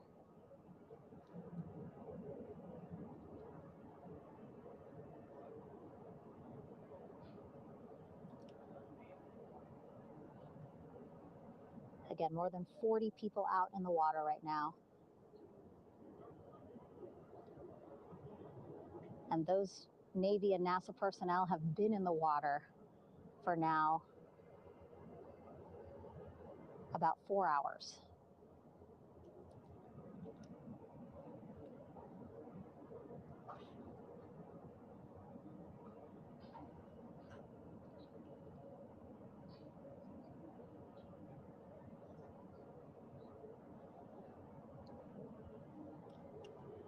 The reason why they had to get out so early is just to stage everything. And actually here on the ship, when there are flight operations happening, you can't have anything else, right? Just because the flight deck can be a dangerous place, so they just want to focus on planes coming and going from the ship, so that's why they wanted to get the boats in the water to make sure that they have all the time they needed for the flight ops. And then the same crew here out in the water, they will stay out in the water for a number of hours after we recover the crew and get them back on the ship, because then they have to recover Orion.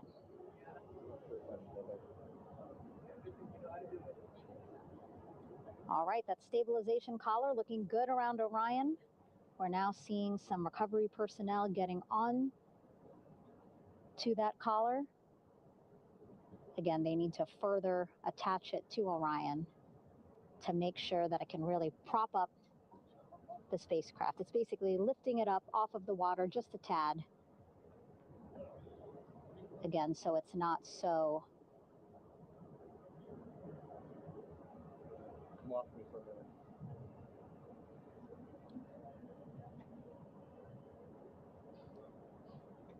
it doesn't sway so much in the water there.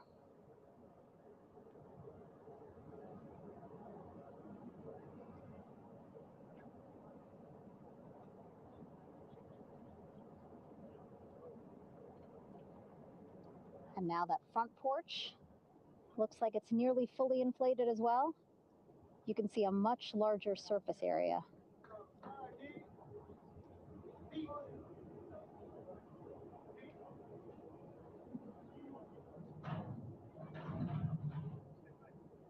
And so once the crew get out of Orion, they can stretch their legs a little bit on this front porch, get some fresh air.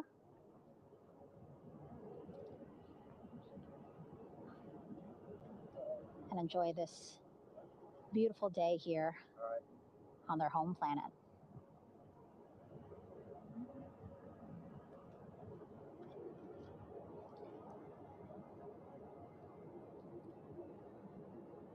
It appears teams now are about to connect the front porch to the stabilization collar.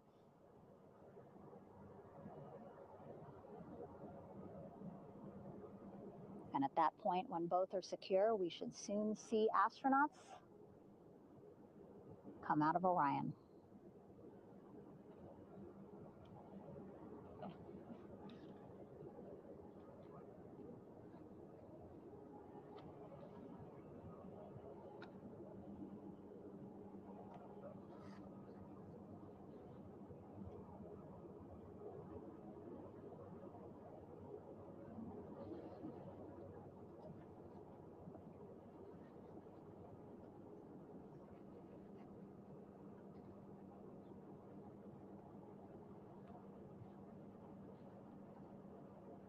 All these views you see also being fed to the Landing Force Operations Center here on the ship.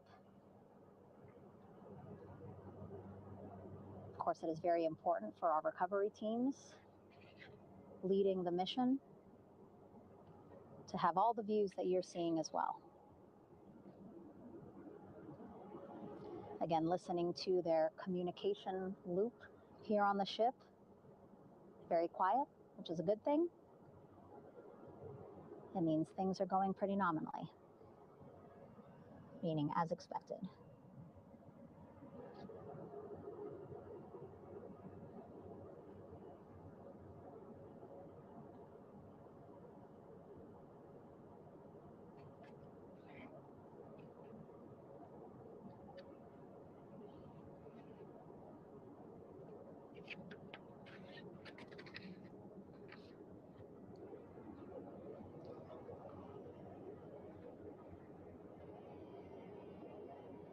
Again, all this activity happening just 3,000 yards away from the ship. So that means this will be a very quick flight back on the helicopters for the crew. 2-3 minutes, and then we'll be back here on the ship.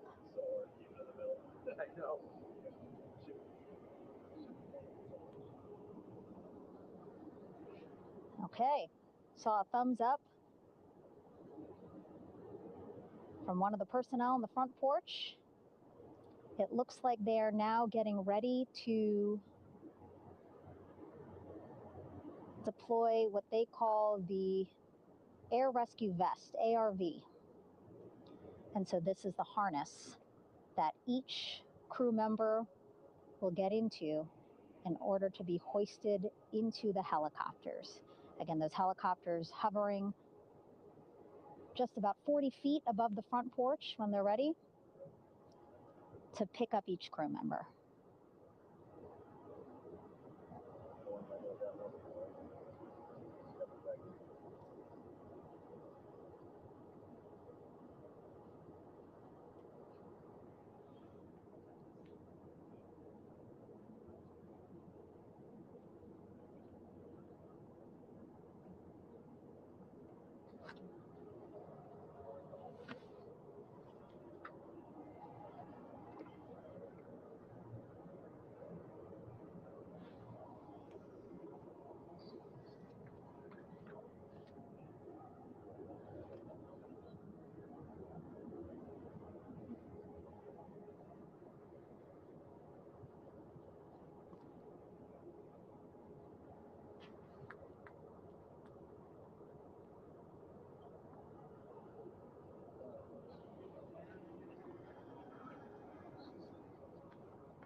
This is Mission Control Houston. Behind me, a fairly raucous scene as hundreds of flight controllers have poured into the flight control room here. This is reminiscent of the scene after the final shuttle mission of STS-135, although that was the end of a program. This is only the beginning of a program with the textbook splashdown of Integrity and its 4 astronauts. We're standing by for the crew to be extracted from the spacecraft. Entry Flight Director Rick Henfling invited all of these flight controllers who have contributed to this mission to enter the flight control room, to have an opportunity to receive well wishes and to share the mutual glow that exists in the wake of a textbook mission for Integrity. On the front screen here in Mission Control, a sign that says, "Welcome home, Integrity, taking humanity back to the moon, going further, and returning safely to Earth." So all of that jubilation, part of the post-splashdown activities, even as we await the crew being extracted from the vehicle to be hoisted onto Navy helicopters for the trip back to the USS John P. Murtha.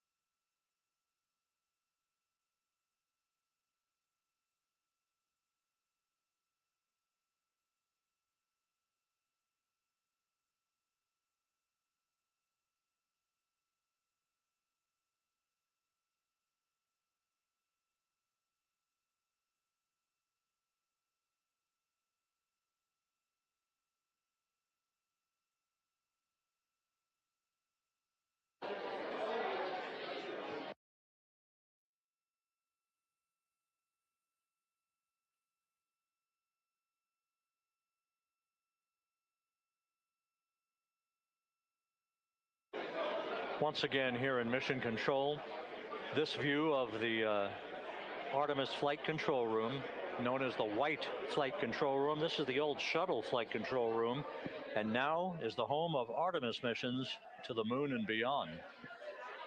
Once again, quite a few flight controllers were invited in by Entry Flight Director Rick Henfling to share in the jubilation following the successful splashdown of Integrity. That splashdown occurring an hour and 22 minutes ago, as we stand by for the completion of the extraction of the crew, and ultimately their hoisting onto Navy helicopters for a short flight back to the USS John P. Murtha. Splashdown occurred at 7:07 and 27 seconds p.m. Central Time. I had an opportunity to talk to the head of flight dynamics, Jeff Birch, a moment or two ago. He said the trajectory of Integrity coming through the Earth's atmosphere was so precise, they've never seen anything line up on a ground track like today's entry by Integrity for its splashdown southwest of San Diego.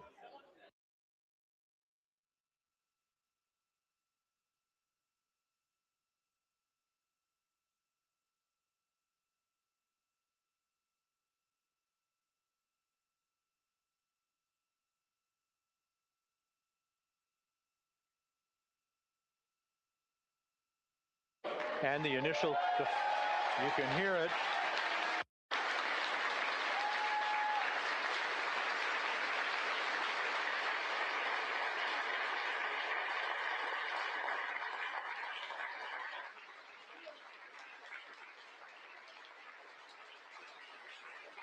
Jubilation here in the flight control room. The first crew member is out of Integrity.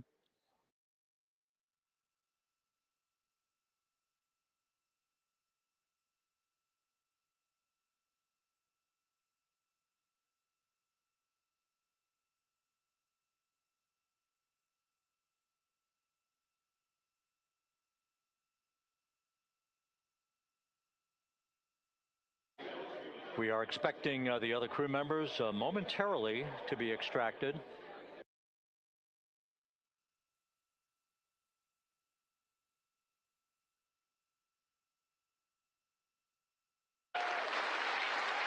We now have 2 crew members out.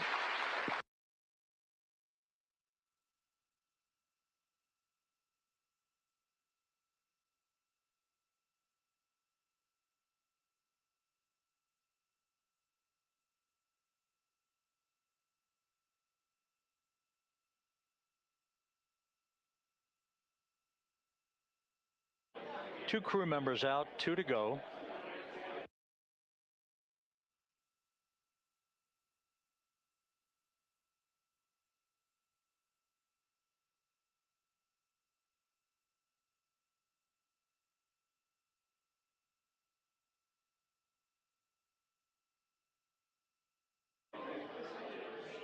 We're about 1 hour from sunset out in the Pacific. Everything continues to go well.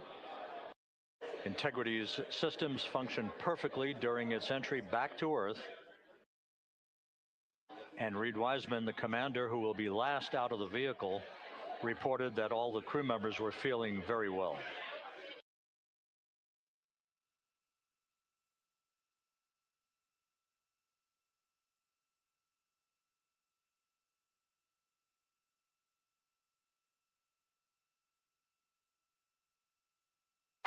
Crew member number 3 now out.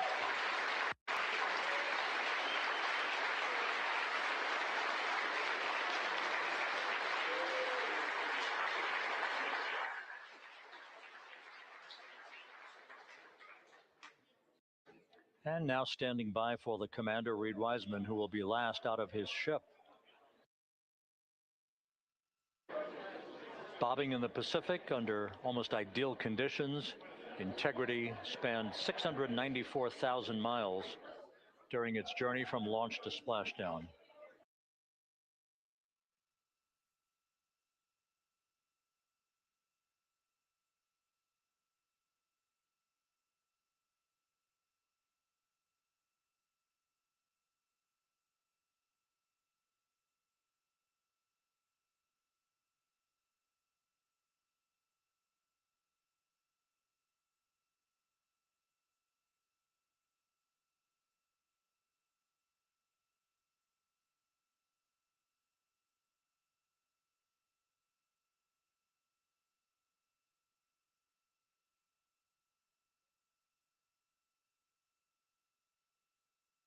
And we now have Reed Wiseman out of the vehicle, all 4 crew members now out of Integrity.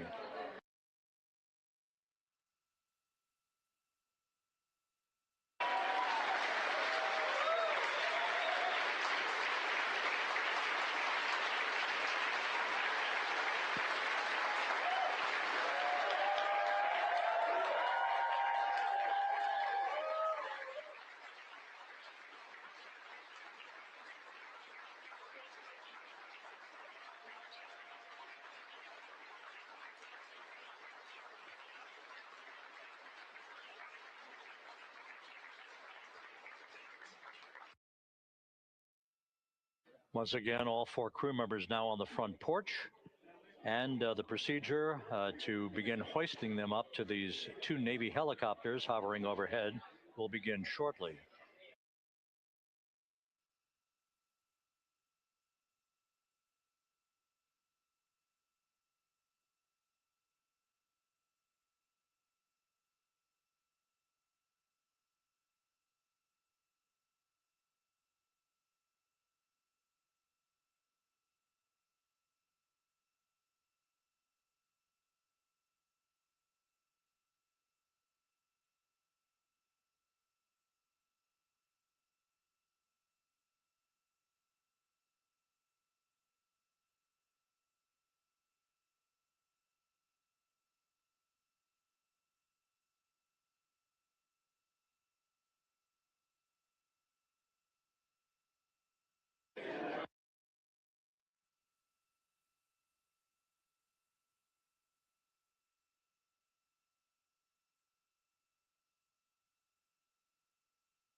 This is Mission Control Houston. The mission is over, but the melody lingers on as jubilation continues here in the flight control room. We should be expecting NASA's Associate Administrator, Amit Kshatriya, to be joining us shortly for a short interview while the recovery operations continue out in the Pacific. So we'll stand by for that. And then we'll turn it back over to Megan Cruz aboard the USS John P. Murtha.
This is Mission Control Houston here in the Artemis flight control room.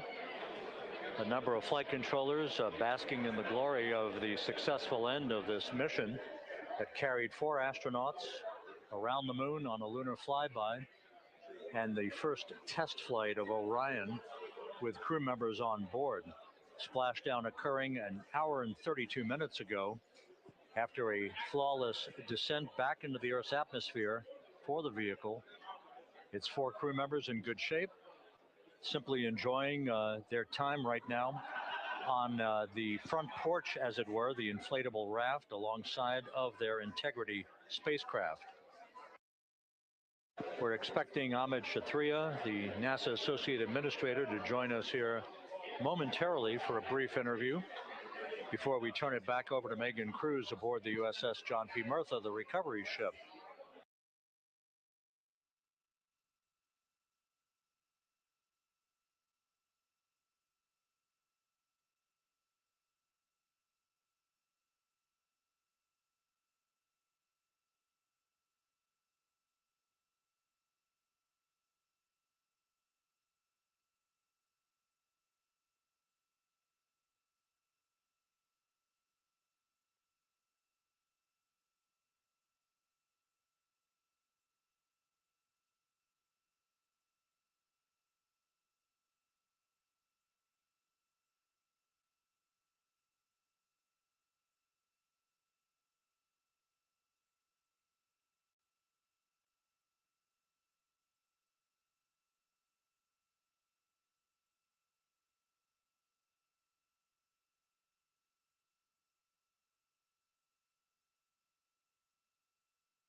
This is Mission Control Houston.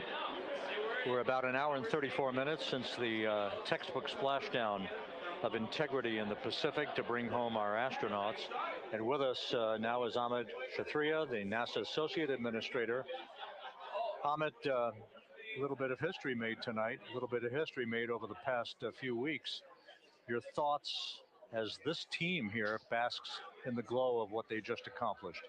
Yeah, Rob, we're here in the control center, and it's kind of overrun with jubilant folks from the Mission Control Houston, as well as engineering, and folks that just want to be here, part of it, as we watch our crew get extracted from the vehicle. And, you know, my thought is always about these teams, the team that's in the water right now, pulling the crew out, the team here in Houston that worked so hard over the last 10 days, no sleep to get this done. You know, we still have some work to do to get the crew to the med bay here on the ship. They all look great coming out, so hopefully that won't be too long. You know, I think we saw the administrator on the boat too, giving his thanks to the Navy team on the Murtha, which they're just an incredible group of sailors. I was able to visit with them a couple weeks ago. And then if you pull it all the way back to the workers and the folks that joined the rocket at Michoud, that made the heat shield tiles, that held together tonight, that stacked the vehicle in Florida, that integrated the vehicle in Denver, that fired the engines in Stennis, that fired the boosters in Promontory. I mean, this is the entire team, coming together and being tested by the environment that this machine went through, and they did it right. The work was good. They did it right. You've said in a number of briefings, of course, and in other forums that this is just the first step. The cadence has to step up, as the administrator has indicated. Now, it's a little early for the full report card on how integrity did, but did this mission ultimately, from your eyes view, exceed expectations? It absolutely did. I mean, I was waiting to talk about this until we're in the water, and I think we still have, again, work to do to bring it in and really kind of go through it bolt by bolt and see what we learned. But I mean, so far, given what we learned during the mission and given how we performed on ascent, on entry, I always think about energy in terms of the states that you worry about the most. And every time we put these machines through these incredibly energetic states that came through. So I'm fairly confident that we made a big step tonight to get us on the path towards the surface. I think the path to the surface is open now. We do have to do all the work, and we'll make sure we talk about that as cleanly as we can. We learned a few things during the mission, but I have to tell you, this was an incredible test of an incredible machine. From an American psyche standpoint, the Empire State Building was lit up red, white, and blue tonight. Our coverage was seen on baseball stadiums around the major leagues. How captivating was this experience for the American people, for the world, in fact, as we return to the moon? I have not been able to watch a lot of the coverage as we've progressed through the mission. I will tell you, just from my witness in Florida before launch, and then seeing the people's faces here, and then reading where I can about how things are going. I think this has been a gift to the world from NASA. NASA has given the world a gift, proving to folks all over the place, especially young people, and that to me is what this is really about. Young people, when they see what we can do when we work together, when we have teams that collaborate, that it doesn't matter how hard the problems are, we can solve them. I'm hopeful that Artemis II, as folks witness what we were able to do with this incredible crew, this incredible team that we've birthed into the world, scientists and engineers and artists that have been inspired by this. And even if they don't come work in the program, which separately they should come work in the program because Lord knows we need the help. But even if they don't want to come work in the program, hopefully they grow up to recognize they can do amazing things when they work together and contribute to society and be good citizens and really change the way, the challenges that are coming in the world are overcomable if we work together like this. And one final question, flying to the moon, we did it. We've done it again this past week and a half or so. But the engineering that went behind the design of this mission and the precision, the pinpoint precision of this vehicle entering that entry corridor, it's almost mind-boggling. Yeah, it is incredible when you think about the energies involved and the uncertainties involved. That when we inserted the vehicle into orbit, it was 99.2% down the middle. When we dropped the vehicle right on top of the fleet here, our guys knew exactly where to go, but the guidance was perfect. And it's interesting. I've got this question a lot over the last few weeks about, we did this before 53 years ago, and that.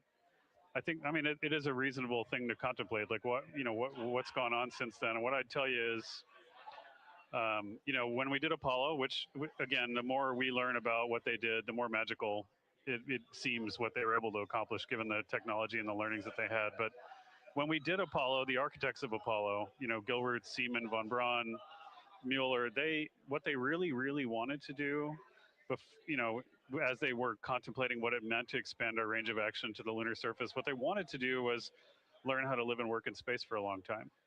They wanted to do that first before they were confident they could expand their range of action to the moon. Now, of course, the politics of the time and the mission at the time was different, and so they had to go straight to the moon and bring people home. And then after that, the program kind of lost its momentum. But after that, NASA kept moving along those paths, right? So we recognized during Apollo that reusability was going to be important. We spent a lot of money on those machines, and we spent a lot of money on these machines here. Even though, but we recognized that reusability was important, which is why we built a winged space plane called Space Shuttle, and then we used that reusable machine to build a space station. And we learned for 25 years how to live and work in space, and have been able to develop technologies that can enable exploration. So really, what I think is now, 53 years later, we're at the point where the architects of Apollo would have been pleased that we're now ready to actually go back to the moon and go back to stay, because we've learned all the things we needed to learn. There's a lot of people pleased here tonight, and we really thank you for joining us. Amit Kshatriya, NASA's Associate Administrator, as we begin to hoist the crew onto the helicopters to head back to the recovery ship. Thank you very much, and congratulations, Amit.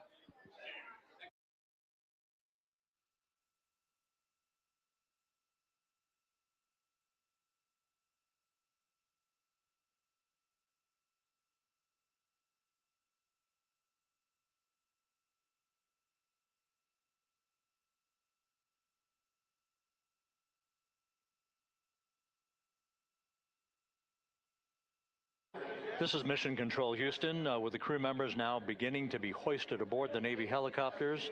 Let's go to Megan Cruz aboard the USS John P. Murtha, who will take it from here.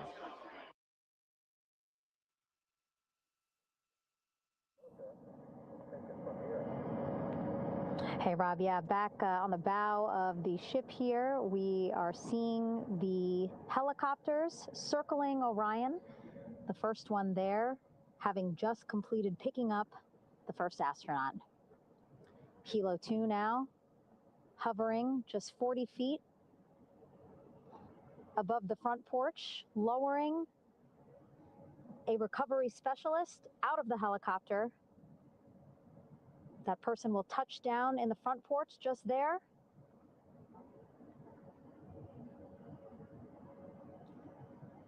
The crew members already outfitted with a harness that will allow them to quickly attach to the hoisting device.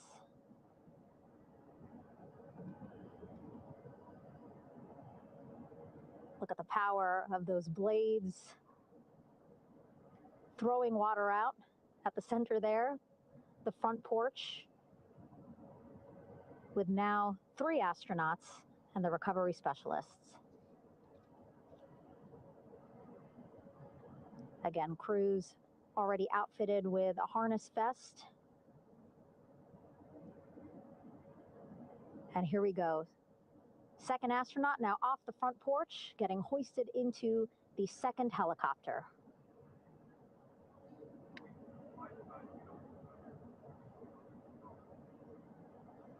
That helicopter will now hover just a distance away to give room for the first helicopter to come back and pick up the third astronaut.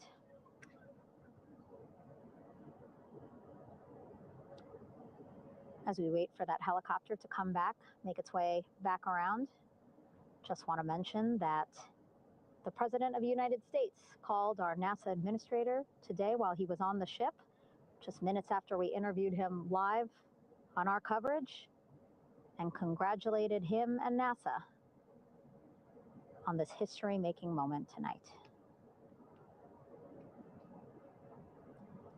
Helicopter 1 again hovering 40 feet over the front porch.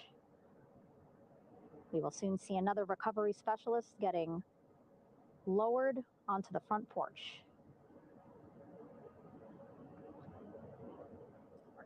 Wow, imagine sitting on that front porch, the wind, the water. But again, the recovery team determined that a helicopter flight back to the ship here would be safer, faster, and more comfortable for our crew who just completed a 10-day mission around the moon. Third astronaut in the air, getting hoisted quickly back into the first helicopter now.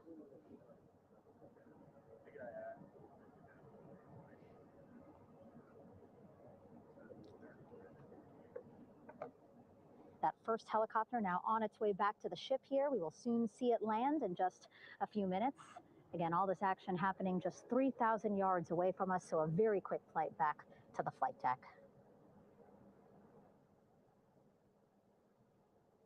And now the only person left on the front porch, Commander Reed Wiseman. That second helicopter now making its way back over to the front porch. Here it comes.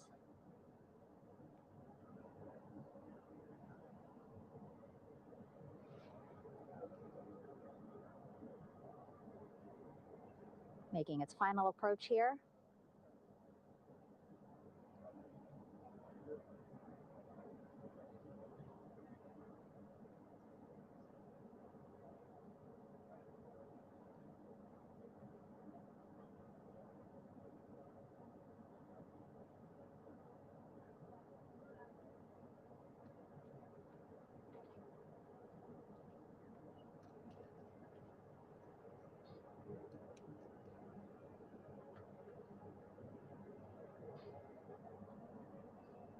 The last astronaut, Commander Reed Wiseman,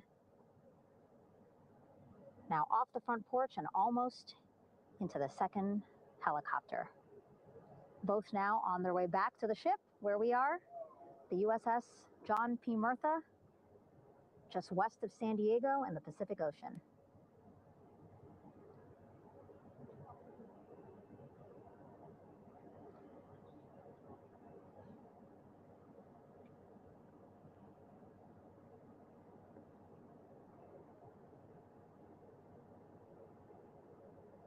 Exciting to see our 4 crew members minutes away from landing on the flight deck here on the recovery ship. 550 people on this ship, excited, ready, anxious, looking forward to welcoming this crew aboard.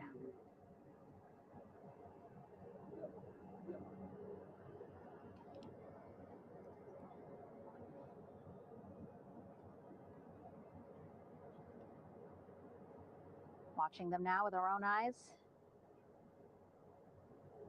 Close to the ship here. Hearing them begin to hover on the flight deck, which is just across from us here on the bow.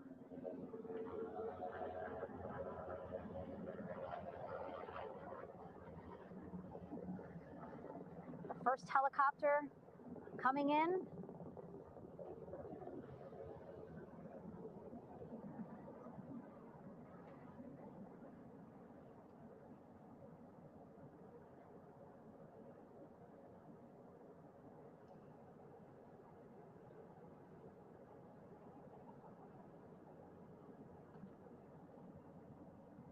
And wheels down.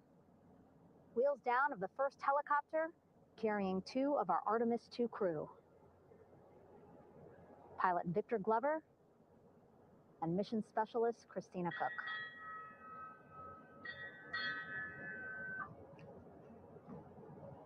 Kilo 1 on deck reported on the recovery loop.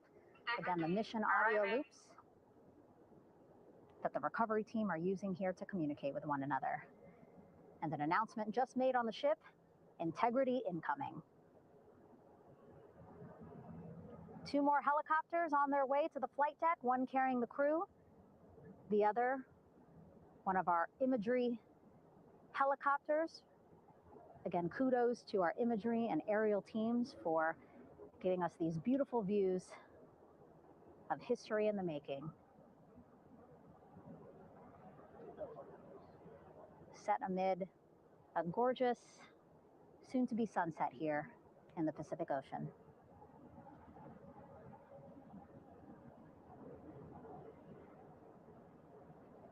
Second helicopter.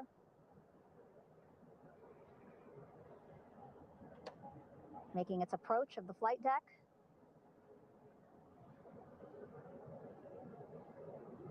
Plenty of people here on the bow with their cell phones out, filming this moment.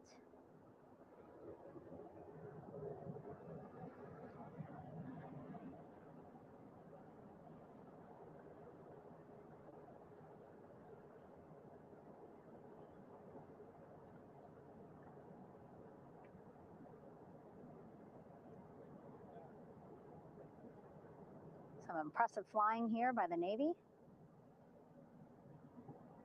as we are seconds away from wheels down. And there you go. We now have all 4 Artemis II crew members on the USS John P. Murtha.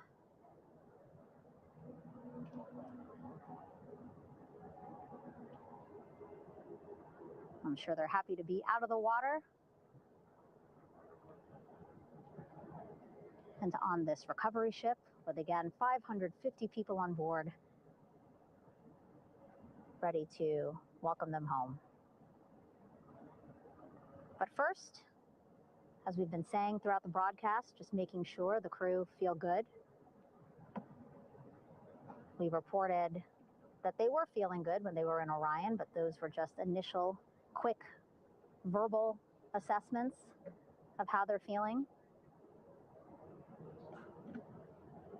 Their destination tonight, the medical bay here on the ship, right after we power down the helicopters here.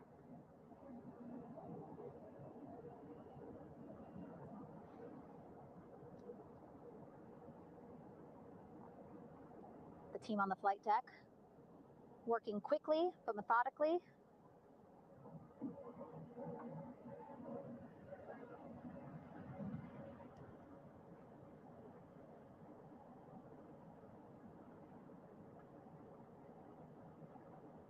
Waiting for just one more helicopter to touch down.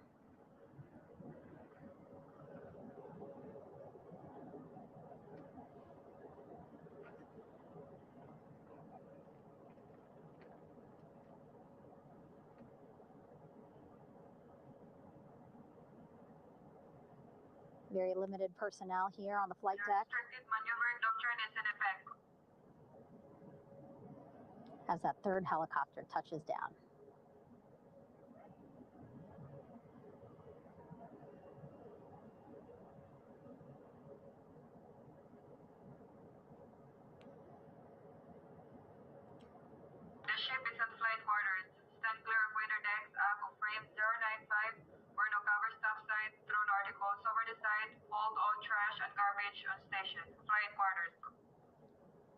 While just a few folks on the flight deck itself, there are plenty more on some upper decks.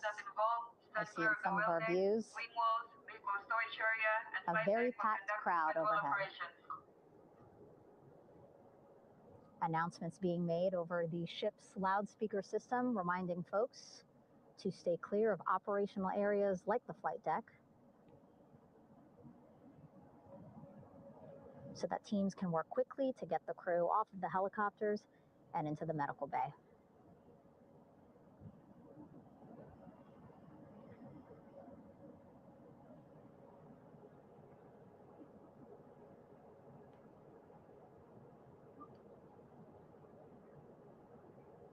Splashdown today, 5:06 p.m. Pacific time.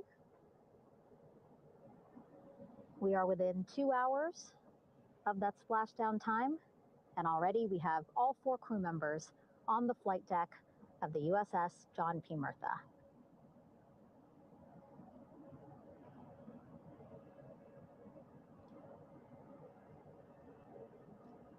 Again, crew waiting before getting out for the helicopters to completely shut down.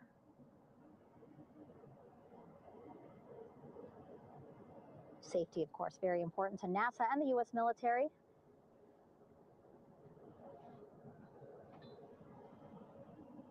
So we'll wait just a couple of minutes here before we start seeing crew members walk off the helicopters one by one.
All right, and now here we see pilot Victor Glover and mission specialist Christina Cook sitting on the edge of one of the helicopters, looking in great spirits.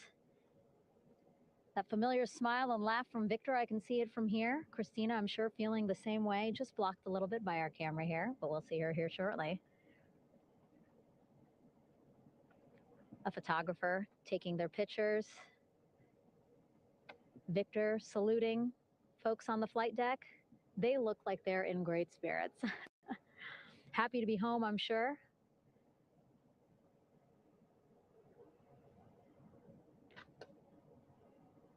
If you're sitting at home, I hope you too are wondering, what would you want to ask them if you got a chance to talk to them? Because that is what I'm thinking about.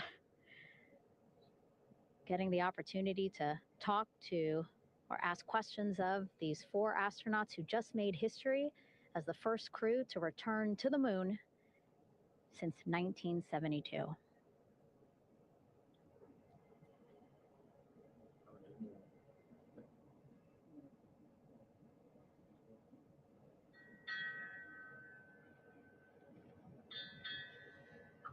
Oh, there we see Christina there, also smiling, finally peering out, waving at the cameras.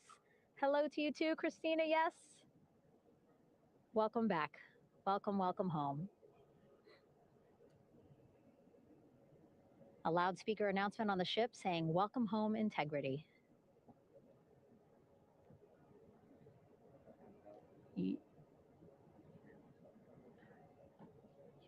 Victor in great spirits. I can't see who he's talking to, but I kind of think that he might be talking to his other two crew members. Shouting from across the flight deck, congratulations to one another.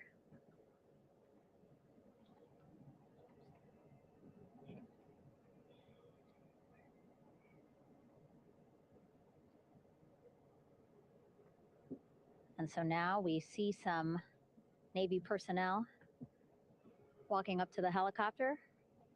This is again the first helicopter carrying pilot Victor Glover and mission specialist Christina Cook. Both have taken off their helmets now.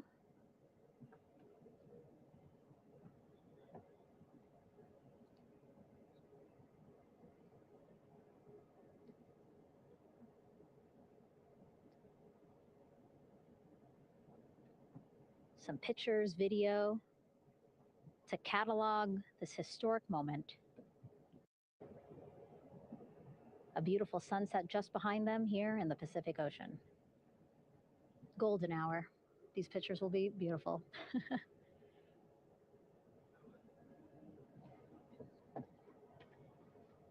Now we see NASA Administrator Jared Isaacman. He is on the flight deck, as well as flight surgeon Rick Schuring walking over to Victor and Christina first. We saw the administrator walk over to the other helicopter, which is carrying Commander Reed Weissman and mission specialist Jeremy Hansen. We heard from Rick earlier in the broadcast. Again, he said he's going to be out there on the flight deck to do another initial assessment of the crew, ask them how they're feeling, anything bothering them. But again, from what I'm seeing, they look like they're in great spirits and feeling pretty good for folks who just traveled 695,000 miles from Florida to the moon and now here to the Pacific Ocean.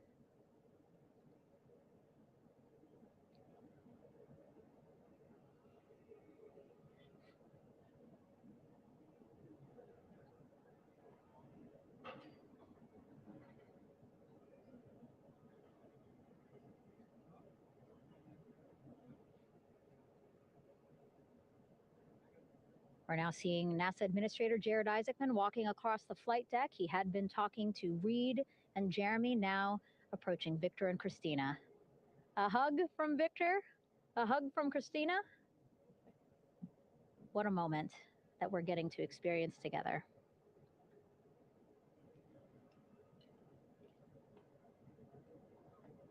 I'm sure congratulatory words. You know, we got to speak to the administrator live on this broadcast as well, and he said the kid in him right now, giddy, absolutely giddy at what we were able to accomplish today. Returning them home safely and in good spirits after a 10-day mission around the moon. And here we go. We're seeing Jeremy walking, waving across the flight deck, now on his way to the medical bay.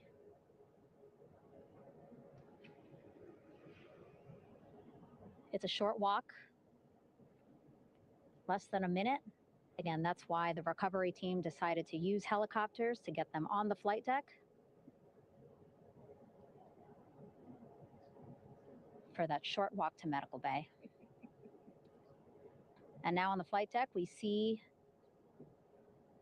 the chief of the astronaut office, Scott Tingle. Rick Schuring switching places. He's going over to the other helicopter. Big hugs from Victor, Christina to Scott. Again, a gorgeous sunset setting the stage for this recovery tonight.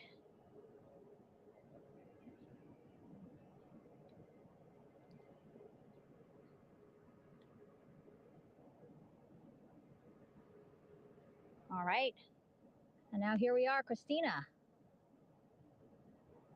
making her way, looking thankful, grateful, happy to be home.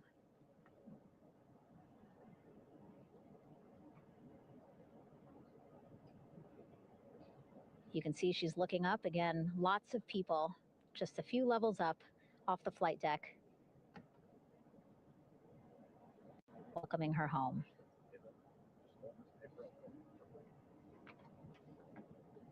Scott holding the door like a gentleman, but back on his way to the other crew still on the flight deck.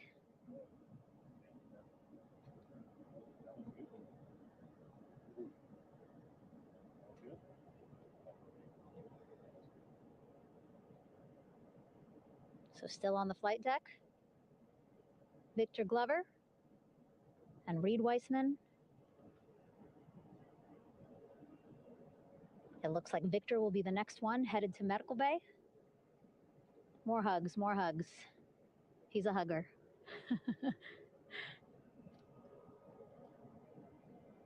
Victor looking good as he walks across the flight deck. NASA administrator applauding. Victor applauding for all the folks on the ship with him who played a role in their safe return today.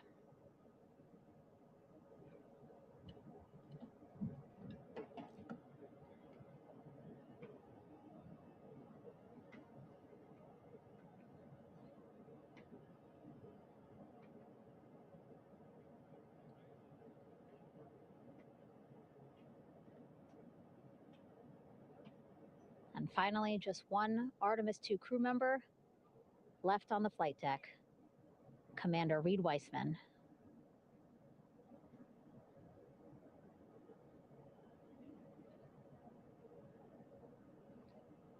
Applause from the group there on the flight deck, I'm sure, as well as on the level just above them, packed with people. Reed looking good as he takes his steps towards the medical bay.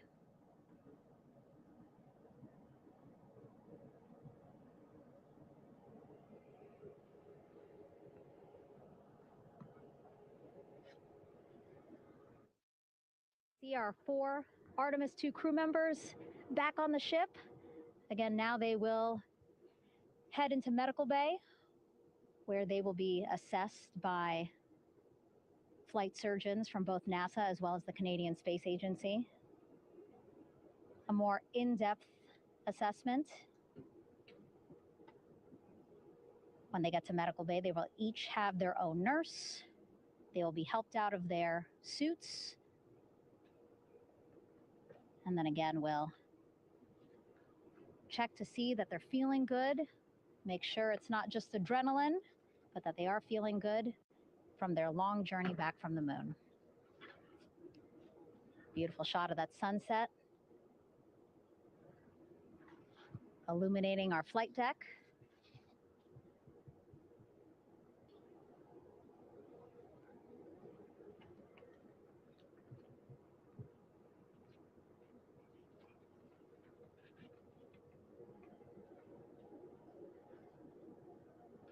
All right, and now with our astronauts safely on board, I want to welcome on Artemis Recovery Director Lily Villarreal. Lily, I don't know how you must be feeling right now. Ecstatic, relieved? So ecstatic, relieved. Of course, we still have to bring the capsule into the well deck of the ship, but this is a major milestone to have the crew here on the ship and in medbay. You know, our team has been preparing and working really hard, and I'm just so proud of them all. Everything went very well, just as planned. Our teammates in Houston, the flight control team was just amazing. We were able to have great conversations and communications about everything. And I don't know what else to say. I'm just so excited. It's such a wonderful feeling to get to this point. Again, we still have to get the capsule, but this is huge for all of us in landing recovery. And I couldn't do this without my team. And of course, the full support of the U.S. military. There's going to be lots of, high fives when we get the capsule back in. And I'm so happy that the crew's doing well. Ryan's doing well. And, thank you for everybody watching. Yeah, it was great to watch the crew come back to the ship with you. How were you feeling when you were seeing them looking so happy to be home and feeling really good? You know, the funny thing is that we had video of them from inside the Orion vehicle. They were like that from the beginning. When we opened the hatch, they were already out of their seats, having a good time, waiting for us to open the hatch. And they opened the hatch, and of course, we did the first medical assessment. Everybody was doing very well, and they were just having such a great time with the medical team that was inside the capsule. I think they were all taking selfies with the phones that they have, probably talking about what they saw, and it was just smiles all around. They were having such a great time. And then we put them on the front porch when we were ready to put them on the front porch. And again, you could see they were just so ecstatic to be home and talking to everybody. So we were very happy to see all of that in the control room of the LFOC. How remarkable is that? Again, if we think about their journey, the 695,000-mile journey around the moon and back, coming back at 30 times faster than the speed of sound. I mean, how remarkable is that they are in such good spirits? I mean, this is an amazing crew. I think you guys have seen it for the past 10 days. They're wonderful people, and we're so happy that they brought us along on that ride. And I can't wait to see all the additional videos and pictures that they have that, we'll get a hold of now that they're back on the ground. And I can't wait to hear how, a little more than what we saw on the press briefings from the crew about what they saw. It's just fantastic. Some of my favorite people around this 10 days was a science team and how excited they were. And so this is exactly how we feel in the landing recovery team when the science team went, oh my goodness, when they heard all the discussions about the moon. This is exactly how we feel now in the landing recovery team. We're so ecstatic. Yeah. Again, we have to recover the capsule. I want to make sure we don't forget about our Orion. Lily's all about business. She's thinking about what's next. But yeah, speaking of these 10 days, I mean, we have been along for the journey with them, live with them 24/7 for 10 days, and just really seeing the engagement that we've gotten from around the world. What do you hope people take away from this mission? I think that's fantastic. So, my story was that I went to the Kennedy Space Center. I was born in Colombia. I was 10 years old when we moved to the United States, but when I was 7, my family took me to the visitor center, and that's when I learned about Apollo. And we went to the moon, and I learned about astronauts, and that story was what really fueled me to want to do STEM and want to be an astronaut. And I think that this Artemis program is going to do exactly what what girls, my age back then is 7, young people right now, girls and even like young men, obviously. But we want to empower people to know that you can do this, right? If you want to come and work for NASA, if I did it, they can do it. And Artemis program's just going to inspire everybody. And I'm so happy about that. Yeah. Like Apollo inspired me. Thank you so much, Lily. Really appreciate you being here. As you said, still a lot of work to do, 5 to 6 more hours to recover Orion that's still out in the water. So I'll let you get back to it. But you had beautiful words to say again. We hope that this inspires people. We hope that you come and join us at NASA and accomplish great things with us in the future. Back to you, Rob.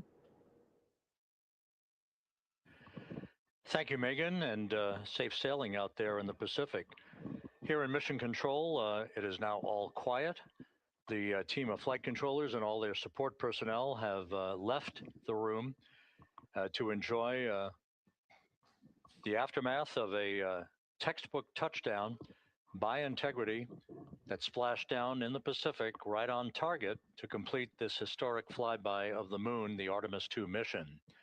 With that, we'll wrap up our coverage for the night and point you to a post-splashdown news conference in 15 minutes at 9:35 p.m. Central Time, 10:35 p.m. Eastern Time, where managers will discuss the return of the Integrity spacecraft and the completion of the Artemis II mission.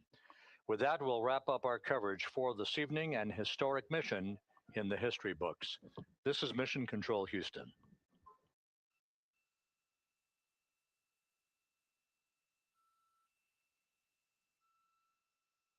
Main chute deploy. And we have 3 good main shoots. Houston Integrity, splashdown, sending post-landing command now. Splashdown confirmed. Estamos en la fase del replay, las mejores imágenes que hemos tenido. Bueno, muy interesante, muy interesante.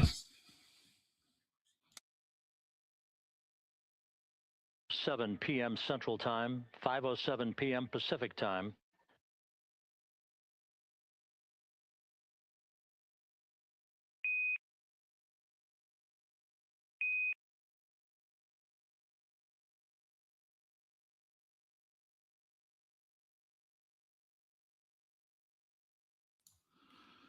Pues con esto dejamos finalizado. Me imagino que harán una entrevista. Harán directamente. Y esperemos las entrevistas y demás en el momento que lo den ya más adelante. ¿Vale? Finalizamos transmisión de la misión NASA Artemis II. Un éxito. Ya veré qué nos dicen los astronautas, los conspiranoicos, que ha habido muchas historias raras, incluido en este directo. El ChatGPT decía que no existía la misión, una cosa muy extraña, ¿vale? Pero ha sido bastante espectacular, fotografía, puesta en escena, todo correcto, y ahora falta ver todos los resultados. Gracias, namaste, hasta el próximo directo. Xavier García y agradecido. Chao.